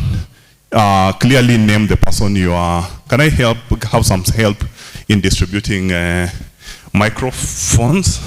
So kindly just say who you are asking the question, and also be brief. Don't give us a list of questions. So give us just one question.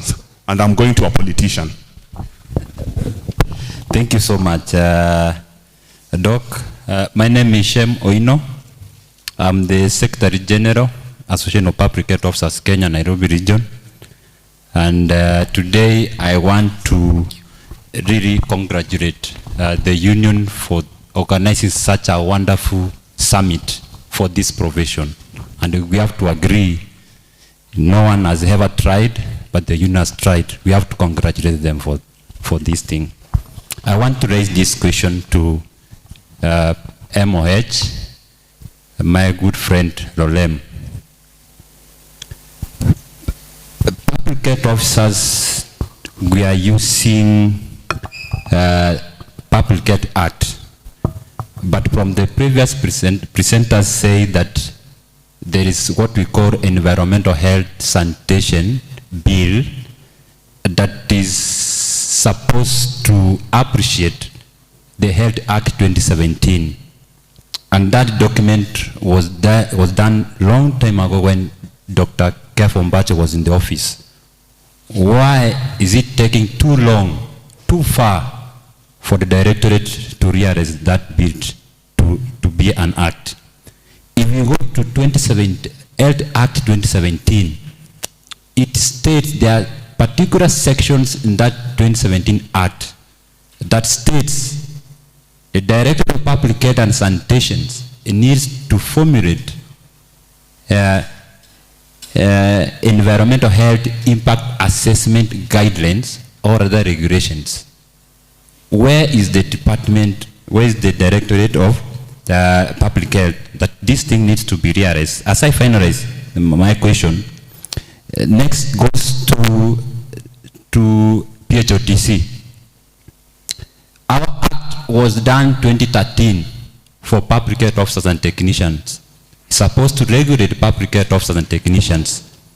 And in this profession, we have people who have pursued masters, me inclusive, and there are those who have done PhD. How do you intend to regulate these people? Are you planning to regulate them or not? Secondly, if you go through the PHOTC Act, we have the board that is there. The board that was in that, within that PHOTC, their time lapsed long time ago. Where is this board? Why are we making decisions without having a board that's supposed to work and advise us as public health officers? Last, as I finalize, is that the last one is about the registrar. PHOTC Act, the spirit of having a registrar is to have a competitive process. It is not to pick someone to sit on that as a registrar or as a CEO. Are we planning in future or now to advertise for that position so that we can have many people compete? Because as by the act, the registrar needs to come from the Minister of Health, who is in the position of the Chief Public Health Officer. We have devolved units. We have county public health officers who have the equal chance to sit, to be as the registrar of CEOs. Lastly, to the NCDS, in Nairobi, there is a circuit that was released from the National Endemic Disease Control Council after having that multidisciplinary approach, where public health who used to be called Constituency AIDS Control Council, carrying that name is not there, there's another name. But Nairobi County, public health officers are not working as like the other counties. We need to be given why public health are not working, and the council decided to pick other cadres, like clinical and community health assistants, to work as CAP, because HIV/AIDS Prevention Control Act, public health officers plays a key and pivotal role when it comes to prevention of HIV infections. Why public health officers are being left from that particular angle? Thank you so much. Thank you very much. I think we'll take another 3 or so questions. So let's take here, and then we'll finish. Thank you so much. My name is Frederick Moy. I'm the Regional Secretary General for South Nyanza region and the Secretary General for Kisumu County. I work in JTRH as the Deputy Director of Public Health. I have a few questions and would allow me to ask all the panelists because they're very, very important. I'd like to start from the coordinator for syndemic. You discussed at length on the suppression of HIV/AIDS, but we want to ensure that the other communicable and non-communicable conditions are also suppressed in that particular matter. Case example is TB. TB is nice, and if you take through the guidelines, it's public health who can ensure that this comes down. But when it comes to the planning and involvement, we realize that different parties are involved other than public health. So you will also assist us there. Then to the county representative, we have to challenge with the restructuring of departments and functions at the county level, which the power is given to the CEC of that respective department. I think they need to work in close consultation with the national government, having in mind the existing regulation to be able not to diverge or deviate for the key point. A case example is you take off school health from public health, you give it to a nurse. It doesn't make any sense to that matter. So that is another issue that we need to be assisted at the county level to be very clear and precise. Now on the 4C, and this is a big problem. This is where we have a very big problem. I would rather have a public health officer who is not licensed doing public health activities rather than having an administrator doing a public health activity. So this shows a lot of sense for the 4C to come from the consult zones to go to the ground and check what is going on. In most of the institutions, there's a lot that is going on that we need to check on, which is very pertinent. Unless that is done, then I'm using public health. But the data is foresee. So kindly foresee, let us be on the ground and ensure that public health activities are articulated as per the conditions that exist thereof. Lastly, the ministry. We are having guidelines, policies that are not following public health. Case example, recently what we call healthcare bill. When you go through it, it has a lot of injuries to public health. At times you even wonder, are really public health officers involved in the development of these policies at the national level? This is a serious issue because the FDA came, we tried to shoot it down, the Health Act, the FDA is now coming back again. And if FDA was kind of having advantage to the medical officers and public health officers. So currently the national level fraternity policy development lies in your steps. If they have not been released, I would request one of the technical persons, most of public health, to be joined in those processes. This goes to the extension of development of state corporations.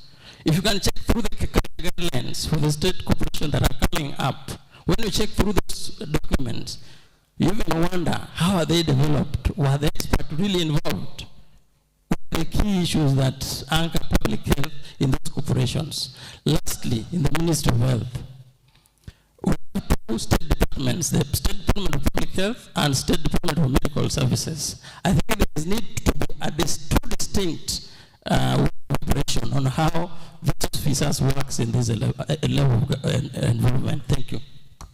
Yeah, thank you very much. Let's process the questions. Let's so that when you ask one or maximum two questions. Don't take too long so that we have active participation. Okay, thank you very much. My question, that is, my name is William Ngotia, CPHO Baringo. I have three questions. One to Mr. Lolem. I think the question that was posed was very direct, and it was saying public health in Kenya is not prioritized. The answer you gave, you said it is a connotation.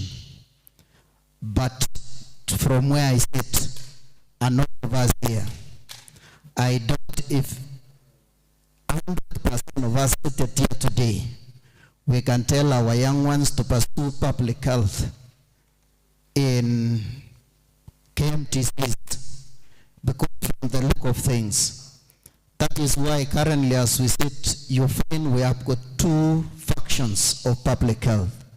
We have the YPHOs and the OPHOs. They are about by the need that public health is not prioritized. So, Lolem, I wish you just convince us and tell us the future of public health in this country.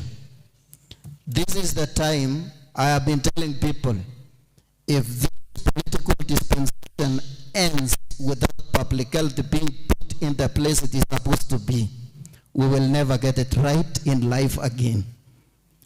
Because from the head of state is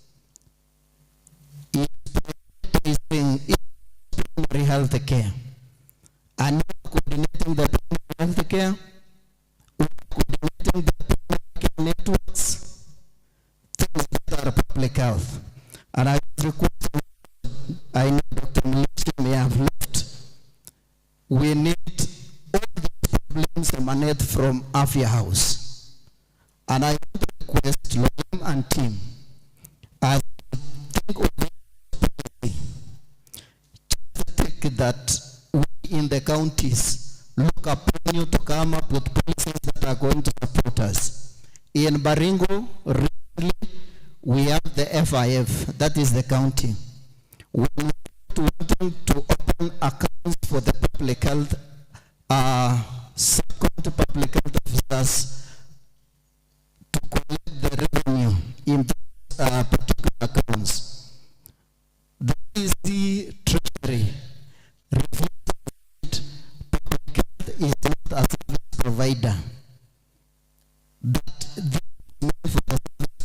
prosecutors, but I know it was simple. They want to utilize public health collection in the CRF. The other thing I want to request or inquire is the public health prosecutors. You see, we have code laws and they developed. Take up to 42 and take up to 54. When it comes to implementation of these laws, you find currently in the counties, the MOHs are no longer the MOHs, the sub-county health services coordinators. You find the nurses are there. When we go to courts, sometimes we have to talk to the MOHs to accept to be part of us. So I don't know how we're going to do that. And then finally, is the of the acts, that is the Health Act and the environmental health. We still have some confusion because these acts are not communicating to the way we may want it to be implemented. Otherwise, I look forward to getting from Lolem how is the future of this department. Thank you very much. I think we can take 2 more comments and then I can see a lot of hands up. What is the? I only had 8 minutes. I think 5 minutes to finish. We have, apart from this, we have another panel session. So as adults, we can agree. Do I give more participation and then tutavumilia hapo mbele tukae kidogo paka, or do we? Because what I had been asked is to finish this by 5. Yeah. So will we accommodate a little bit later without going so that we build up a little bit? Okay. So we are coming back here. I think let's take here, then we come back. I have the mic. Yes. Go ahead. Thank you very much for the far we have gone. First of all, I want to thank the union officials for organizing this forum so that we can meet and look at areas where the rain started beating us as public health officers. My name is Faith Mutinda, Deputy Director, Kitui County. And I want also to say that Kitui is also another county which is implementing FIF. We have a County FIF Act, which was passed just the other day. And for my colleagues who are not having those accounts, you can see me behind the tents. I will explain to you how I was able to convince the MCS to allow the public health officers at the sub-county levels to create a unit for public health, sub-county public health officers. My question is to Lolem, again on the issues regarding M&D, that is our reporting tools. I was not satisfied by what you talked about, the RTMIS, the RASH RTMIS, which is a tool that reports on wash indicators only. And our MOH 708 has a lot of gaps such that you find, I've been looking at those reports, and if you look at the reports from many counties, and I know the PHOs will just say, will agree with me that that too has a lot of gaps, whereby you find that people are just feeling 0, 0, 0, 0. It's like it does not make any sense. And when we get to the data review meetings, you find that it's like the MOH 708 has no much impact, such that it can be, when during the data review, something can be done about it. The other thing is about the power of entry. I know there are people, there are officers who have never seen a power of entry. Am I right? Because after we involved there, it's like people forgot about the very important tools, power of entry is one of the very important tool for public health officers. I don't know where the gap came in such that officers are not having this power of entry, and it is one of the major tool in our work. Finally, some of the council, our council. I think when you are saying that you are requesting for additional allocation from MOH. If I was the giver of that money, I would not give you, simply because a lot of money is collected by the council, by examinations, a lot of money by registration of officers, a lot of money by renewals of our licenses. But the council rarely comes to the ground, even to find out, even to, you don't even call to find out whether the interns have arrived at our county. So I think the council is too much in sleep.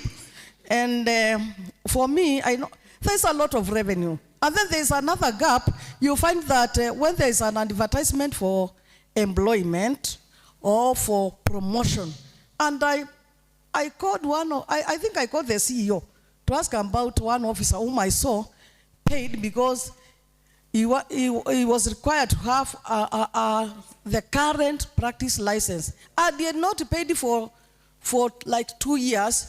So when he paid for that 1 year, he got a clean one. When I've been paying every year, why are you not penalizing those who are not renewing their license? And you are asking for additional funds. Can you let that fund not be given? Thank you. So we'll. Thank you. Mine goes to Trans Nzoia, where Musundi comes from, and it is also addressing issue that has been raised by our colleague from Baringo. It is a kind of advice. A law will never mention Trans Nzoia specifically. One thing we should be asking ourselves, how comes other counties are implementing the FIF Act and allowing the sub-county public health officers to collect funds and use them? You cannot walk to chief officer or CEC finance, tell the CEC that you want to open an account. That one is quite unprocedural. What you should do is to try to customize that act that you have from national level to fit your situation. And that is exactly what we have done in Kakamega, and that is why you are seeing so many public health officers coming from there. So when you customize that act, please ensure that you also have guidelines that is going along with that act, and you will find yourself on the right side of the law. But if you are looking to that act that is coming from national level and you want to implement it the way it is, I'm assuring you, nothing will happen. So we meet a lot. You can come to Kakamega, I'll take you through how to do it. The second one goes to our friend from national level, Lolem. Lolem, there is a lot of sleeping in your office. I really sympathized with Buba when he was addressing us. You see, there is no way you expect the Director of Public Health to walk to your office and tell you we are having a meeting. Be proactive. When policies are being made, when guidelines are being made, kindly, it is you to walk to the office of the director, ask director what is going on, and fit in whatever is being done. But when we are blaming the director, my good friend, Muleshe, that he is not allowing you to do anything, then I'm looking at, there is a gap somewhere. So walk to the office, ask what is happening, you will be told, and fit yourself inside there. Thank you. Thank you. We can have the final comment. Okay, thank you. My question is, one is not a question, it's a remark. I think I'm making this remark again because our director, Dr. Muleshi, may not be around tomorrow. is very important. Digitalization of our tools. Director and Lolem. Our tools is not captured anywhere at the national level and at the county level.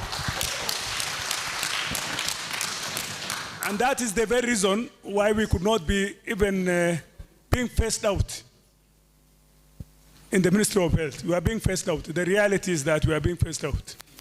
Look, our division at the national level is brutally fragmented. Head of the division has only vector control, climate change, and what else? Nothing. Waste management, yes. Waste management has been taken over by environment because environment is proactive. They have made a legislation. I was in one of their, I think we were there during Weston Hotel when we were discussing about green something care, health care, and Dr. Muleshi was there as well. They have put it in the legislation. They have taken away even solid waste from us legally because we are sleeping. You came into the office the other day. I could not blame you. And Dr. Muleshi, we called for a think tank in our office to make our tool. And I think Sabla from Kajiado was one of the members of the think tank. When we are doing the working tool, Morkumen was with us as well. And we took it back to the division. And then it gathered dust. I won't blame you and the current director, head of division, Dr. Mutie, for now. We wish to give you a timeline so that digitalization is done within the timeline of 2 months, so that our data is captured. If your data is not captured, there's nothing to show that you are working. So I think that is why community health promoters and all other cadres are overrunning us, because our data is not captured anywhere to show that we are there, we are present. I raise this in the interest of Dr. Muleshi. Dr. Muleshi, you cannot run people who don't give you any information. So unless the data is digitalized, there's no information reaching you from these foot soldiers of yours. And for that purpose, I think make it an RRI so that we realize that within the time given. Finally, I think there's another problem which I want to address to all of us, not to Lolem or any other individual, entirely to the entire team. That we have seen the COG, we have seen Happy House. In Happy House, they are saying people want to move from the county to the national, from national to the county, but the county government has said, I think it could be a me witness because with the COG, that they have told the national government to employ their own employee and not to go and look for people in the counties. But recently they have said they are trying to work on it.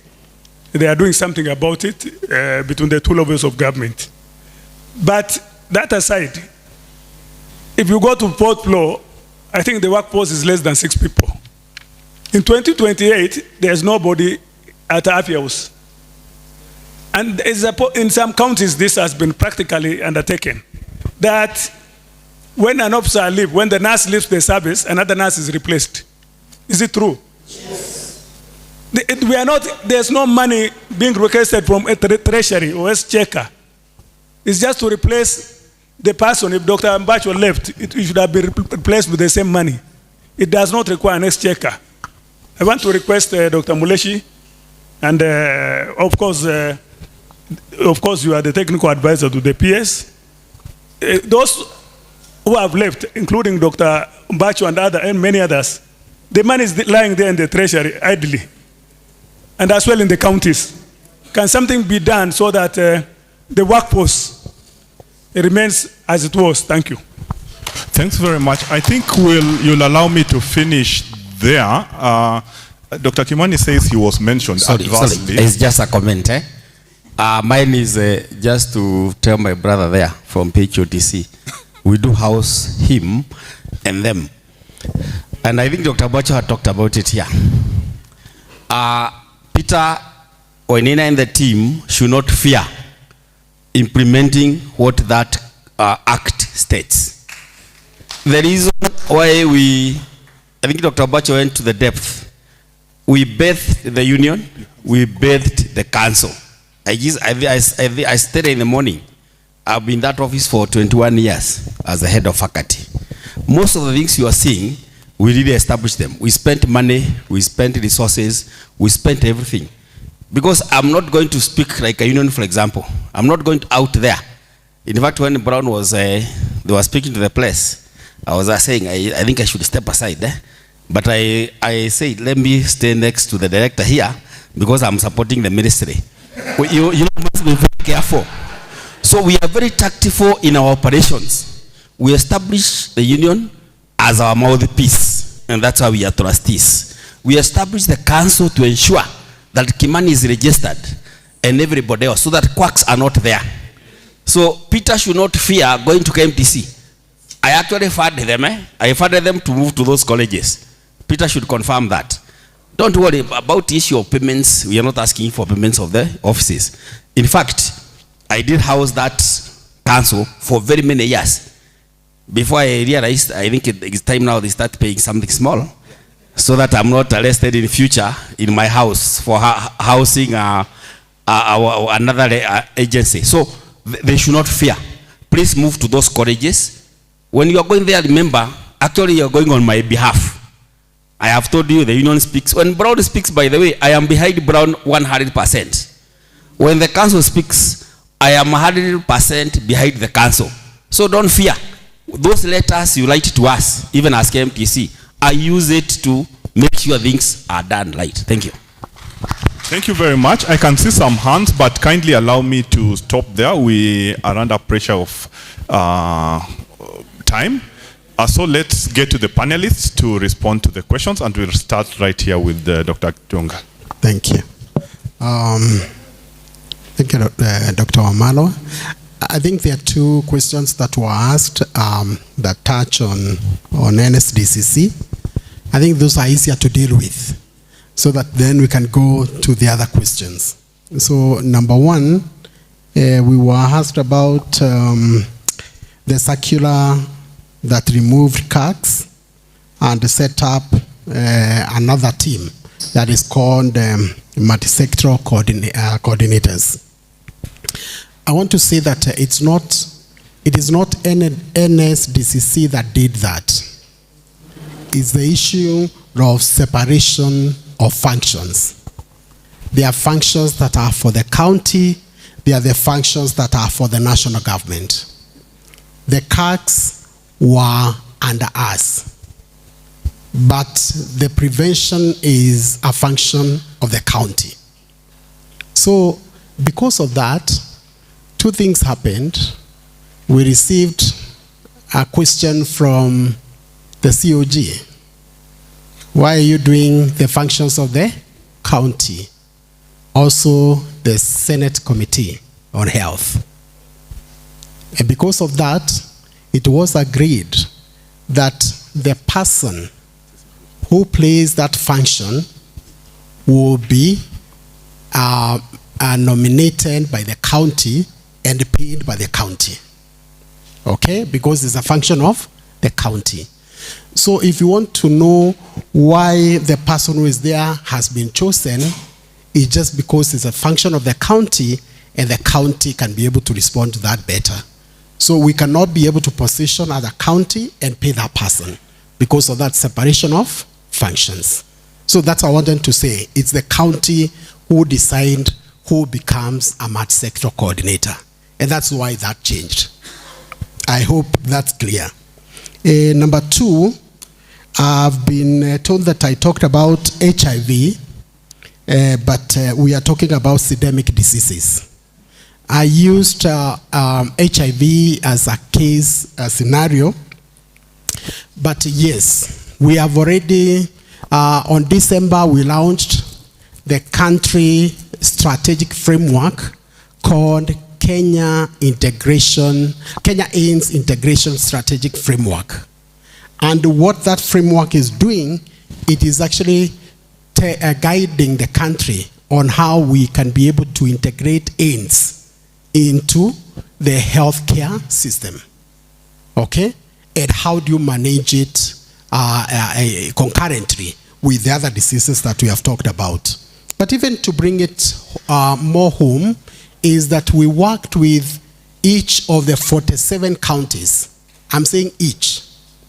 And with technical people from each county, nominated by the CCM for health. And we developed the county syndemic operational plans that were operationalizing that national document. And in it brings in the aspect of integration, addressing all the other diseases that we talked about, which was done by the county.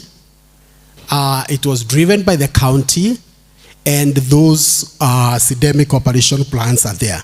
Just to say that yes, we are not operating around HIV only, but those plans are there. If you go to your county, you can be able to get that. And the CEC is aware. The county directors, they were actually the ones who are driving that process. So I think I just wanted to mention those two to say that yes, we've taken care or we have given guidance to the counties, and there is a whole operational academic operational plan that is guiding that. The other one I said is the role of the county, and it is the county that does the nomination. Actually, counties nominate them and say, this is the multi-sectoral coordinator. Work with him or her. That's the current arrangement. Thank you. Thank you very much, Musandi. Thank you. Be very brief. Perhaps I start from where I stopped. It's true. What he's saying is true. I think as heads of counties, we participated in nominating those coordinators. The other team, their team was in the office. It's only that our officers like personalizing the activities. In fact, they came complaining. One of my sub-county has never reported on their current activities. So as managers, let us also look at what these guys in that program are doing. In fact, I've scheduled a meeting on Friday with the coordinator so that we can iron out some issues. There are just a few things about sensitization, and you find that the coordinator never even visited a school. So there are issues that you also need to, as managers, to look at it. I just want to go back to the FIF and inform my brother from Kakamega. We have the Trans Nzoia County Environment and any Trans Nzoia County Facility Improvement Act 2021. We customized.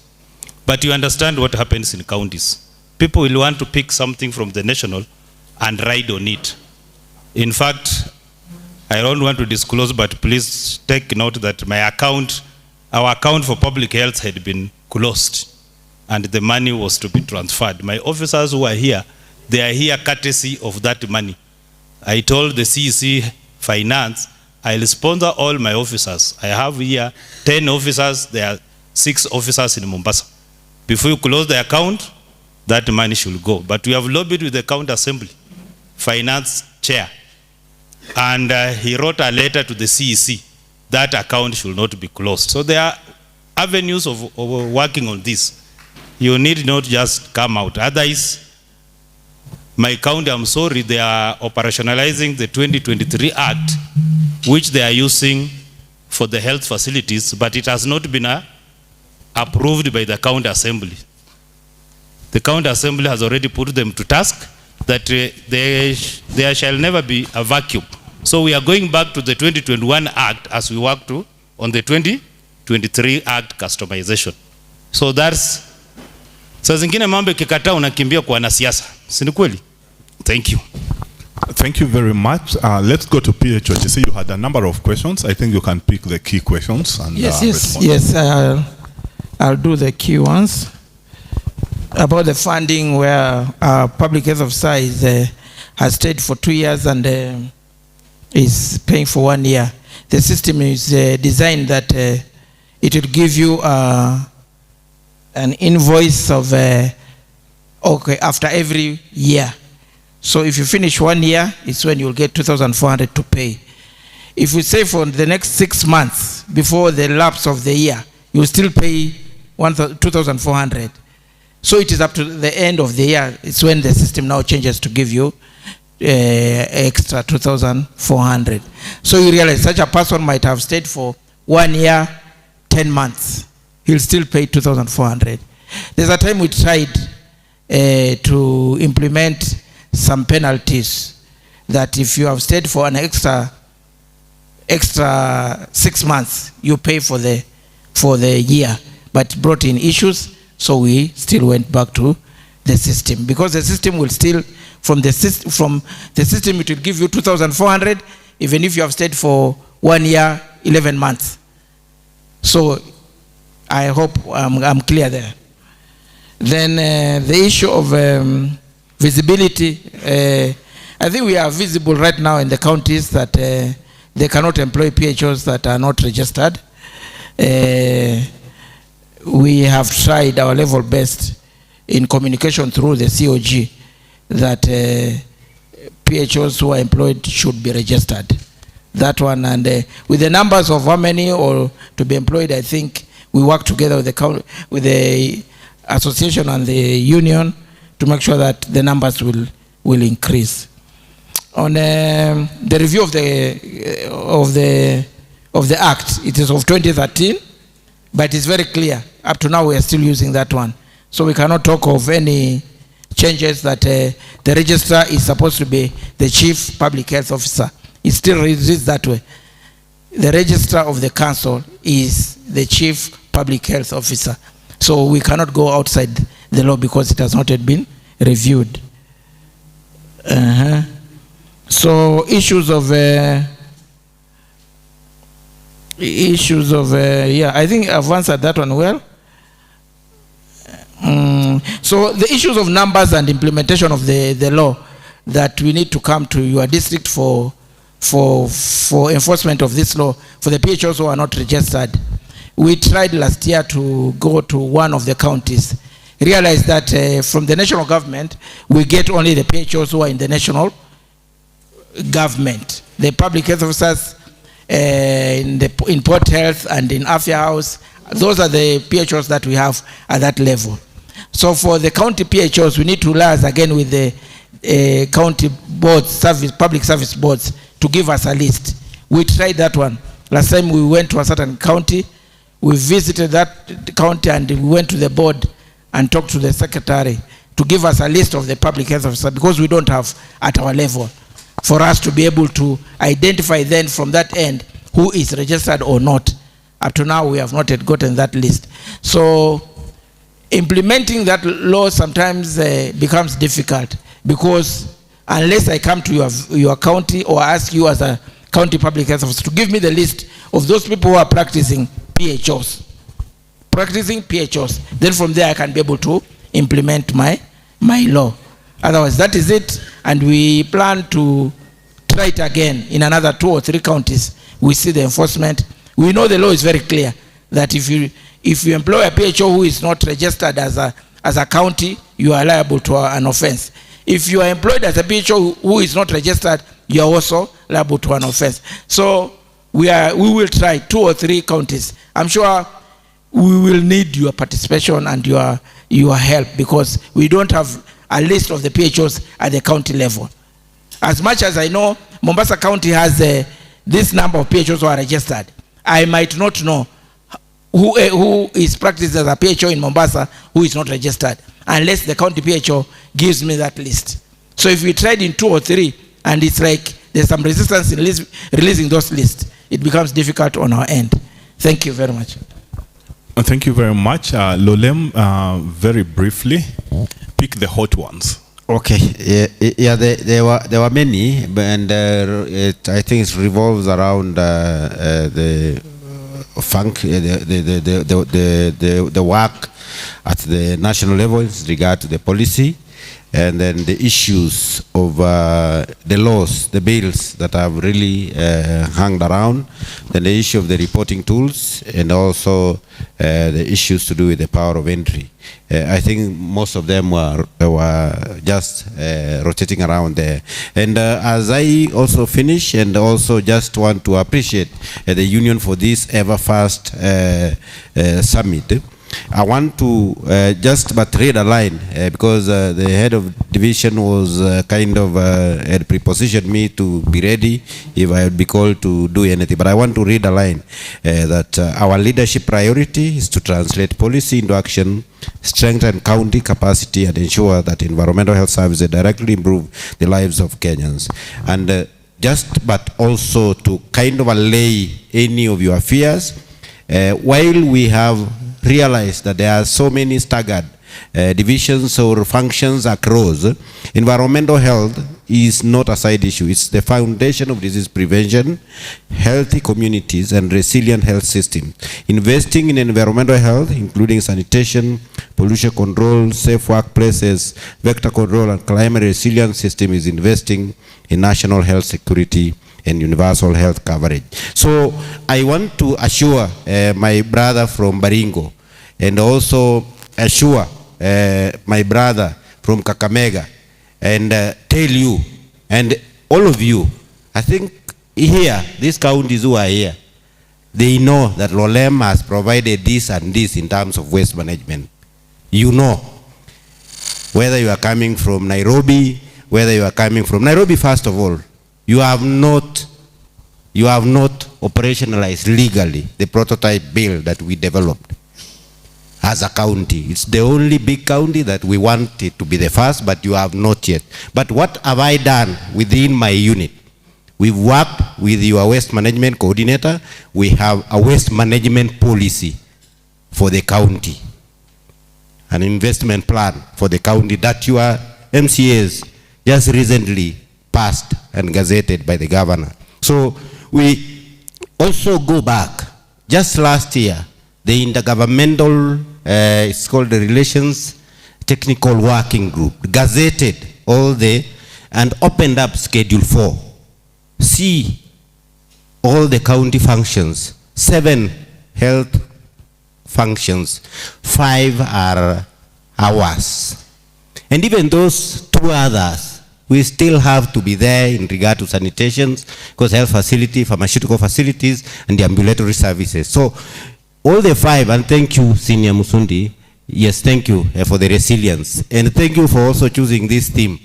Yeah, because we always complain, but we are still resilient and will still go on. So I want to assure you that this profession is there to stay, and be assured that we are going to be the people to bring that change. I have said that we have kind of been wobbling, let me put it that way, since COVID. But at the center where things remain, where Dr. Muleshe is the one directing, we can assure you that we are up to the task. However, the issues to do with personnel, because when Dr. Kariuki was heading WASH and also deputizing Dr. Ombacho, those times, he had staff close to over 15. But now Doyle is the one coordinating WASH. There are only 2 of them in WASH unit. We are only 2 in my unit. Other units are having 1 officer. It's extreme disaster. But that is something I want to take it and put at the table of the union. SG, Bwana Mheshimiwa, tembea kila siku hiyo ofisi ya PS. I can assure you, your other counterparts, the medical guys, the nursing, the clinicians, they don't just talk. They come every day until what they want is done. So, as much as you are blaming us that we are sleeping, we are not sleeping, our brothers and sisters. We are not. And we are up to the task, even if we are working one in a big unit. Like my unit has close to 6 subunits, heavy. But we still do it. So we want you to kind of camp in those places where they make decisions. If it's the PSC, if they tell you PSC, even if it's the presidency, why? You have, Kenya is open. You have the opportunity to go to all those places. So help us get staff. Help us get personnel. We have the opportunity. If it's unlocking for us to get those guys, the experts from the county, let it be. Yeah, so I think it's something that we really have to kind of do our part. Each one of us has to do his part. It's not about doing the memorandum. It's not about doing the letters that Senior Doba usually do.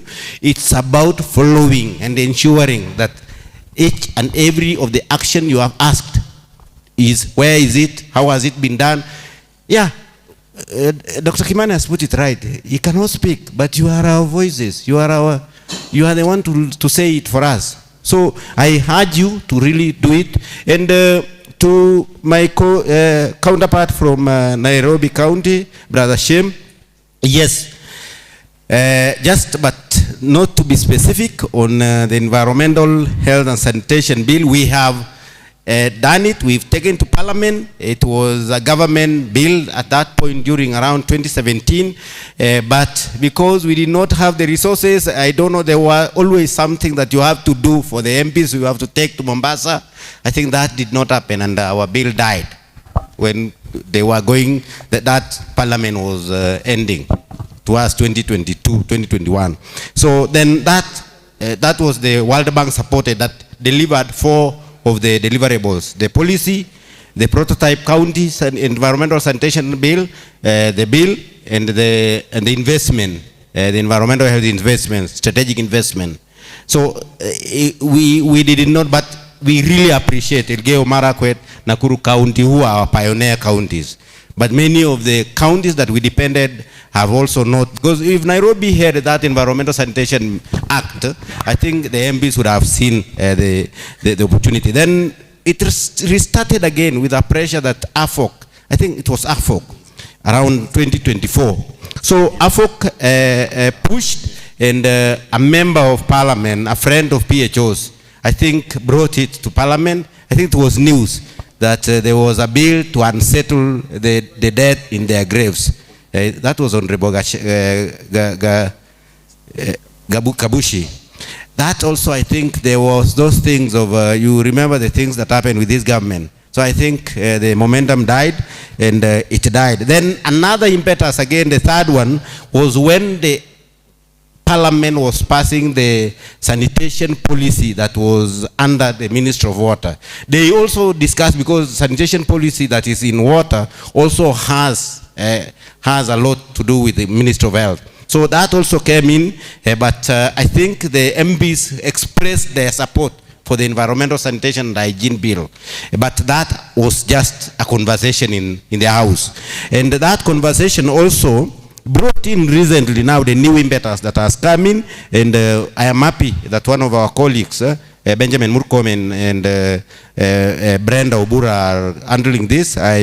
We started engaging since April, and I think it was under the momentum that was brought by the union, so that we have been advised by the National Assembly that we should be able to now take it as a government bill. So the environmental sanitation for the 4th time is going to be taken by the ministry, and I am sure Dr. Muleshe is aware about it, and that is something that we are keen to follow. So the Parliament advised that the government, the ministry, takes this up. So we hope that is going to really go through.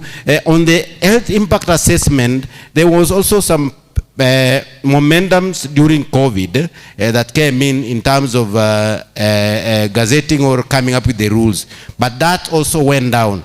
So we will revisit, and we really want to work out, but we are also going to also get a conversation with the PHOTC, KMTC, and the Kemri Graduate School to see how do we, because Kemri Graduate School had come up with a curriculum for HIA. So we would want to really go into a conversation to see how do we get this as a licensed certificate by PHOTC, because that's how NEMA works.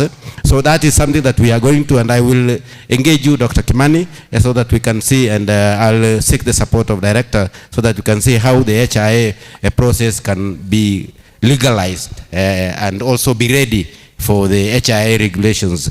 So in terms of reporting, I want to promise you, I usually also don't take assignment and leave it. SG, the second Public Health Leadership Summit, you will come and see the dashboards and everything.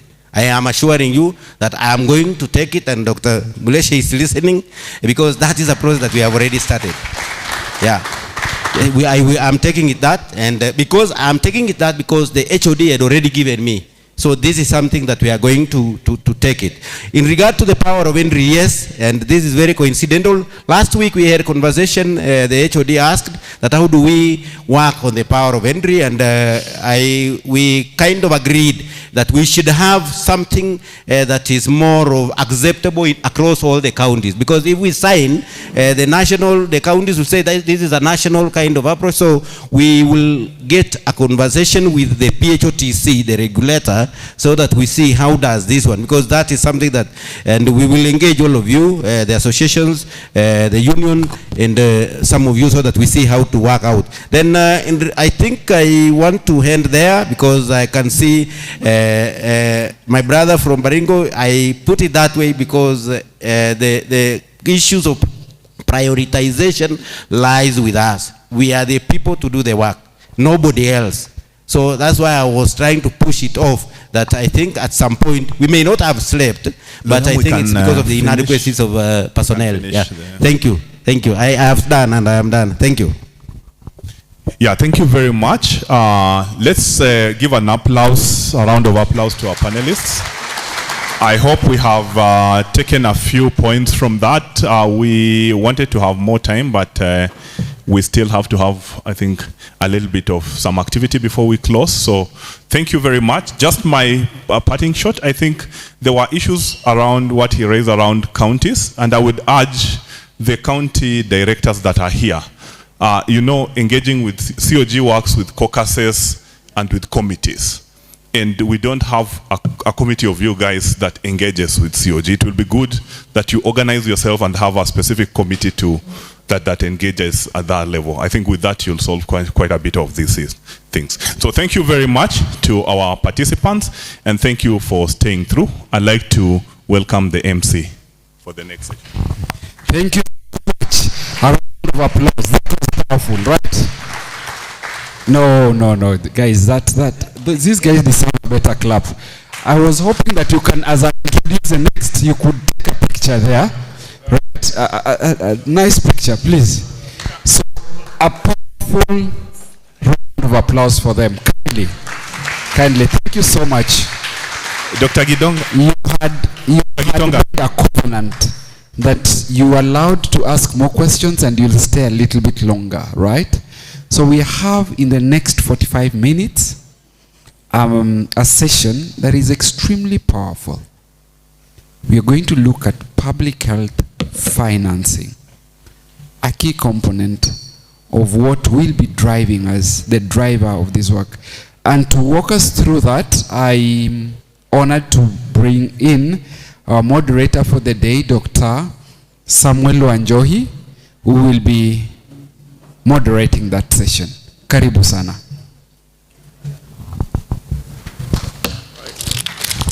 Wonderful. Wonderful. Ladies and gentlemen, a round of applause to the previous panel. A round of applause, kindly. I realize we've been seated for a while, so can we just stand so that we allow blood to circulate? Kindly, just let's be upstanding. Mohamed, unataka watu wa stretch aje? Tusaidie vile tuta stretch. Mohamed is going to show us how to stretch, eh? Yeah? Ameenda hapi guru wa kufanya to stretch. Okay, kama ameenda, that's enough. Let's get seated. So, thank you so much, ladies and gentlemen. I know we are running short of time. And at this point in time, I know priorities have shifted. I can see some nods, eh? Priorities have shifted, but I trust that we'll be able to have a walk through this session, and hopefully in a few minutes we'll be able to be done and move on to the next agenda item for the evening, which is probably head out to our residences. So we are getting into the last panel for today, public health financing. And the theme for this panel is investing in prevention and strengthening health systems through collaborative and inclusive approaches. Now, Kenya, like many countries, continues to invest heavily in curative care. Yet, the greatest gains in health outcomes lie in prevention. The greatest benefits, the greatest gains in health outcomes lie in prevention. So the discussion that we're going to have today challenges us to rethink how we are financing health, not just to treat illness, but to prevent it equitably and sustainably. Now, we've just heard from the previous panel, we've just heard some of the issues that are being faced. We have issues to do with FIF and the challenges with public health collections and the usage of the same. Yeah? We've heard where it has been determined that FIF is for service providers and public health is not a service provider, according to that report. We also had Dr. Joshua here talking about, actually I want to quote him, curative is more expensive than preventive. Yeah? Yet, resources are being diverted or resources are being skewed towards curative. And so, for this discussion then, we are going to have a panel of 5 who are going to guide us through this session. And I want to welcome the panelists to this session.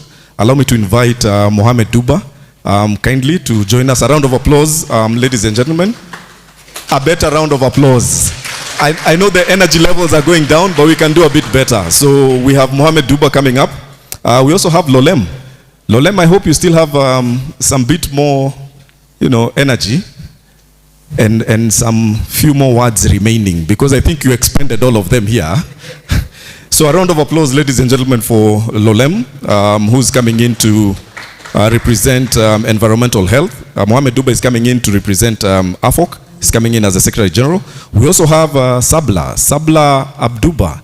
A round of applause, ladies and gentlemen, for Sabla. Sabla is coming in as the County Director of Public Health, Kakamega, I believe. Hey, oh, sorry, Kajiado, Assistant Director of Public Health, Kajiado County. I had allocated you another county. Sabla, a round of applause, ladies and gentlemen. Wonderful. And then we have William Olaka. William is coming in, County Director of Public Health, Kakamega. Now I got that right. Wonderful. Karibu sana, William. Finally, we have our SG. Where is our SG? Oh, there he is. SG, Kenya Environmental and Public Health Practitioners Union, Brown Ashira. A round of applause, ladies and gentlemen. I mean, it is for him that all of us are gathered here. All right. So we know the theme. We are looking at investing in prevention and strengthening health systems through collaborative and inclusive approaches. We've had some of the issues that have been discussed. We have our panelists. So this session flow is just going to mimic the session flow. I mean, the other session that has just come from here. We are going to have the participants, the panelists, sorry, introducing themselves in 1 minute. Okay, now, ladies and gentlemen, I know some of us, I think me included, when we are given the mic, chances of letting it go becomes a bit difficult, because then we love sharing knowledge, isn't it? I think everyone in this room loves sharing knowledge, isn't it? So I will request we keep it to 1 minute. Our introductions, just say, I think what I will request is you just introduce yourself, your name, your role, your institution, and the perspective that you're bringing for this panel in 1 minute. I will humbly, if you see me standing, then just know you have exceeded the 1 minute. Kindly. We will start with our SG. Thank you. God is good all the time. My name is Brown Ashira. I'm the SG of the union. Thank you. Awesome. Wonderful. Less than 3 seconds. Thank you. Good evening. I'm William Olaka, Director Public Health. When I was seated there, I was a PHO, but when I'm seated here, I'm Director Public Health. And remember, Director Public Health transcends the functions of a PHO. So we should, my question should not be limited to public health officers. Thank you. Mohamed Duba, chair Kenya Health Professional Society.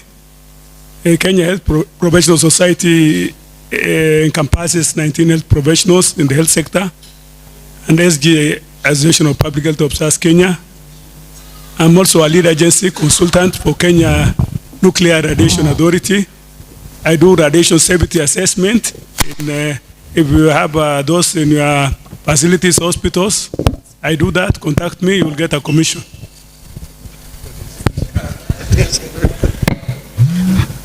Okay, colleagues and distinguished panelists, good evening. My name is Sabla Abduba. I am not the director, Kajiado County. I'm an assistant director, public health in Kajiado County. I'm here to represent my director, and I trust I fit in his shoes.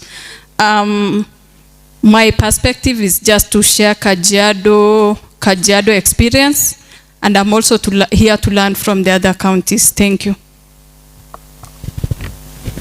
Yeah, thank you, moderator. I think I had introduced myself. Yeah. Maybe there are some who are outside. They would like to hear. This is Lolem Lokolile Bosco from the Ministry of Health, acting deputy head of environmental health and sanitation, and also the head of unit on climate change, waste management, and pollution control. Yeah. All right, wonderful. So colleagues, ladies and gentlemen, there we have it. Those are our panelists for this last session for the day. And to save on time, allow me to just quickly move into the discussion that we want to have, public health financing. And I want to start off with the Association of Public Health Officers of Kenya. Your perspective, Mohammed. Tell us, you know, we have heard a lot. We've heard that there are funds and so on. Lakini mambo kwa ground, Wakenya wanasema mambo kwa ground? Oh, mambo kwa ground is different. So from the perspective of public health officers on the ground, how adequately is prevention currently financed in Kenya? And where are the most critical gaps? For us to be able to have participants get the responses, we hit the nail on the head. So again, from the perspective of public health officers on the ground, how adequately is prevention currently financed in Kenya, and where are the most critical gaps? Mohammed. Yeah, thank you, the chair. Public health in Kenya is quite underfunded, inconsistently prioritized, and that has created a lot of impact. In Kenya, preventive and promotive health service is allocated about 30%. That is from the domestic, the exchequer rather.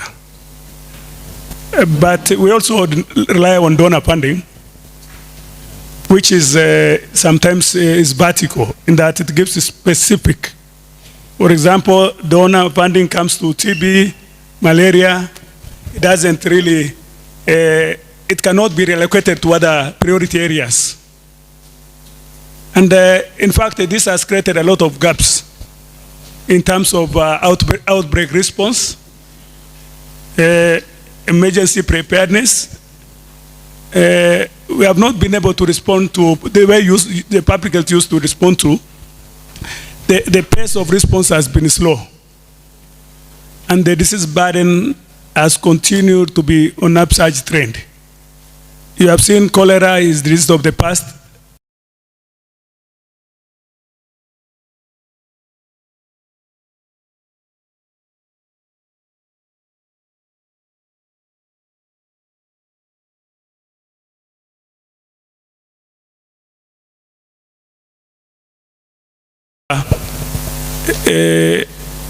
Cost in treatment has been very high. We have seen, the way I said the other time, we have spent a lot of time in putting up dispensaries, health centers, employing more doctors, more clinical officers. But the trend is not going down. While the intent of the government and even the global community is that the priority should be given to prevention and promotion, that intent in this country is not translated into allocation to prevention and promotive health service. And so it has brought those challenges, those gaps of rising disease burden, especially if we can allocate a lot of money to wash, we can be able to reduce diarrheal diseases. We can be able to see the impact of immunization in this country. What we may call the positive outcomes because of the allocations. Vector control is things of the past. You remember, public health used to control vectors in this country. There was a lot of allocation. Commodity supplies are there. There's no commodity supplies into the counties. We don't know why, but we think that it's also political. There's political aspect of it. You can see the technical advisors to the minister is a medical doctor. I'm sorry, Dr. Mulesh is here. This is a fact. The technical advisor to the president is a medical doctor. And this is the moment, and I think S.G. Brown said that we need somebody there at those levels. And at one point we even discussed how we can be able to write up to His Excellency the President so that we have a technical advisor to the President who is from preventive and promotive healthcare, public health officer, to the CS as well, alongside the technical advisors of curative services. So I think this underfunding has created those critical gaps. Long time in hospitals, which is unnecessary, reduced productivity, and as I think Dr. Kimani or Dr. Keva said, when you are treating a patient whose disease has progressed to tertiary stage, this patient might come up, may not be, even when he recovers, may not be economically viable. He could have been disabled by the ravages of the disease. All right. But if you prevent if you are not sick, you can be in your farms, you can be in your business. And I think that is the intent of the global community. And even Kenya is preventive. The talk show, if you go to the talk show on the radio everywhere, is prevention. But that does not translate to allocation. Allocation is minimal. And I think that is the problem. We need some of you to go to contest MCS and also MPs so that we can be able to change these narratives. Thank you. All right, wonderful, Mohammed. Just to pick up on that before I invite the SG to follow up on one thing that we've said. So you've talked about the gaps, creating critical gaps. The funding is creating critical gaps. It is affecting economic production and so on. So in your opinion, what needs to change in law or policy for the funding aspect to change? Because you have mentioned 30%. The funding is what to preventive and promotive health is 30%. The donor funding is vertical to specific programs. Yeah. So that tells us that the funding is skewed towards curative services. So in your opinion, what needs to change in law or policy for the funding to rightly so go to preventive services? You've mentioned discussions on radio platforms and so on, all advocating for preventive services. What needs to change in law or policy for the funding to follow suit to go to preventive services, so to speak, in your opinion? In like a minute, in like 1 minute. I think this requires a lot of lobby for political goodwill in this country across all levels, both at the county, at the national, and at the executive level. It requires advocacy through media, and this allocation, finally, through legislation. We have people who represent us in Parliament. The other day, just 3 days ago, I talked to Madam Joyce, who is Madam Tuhon Munene, MP for Daraka, on the issue of tobacco control. We have people in there who can be able to really lobby for us so that we can legislate and ring fence funding for preventive and promotive health. It must be ring fenced so that a legislation that makes that funding for prevention and promotive health service ring fenced so that it is not reallocated elsewhere. I think we need a strong media, social media. Media houses are here today. I think they make a lot of impact in this country. And then the political, we have to lobby politically. Some of you, when the politics come, I think SG said something very good and I was excited. That when you see this governor is winning, you can go at night to both governor's house and support both of them. And you can play politics. And I think that is what we are missing in this country. All right. Even when the presidential come, I think we can go under the darkness of cover with the SG Brown to both candidates. Sorry to say that, but we must have a political goodwill. You know, community health workers has a lot of political goodwill. All right. Because of the perception that they can be able to campaign for the politicians. In fact, survey has been done in Parliament that the impact of community health promoters is very insignificant. All right. I don't know whether anybody knows about that. Survey has been done. It is true. Go and find out. It's not impactful, but because of political goodwill, those challenges are there. Let's lobby. Let's use the media houses. Brown is using media very well. I will join him very soon. Thank you. Wonderful, wonderful. Thank you, Bona Mohamed. So let's pick it up from there and head to the person that you have adversely mentioned, who's the SG of the union. And it's interesting, one of the things that you've said, that there was a survey that was done in Parliament that shows the impact of the CHPs to be insignificant. Yeah. So let's pick it up from there and invite the SG to comment. And you've also talked about the lobbying for political, goodwill, the advocacy, the legislating, and the ring fencing of funding. So now, SG Brown, from your end, what has, from your standpoint, what has the union done in advocacy to persuade Parliament, to persuade the political sector to prioritize preventive and promotive health financing? What has the union done? What is the union doing to do this? It has been mentioned. One of the things that we need to do is advocacy, lobbying, legislating, getting into the different camps and lobbying, and pledging allegiance to all of them. So what has the union done from your perspective to lobby all those spaces, advocate, lobby and persuade Parliament and so on to prioritize preventive and promotive health financing? Yeah, very, very, very important question. Thank you so much, Dr. Wanjoy, and all the colleagues.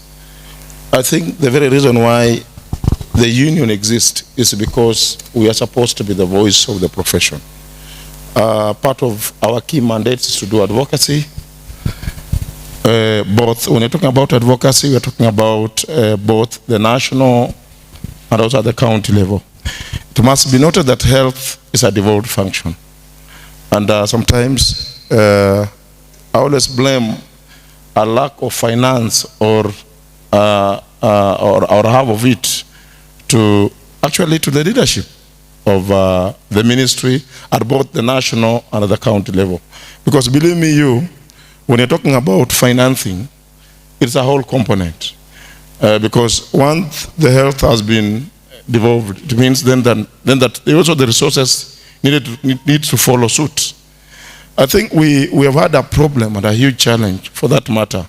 In this country, we have been conditioned to think that public health is not important. That is what I think is a problem that we're actually having. The Minister of Health leadership does not, and also the counties are also following suit. And that's why we need to have this discussion with the Council of Governors. That's why most of the things you're actually seeing, even the medicalization of the primary health care activities, all the public health functions have been medicalized because really most of the key players do not really understand what is public health and what should the great importance that the public health actually does to the communities in this country. And therefore, as a union, I think there was a gap. For a very long time, we did have a union as a profession. That one must go on record. Actually, we're actually celebrating our 3 years, our 3rd anniversary as a union just the other day. And we're actually taking stock. I think it's unfortunate that we didn't run the clip in our screens on the kind of the achievements and the engagement we have managed to have with both the national and also at the county level. It is true, I think one of the speakers spoke on this podium, that is Dr. Mbacho, that it is nothing for you without you. Most of the problem we're actually having is the people who sit at the budget committees, the people who sit in the budget meetings. We are not represented in those meetings. And most of the times it begins with the directors. The directors actually go, and if you look at how many directors we have here, it will amaze you that we do not have much more directors. And that's when directors actually meeting and developing budget lines for example, for public health. You realize that most of our colleagues there are the clinical colleagues, and most likely they appear like biased towards their whereabouts. So as a union, I think it's something we have taken up seriously, and as we also planning to launch our strategic plan, part of the things that we want to do is that we need to ensure that we continue doing the advocacy that we've been doing and have one-on-one engagement with the county leadership. Because we also need to understand, part of the things that we also have a problem with is that we also don't understand even the budget cycle. Most of our counties don't understand the budget cycle. For example, the 2026-2027 budget cycle is actually going on. And if we may be able to ask whether we have actually looked in, given our recommendations, or rather done what we're supposed to do, you'll be amazed that some of us, even at our respective counties, let alone the national team, we do not understand what we need to do at whichever stage. And therefore, we need to work closely, the way SG Duba said. We have a long way to go. We need to engage the Parliament, the Health Committee. We need to work closely with the Minister of Health. We need to understand the budget cycle. We need to come in at the right time, lobby, and ensure that we can be able to, bring up the budget. Because, and again, we also need to know, as a union and also as a profession, we also need to come out there and be able to show the world who we are. Because, and again, we are also suffering from, I think, identity crisis. People do not understand who are these public health officers. Sometimes the PS at one point really, and that's why you can be able to see the fragmentation actually going on. People think that they can come in, walk in, and just pick a program and go away, and just like that. So it's a good challenge, it's a good headache. I think if we can be able to put our heads together, and as the key leaders, right from the Minister of Health, that's the Director's Office, and to ourselves, we can do better and make sure that we try and increase our advocacy levels and make sure that we participate in all the budget cycles that are actually happening around in our counties and also at our national level. Oh, wonderful, wonderful. Round of applause for that response. So we've understood that we are having issues to do with lack of representation in the budget preparation meetings. Yes. We probably some of us do not have knowledge on the budgeting cycle. We have understood, which is interesting, the launch of the strategic plan, the union strategic plan, which you're going to use as a tool to continue advocating and advancing the union issues, and you are engaging with the national and county governments. But then you've also noted that, you've also stated that there are issues that with the leadership at the ministry level. And I want to use this as a segue to invite you, Lolem, to comment on what the SG has mentioned, that we are having issues at with the leadership at that level. We will also then move to Sabla and William to comment afterwards. But for you, Lolem, picking up on where SG has left off, how is the Ministry of Health rethinking financing models to prioritize prevention and system resilience? Noting that he has mentioned the issue of lack of representation in the budget preparation meetings and so on and so forth. So how are we rethinking, as the Ministry of Health, how are we rethinking financing models to prioritize prevention and system resilience? Yes, thank you, moderator. I want also to appreciate the union, and particularly looking at where they have come from. Only 3 years, and they have done momentous and tremendous job for us as a profession. We want to keep on urging you to keep on reminding us, waking us up, because he is not wrong. He is right, because sometimes it's very interesting, because some of these processes are kind of patronized by some finance and administrative technical personnel. And at times they kind of give like this particular directorate should have around 5-10 representatives. And when the directorate look at it and you have like over 10 divisions, you only kind of maybe pick 2. So sometimes, and what SG that you started recently about having even environmental health as a directorate, it's not something to kind of even be wished of. I think it's an opportunity, because at times that is where, and that's the level you can be able to be at that table with them, because many a times, if it's not because of this tobacco that we have been benefiting from in terms of even supporting some of our staffs in terms of going to those planning meetings, the MTF meetings and all the meetings, sometimes we could even be missing completely, because many of the, like the last 3 years, we kind of as environmental health put our workflow through the Tobacco Control Board Secretariat, who have funding to fund their representation. But if you are funded through the ministry coffers, the State Department coffers, you will find it's the technical people who should be now coming to defend and say what is supposed to be funded are not there. So they fund from an historical perspective in terms of what has been there, what did the so-and-so said should be here, kind of copy-pasting. And I think that is the tragedy that has been there. So it's an opportunity that we have another voice, a voice that is relentless, and a voice that is fearless. So we really want that keep on, but we know our work.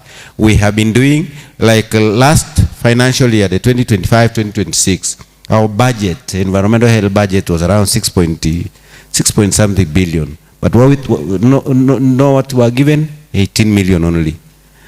It's very sick, yeah. But it's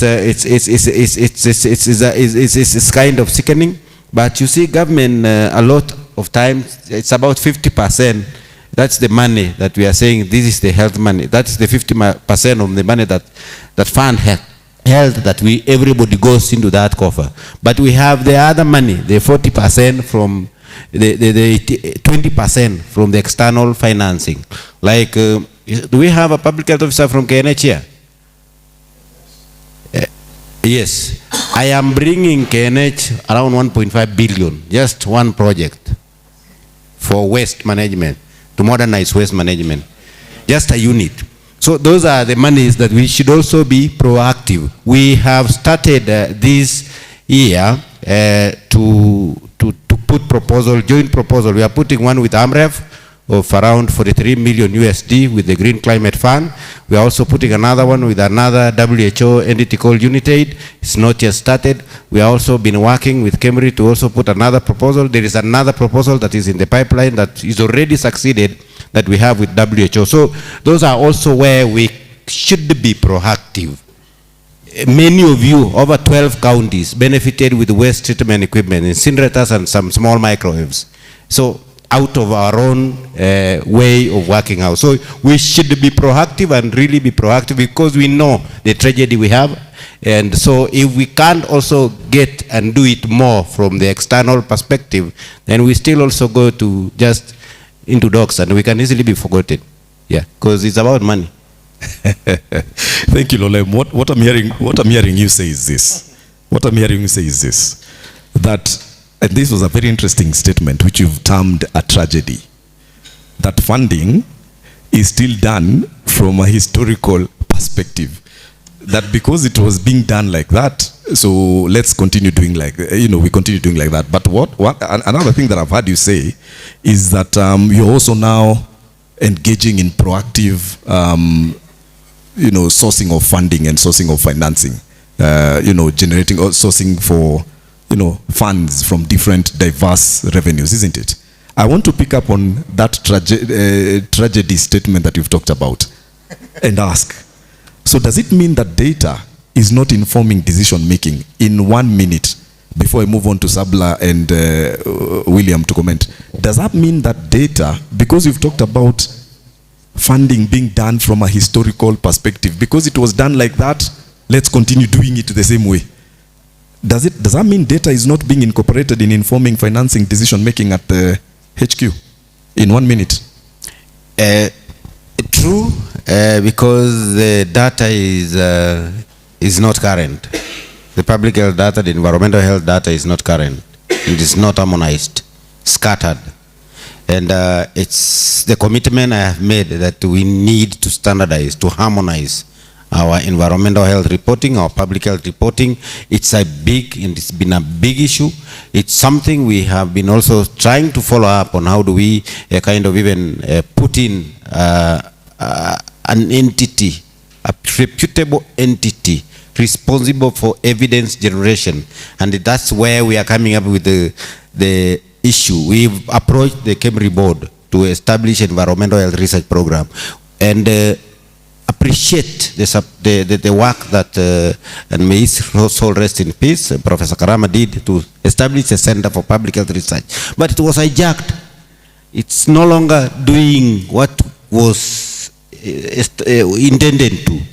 So, yes, we've said, yes, let public health center be general, but we want to have a technical center that kind of also generate and inform policy, inform planning, inform budgeting. So, correct, you are right, moderator, and it's a huge issue. And as soon as we have our reporting aligned, our reporting harmonized, I'm very sure we will have a case. The SG will have a big cloud to just stand and put numbers wherever, whether it's in front of the CS, the PS, or even in the president, or even parliamentarian. So it's correct. Our data has not been up to date. Yeah. All right. So that statement, we've had it, is correct. That data is not currently being used for informing financing decision making. So you have that as a challenge. We still remember what the SG talked about, leadership at the national and county level. And I want to pick it up from there and ask Sabla 2 quick questions. One, what is Kajiado doing to strengthen funding for preventive and promotive health services? What is Kajiado doing to strengthen funding for preventive and promotive health services? And the flip side of that question is, what are the main financing challenges that Kajiado faces under devolution? What are the main financing challenges that Kajiado faces under devolution? We've heard with the ministry, what the ministry is doing, the proactiveness of looking for additional funding, the thinking out of the box. If the budget is not enough, we've heard Lolem saying. We would also want to hear what Kajiado is doing, and we'll also invite William thereafter to comment. So what are you doing to strengthen funding, and what are the challenges that you're facing under devolution? Sabla. Thank you. I first want to appreciate actually the union for inviting Kajiado here. As I said, we are here not only to share our experience but also learn. I also want to mention here that the union was actually conceived in Kajiado. this union. It's only me and SG Brown who knows that. Kajiado team feel appreciated that you conceived the union. Just a short history. Sometimes back, I think more than 4 years ago, I was an SG in the Association for Public Health in Kajiado County.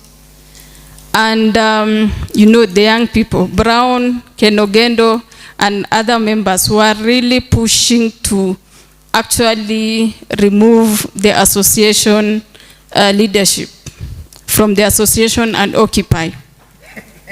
But I invited Brown, Ken Ogendo, Mudui from Muranga to Kajiado at a place called Masai Lodge in Ongata, Rongai. You are there, Lole? Please clap for the team here. You know, today we are now enjoying the fruits of what we conceived. And actually, because I know the strength of the association, and we were beneficiaries of this association, I advised Ken and Brown that what the young public health officers and what the current problem needs is not what we had before.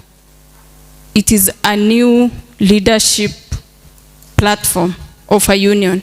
We've been led by the association for many years. We really benefited from it. I recognize my senior Duba, but the current challenges needed a union. This is because we learned from other unions. And I'm happy to be here today enjoying the first leadership summit. About what Kajiado is doing actually to strengthen funding for prevention is what most counties have already shared. But I want to share Kajiado experience before we talk of what other counties have shared. In Kajiado, we tried to fix some things. Some of the issues that would help us actually strengthen our financing. One of the issues we fixed was actually the structures for public health. And this we did through lobbying, through the governor's office. As late back in 2017 and 2018, we did a memorandum and presented to the governor, the new elected governor then. And this, our request was actually to establish a Directorate of Public Health. And we did that. Currently, as we speak, we have a Directorate of Public Health led by a Chief Officer Public Health with Director Public Health, who's a Public Health Officer. We also have a position, 3 positions of Deputy Directors and 9 positions of Assistant Directors. Of course, we have our other structures of the sub-counties and ward leadership. Why we did this intentionally? Because we can't be like begging other leaders for support in financing if we don't have our own leaders. The other thing we fixed was the legal aspect. So in 2020, we actually formulated a Health Improvement Fund Act and Community Health Services Act. Ours is not called FIF, it is called HIF, Health Improvement Fund Act, and we did that deliberately because you know where we are coming from. When it is called facility, people tend to think it is the hospitals who need financing. While what we do, public health work, is not always done in the facilities but in the communities. So we ensured our act is called Health Improvement Fund Act. Of course, we will revise it at the new national FIF Act, and we will try our best to ensure public health is in it, unlike the National Act. The other thing is that we all know currently in Kenya, funding or financing is program-based financing. And if we don't have programs, what are we financing? So we made sure that we established programs in Kajiado County for public health, headed by the assistant directors. And we actually have a disease surveillance program. We have communicable and non-communicable diseases prevention program. We have primary health care program. We have environmental health program. We have a whole program on infrastructure. We have occupational health and safety, tobacco control. Why we did this is because how do we ask for a program-based financing if we don't have programs? So we ensured we also fixed that. So, of course, the FIF is, the HIF is there. We have not 100% benefited from it, but we have deliberately ensured that we control our fund. How did we do this? We ensured, when we started, actually all the health revenues were collected in one account and used from another. We shared the collection account and also the expenditure account. But for us, we went further and ensured that we have our own public health collection account, and we have our own expenditure account, where the signatories are none but public health team, the chief officer, the director, and an accountant. So we no longer beg for what we collect. We use what we collect. It may not be 100%, but we at least have control over it. Yeah, the other way we are trying to strengthen our prevention funding is that someone mentioned, I think it's Brown who mentioned that some of us in the counties don't even know how budgeting is done. In our county, the secretary to the sector committee for budgeting and planning is actually a public health officer. My classmate in Kenyatta University called Eric Machuki. And why we did that is, the committees normally sit, the sector committees, the departmental committees sit and come up with this budget. But finally, someone goes, edits, removes public health, and submit that budget minus public health programs and also budgets. So we ensured that the person, and he is a very good guy. I really want to, at this juncture, mention that it is good in public health we make use of our expertise. Yes. This is someone who is trained in Kenyatta University. We both went to actually Kenyatta University for BSc and Masters. He's trained in health service management. And we make use of that expertise. The other aspect on how we are, I will go to the challenges, but I really want to share this. In 2025, we also passed a Kajiado County Public Health and Sanitation Act. And in that act, again, we ensured that there is a clause on public-private partnership. Donors always or partners come, and we don't have anything to offer. But for us, we want to be offering something so that when a partner comes in Kenya, he asks, where is it that a county already has something to offer? So we have that space for public-private partnership. Match finding and ring fencing, we also try our best that we always match what the partners give us. The challenges, as I said, it is not easy in the public health space. In the Act, the HIF Act, we were supposed to have actually a sub-county public health boards for the 5 sub-counties we have. This has not been achieved yet. This is because they feel that when sub-counties are given the boards, they'll come so independent and strong that it will not recognize the county structures. While we know this is happening very nicely for the hospitals, we have not achieved that. And as I said, I will learn from Kakamega and also Kitui County how they are actually ensuring the sub-counties get the resources direct in their accounts. Actually, Sabla, I want to cut you off at that point, and let's get you learning from what Kakamega is doing. William, kindly share with us what you are doing that Sabla can borrow and others can borrow, and pick up from the challenges and how you've addressed them. Yeah, pick up from the challenges, how you've addressed them, so that Sabla can learn, because she's mentioned she wants to learn from Kakamega. Thank you. We have agreed here that public health is a very important department that must be recognized, and its activities must be carried out very well in order to work towards some of the blueprints that we are having in this country. Whatever we are doing, we must agree, is also working towards the Vision 2030. It is working towards the Governor's Manifesto, the President Manifesto, the CIDPs, and the rest. And remember, when we are coming up with those activities, some of which are spelled out very clearly in the papers that I have talked about, we cannot achieve without resources. These resources are very, very important. But how? What are we experiencing?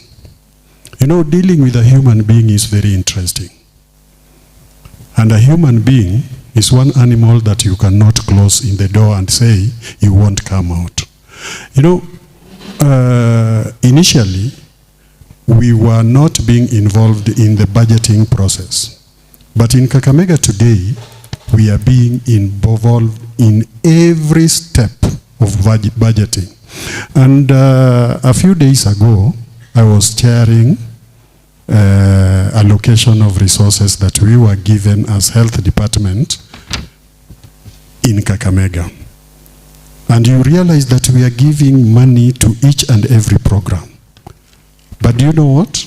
Much as they have accepted that we need to move on and we are involved, there is another hurdle ahead. They make sure whatever you are budgeted for, you don't access. And I'm hearing somebody laugh because the person laughing is a victim. You request for money, that money you will never. And you know the system is so clever in a way that now you request for money, the director forwards, that is the program officer request for money, the director forwards. But when it reaches the chief officer, that is the chief officer of medical services, who is the accounting officer for the department, this money, another letter is written to the treasury. Now, at that point, you don't know how much has been requested. Yes. Much as you don't see. But again, when I was chairing the budget meeting, the county pharmacist asked me, what is this that the others are using to access the funds so that we can also learn from them? And you know, I'm in charge of all the programs in the county. May it be reproductive health, may it be what, and that's why I told you as Director Public Health, I may be having a role beyond.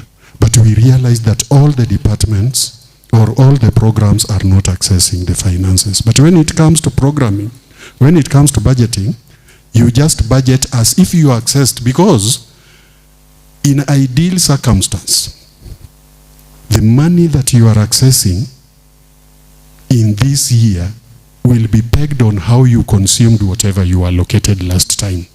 But here is a case where even whatever you are requesting is added, and yet you didn't access the funds, which means somebody used the funds on your behalf. Then it has one final statement, because I want to ask two questions so that then we can have them speak. I wish you could give us time, I am because being told that there is a lot of experience that we need to learn here. Very much, very true. Very I true. wish this one should have been left for tomorrow so that we could cover everything. Very true. But you see, one thing I would like to recommend is let all the chief officers, you cannot afford to give me a chief officer for public health, and that chief officer is not an accounting officer. He's not controlling the resources. What does that mean? It means, and these two chief officers, both of them have their own deliverables, isn't it? And the other one is in charge of all the resources. What are the possibilities that the other one will disappear with the resources that is meant for this person? That is where we are going wrong. So I wish Wamalwa was here, and this one can be conveyed to the Council of Governors, that each and every chief officer should be in charge of resources that they are ought to control. Wonderful. That deserves a round of applause. Each chief officer should be responsible for their budget and resources that they control. What a parting shot. What a parting shot.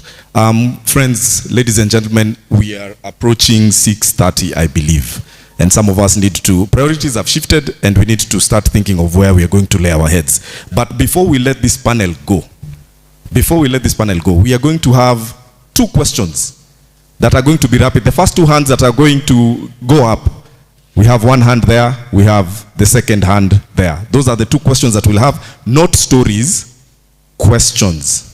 So you ask the question, say whom you're directing to, and straight to the point. If you get stories, I will ask the person controlling the mic to shut it down the way it's done in Parliament. Oh, so we have the 3 questions here. We'll start here, and then we'll have those 2, and we'll close. A question, not a story. Yeah, my question goes to Kakamega. As much as you are implementing FIF, is it ring-fenced? Because you have been implementing it for some time, but what I know, most counties are doing illegalities under the PFM Act. Because there's challenges we face through this FIF, and you need really to ring-fence it. You need to have a manual guidelines, you need to have regulations, and so many things. So maybe you need also to benchmark in Busia. I think we have the best in the Republic, and so many people are using it the way we did our FIF. Wonderful. So, William, a question for you. As you're implementing, is it ring-fenced? And are you willing to benchmark with Busia? Question. Shem. Yes. No story, question. Yes, Doctor. And not a series of questions. Not a series of questions, but straightforward. So I want first to say this. It's a comment. And you direct it. Yes. You indicate whom you're directing to. Uko mbele, uko kwa. No, to whom? Specific person. SG Duba. My SG boss. Duba. Yes. I want first to give a comment that we are discussing a very key topic, public health financing. And most of the time, public health department, we don't get these finances being a key revenue stream within the health sector. And there are several revenue streams within our health sector. We end up not utilizing these resources. In the county budgeting process, we need to have public health officer who should sit in that budget committee and even during procurement process.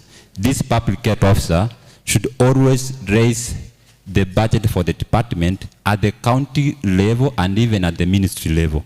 So that's where we need to start from. And again, under FIF, which is domiciled within the health facility, the functions that should run that health facility within that locality, public health officers, we need to make use of those resources. Question 1 is this. No, all that you have said.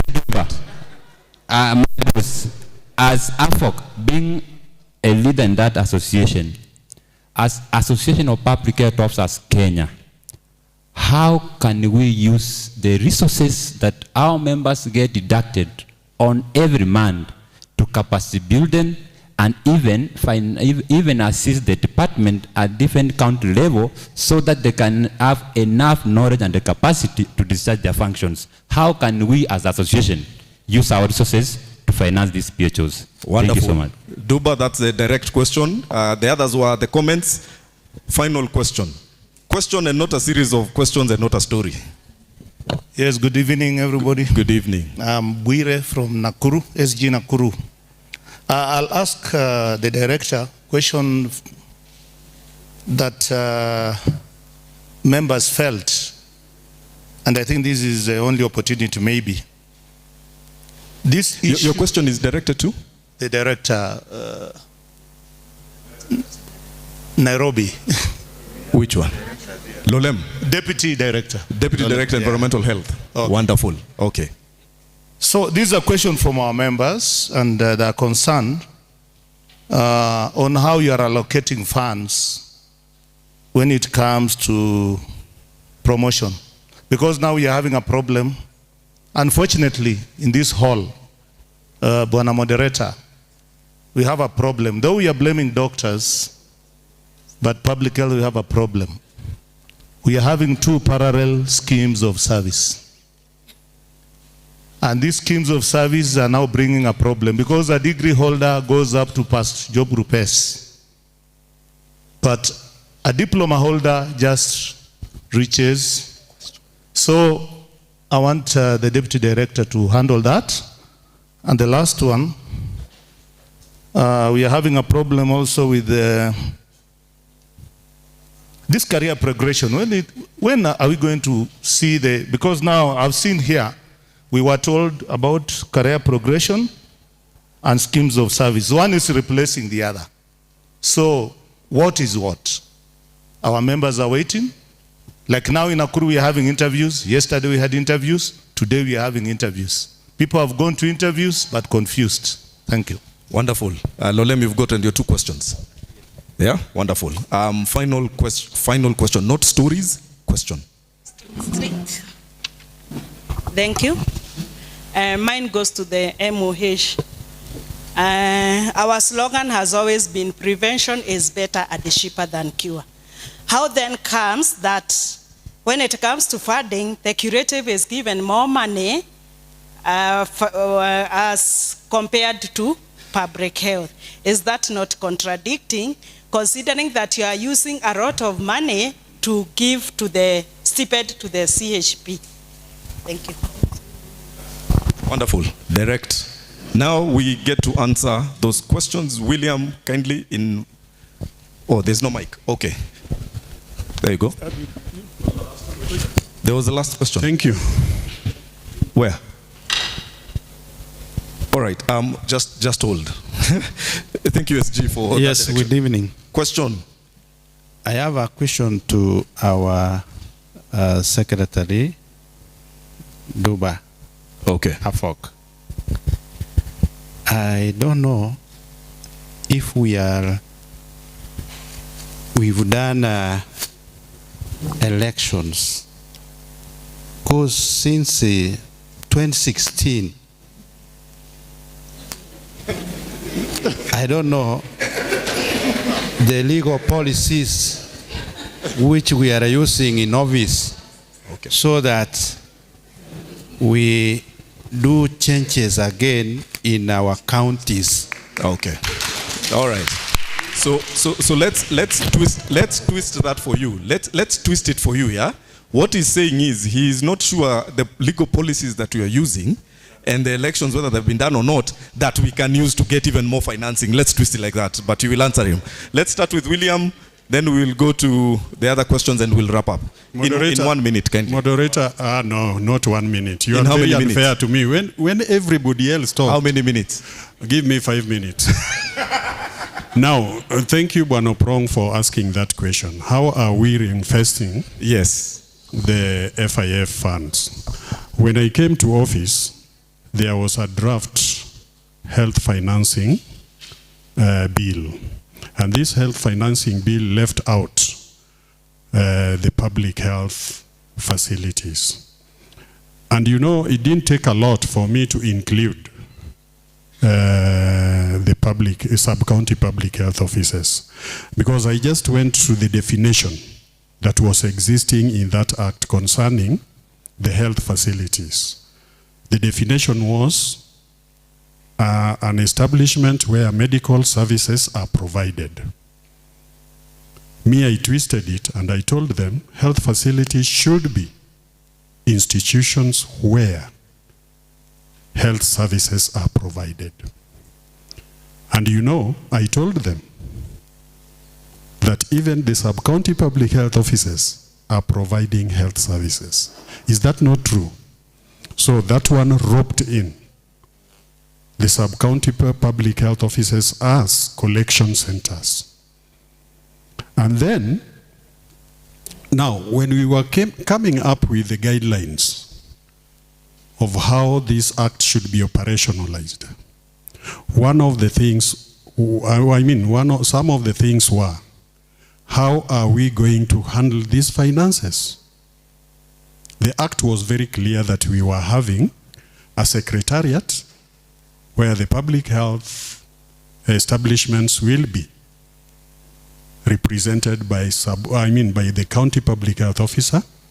We were also going to have an advisory committee, that is FIF advisory committee, and this one carries people beyond the Department of Health Services. We have the representative of the county secretary there, we have the county attorney there, and you see these people are brought in to ensure that we are living up to the provisions of the Act. So when we discuss these finances, it is final. And whatever is meant for sub-county public health officers will go to sub-county public health officers. And always attorney rises to say, how are you disappearing with the funds? There is a discussion currently, because as we know, the act that is guiding us from the national level talks of 100% of the money collected going back to the collecting facility.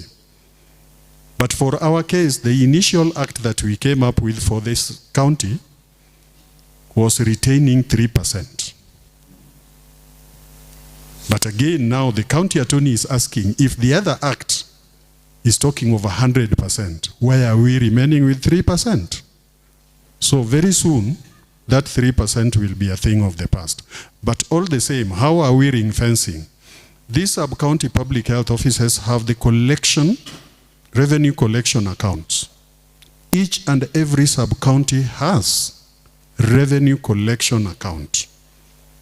So when they collect their funds, it is not going to any other account other than that account that is designated for revenue collection for that particular sub-county. Then, when we sit as secretariat and advisory, again they have another account, which is impressed account.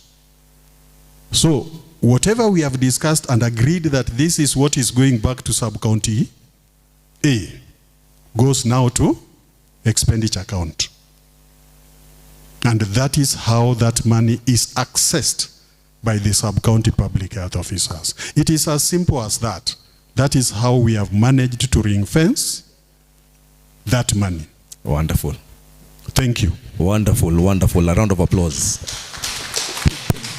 Buba, answer your question. Yes, before I answer the question, I think initially when I was given opportunity to speak this morning, I never recognized our branch officials across the counties. I know quite a number of you are members, perhaps a few may not be. So how many branch officials are here? Give me 1 minute and then 1 minute to answer. Okay, so 2 minutes. 1 minute, 1 minute to answer. I want to recognize Shem Owino, SG Nairobi. Chairman Stephen Kirui, you official in Kericho. Stephen, have I gotten your name wrong? Oh, sorry.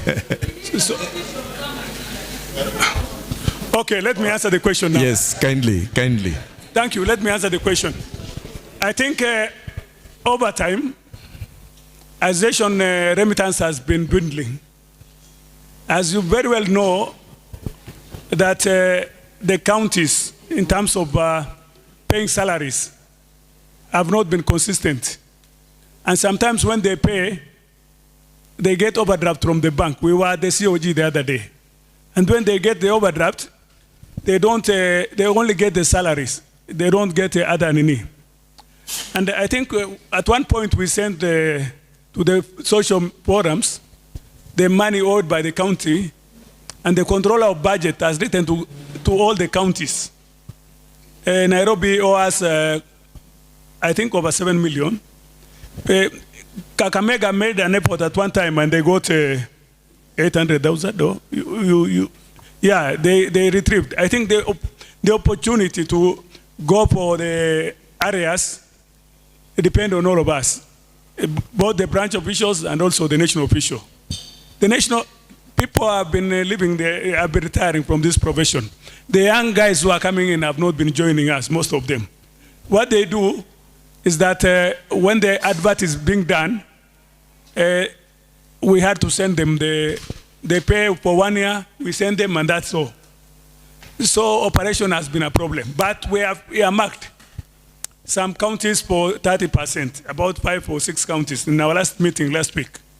Even as we sent around 8 people to Nairobi, to Mombasa, we paid the entrance fees, and the others they will claim. I even told Shem, claim later.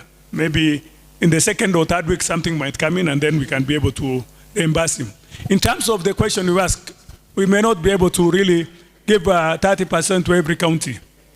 For the purpose of the rules which you said, when county is given 30%, they have to surrender. Nairobi was given about 30%. Sometimes back they utilized for 3 years. They utilized recently. So we may not commit ourselves that we are going to give every county monthly. We moved from our previous office, which was in Hill Park Duplex, to something of low class in Upper Hill somewhere, because of the rental cost. So we are requesting those of you who are officials to help us to correct those areas, because the areas are over 150 million. Those areas, yes, because the areas, we have areas of various counties. Every county has areas. So when those areas comes, I think we took back substantial money to Kakamega when they collected 800,000. I think the 30% was, I think it was over 1 million, I think, what you collected. We gave them 300,000. And we have told the Shem that let's make effort to collect Nairobi, and we'll give him 1.5 or 3 million. He goes to Mombasa and enjoy. Thank you, Duba. Thank you, Duba. Lolem, straight to the point, kindly answer the 2 questions that you were asked, and then we will have our SG Brown to give a comment, because time is not on our side. Okay, thank you.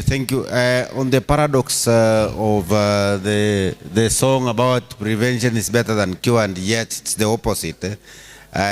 Until we package ourselves very appropriately is when I can really answer that question. So let it continue being a question to all of us as we continue packaging ourselves, so that when we meet in the 2nd Public Health Leadership Summit, we should be able to have at least some part of the answers.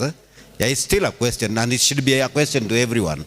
Yeah, why is it that we sing a lot about this, but the opposite is the reality?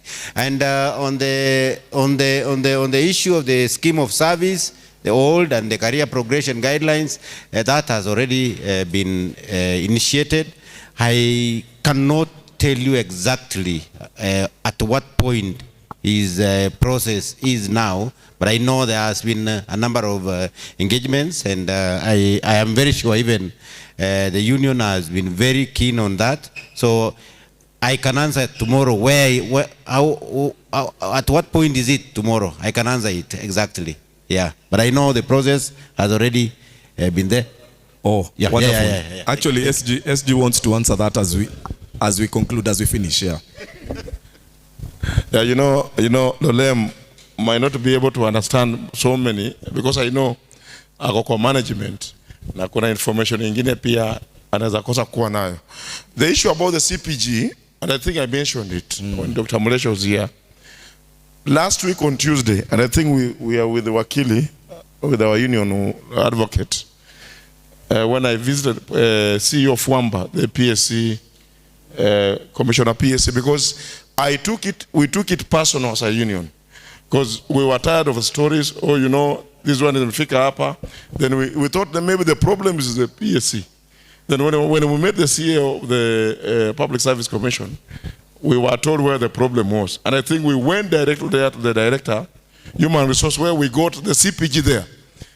And they were told plans are underway to invite the stakeholders, that's the COG, and was COG and DPM for validation.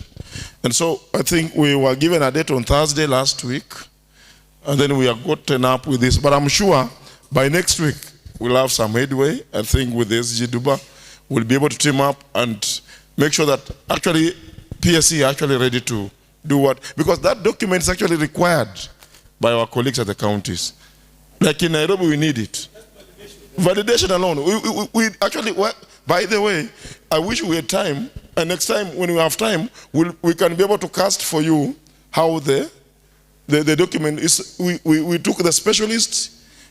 You know, we have a line of specialists going up to wherever. Job Group T, secretary, up the line of Nini going up to the highest job group T. So you can be a specialist, then you go up to the highest job group. And like so and so. So it's a very good document, which is very progressive. And I think when you have it validated, it's going to be a very good eye-opener for all of us. Lastly, allow me to do this, to congratulate Kajiado County for thinking in this, you know, this now progressive thinking, having health improvement fund, because FIF actually is limiting us. We are thinking that in terms of facility. Congratulations, Sabla, for being magnanimous enough. I wish all of us we could think in this direction. And again, I also want to thank and also appreciate Kitui County, Kakamega County. I think we have moved around different counties. Most counties are actually trying to ensure that we implement and ring-fence FIF. Colleagues, let me say this. Let's support our directors. The guys who are the helm, who are actually steering the ship, let's support them. And I think as a union, we have given directions to our union branch leadership. Go and engage with the MCS. We need to meet the county assemblies. Have a meeting with them.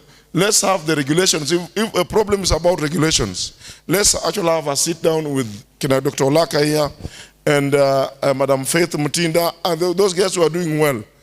Learn, let's learn. You know, learning is good. Let's have a culture of learning. And I like what Sabla said. We are here to learn. No man is an island when it comes to information. So let's learn and realize when we are actually learning, we actually can be able to get very, very much. So thank you so much. I wish this was a very, very important session.